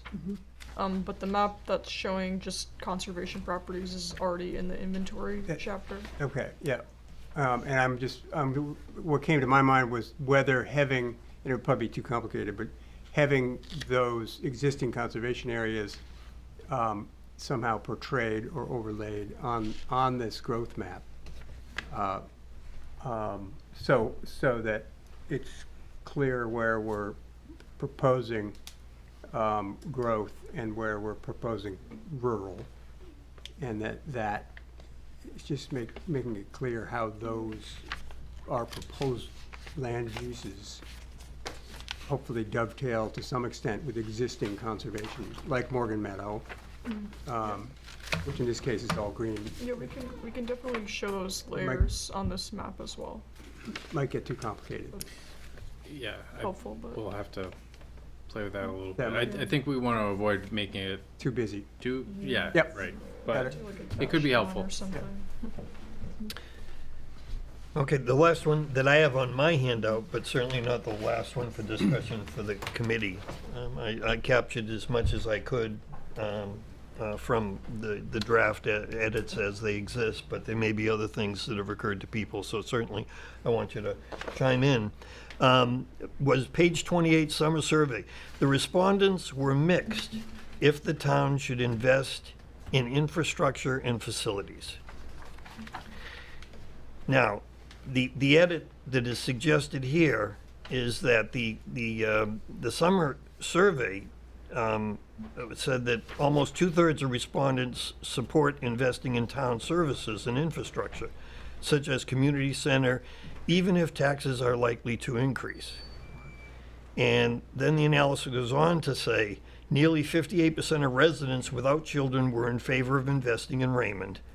That percentage jumped to 72% if the resident has school-aged children in their household. So I guess the edit is asking if this, characterizing this as mixed doesn't seem to jive with the results analysis of the summer survey. And to compound things, I kind of pulled up, just to refresh everyone's memory, how question 7 of the summer survey was posed to the citizens. And it says, the town of Raymond should, bullet point 1, keep taxes as low as possible, even if it means cutting services. And the second bullet point was, or question was, invest more in services like recreation, libraries, and infrastructure, even if taxes go up. Now, in reading this, I would say as a survey question, I would say that really, in order to be a little bit more equitable, there should be at least 4 questions here, right? So the option to the citizen on the first one was keep taxes as low as possible. Well, that should have been it. That's survey question number 1. Survey question number 2 would be keep taxes as low as possible, even if it means cutting services. The survey question number 3 should be invest more in services like recreation, libraries, and infrastructure. And then the 4th question should have been invest more in services like recreation, libraries, and infrastructure, even if taxes go up. So I think that the edit is really suggesting that the data we collected doesn't seem to jive with the analysis in the report, or the statement that the respondents were mixed. You know, as I read the data, number 1, we didn't ask all the right questions. Parse it out. The pie chart in the analysis has 2, and one of them is low taxes, and the other one is invest in the town. Yeah. And so, but the question wasn't asked. Maybe a reasonable person would say, well, I want low taxes, but I do want you to invest in the town. So maybe what you got to do is decide on what you're spending the money on and spend it on something else. I'm just saying that could have been a question. The question could have been proposed in the survey a little differently. I'd ask North Star's feedback on that, their questions, the sense of how that's worded.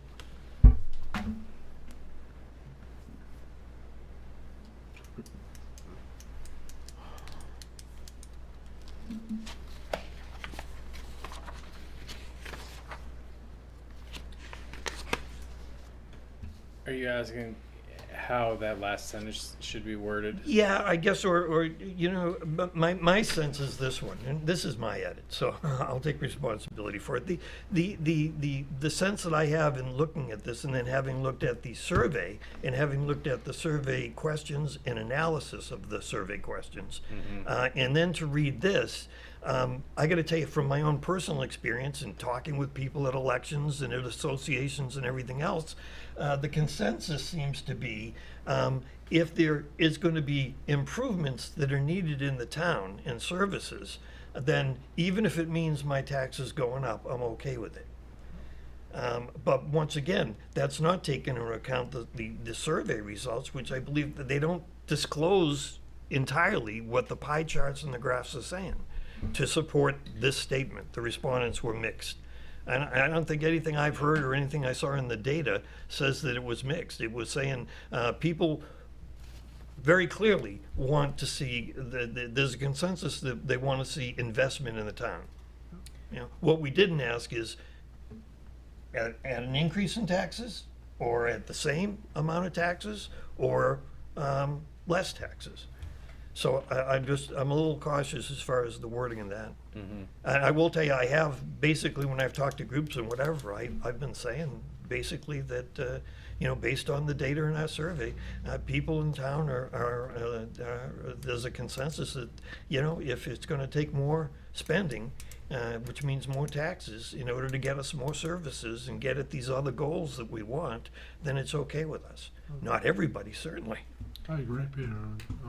The surveys we did, and all the pom-pom surveys that we did, that seemed to be the majority of the people were saying that. And I think that's what the survey summary says in more detail, with that whole kind of document focused on the survey. I think this snippet, what I'm reading here is that maybe it needs to say, in general, there is support for investment in the community, even if it increases taxes. However, something like it wasn't universal, where respondents, you know, differed or had mixed opinions.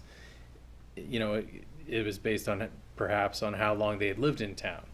I think that was one of the variables that you could point to and say, you know, it would impact how willing they were, or willing to say they were, supportive of investing in the town. But I think your bigger point about going back to that document and saying, you know, there's a couple pretty clear points that say, you know, there's generally good support across the board, but it's not universal. And I think that was maybe the word you used. I'll write that down because there's not universal, it's strong, but not universal support.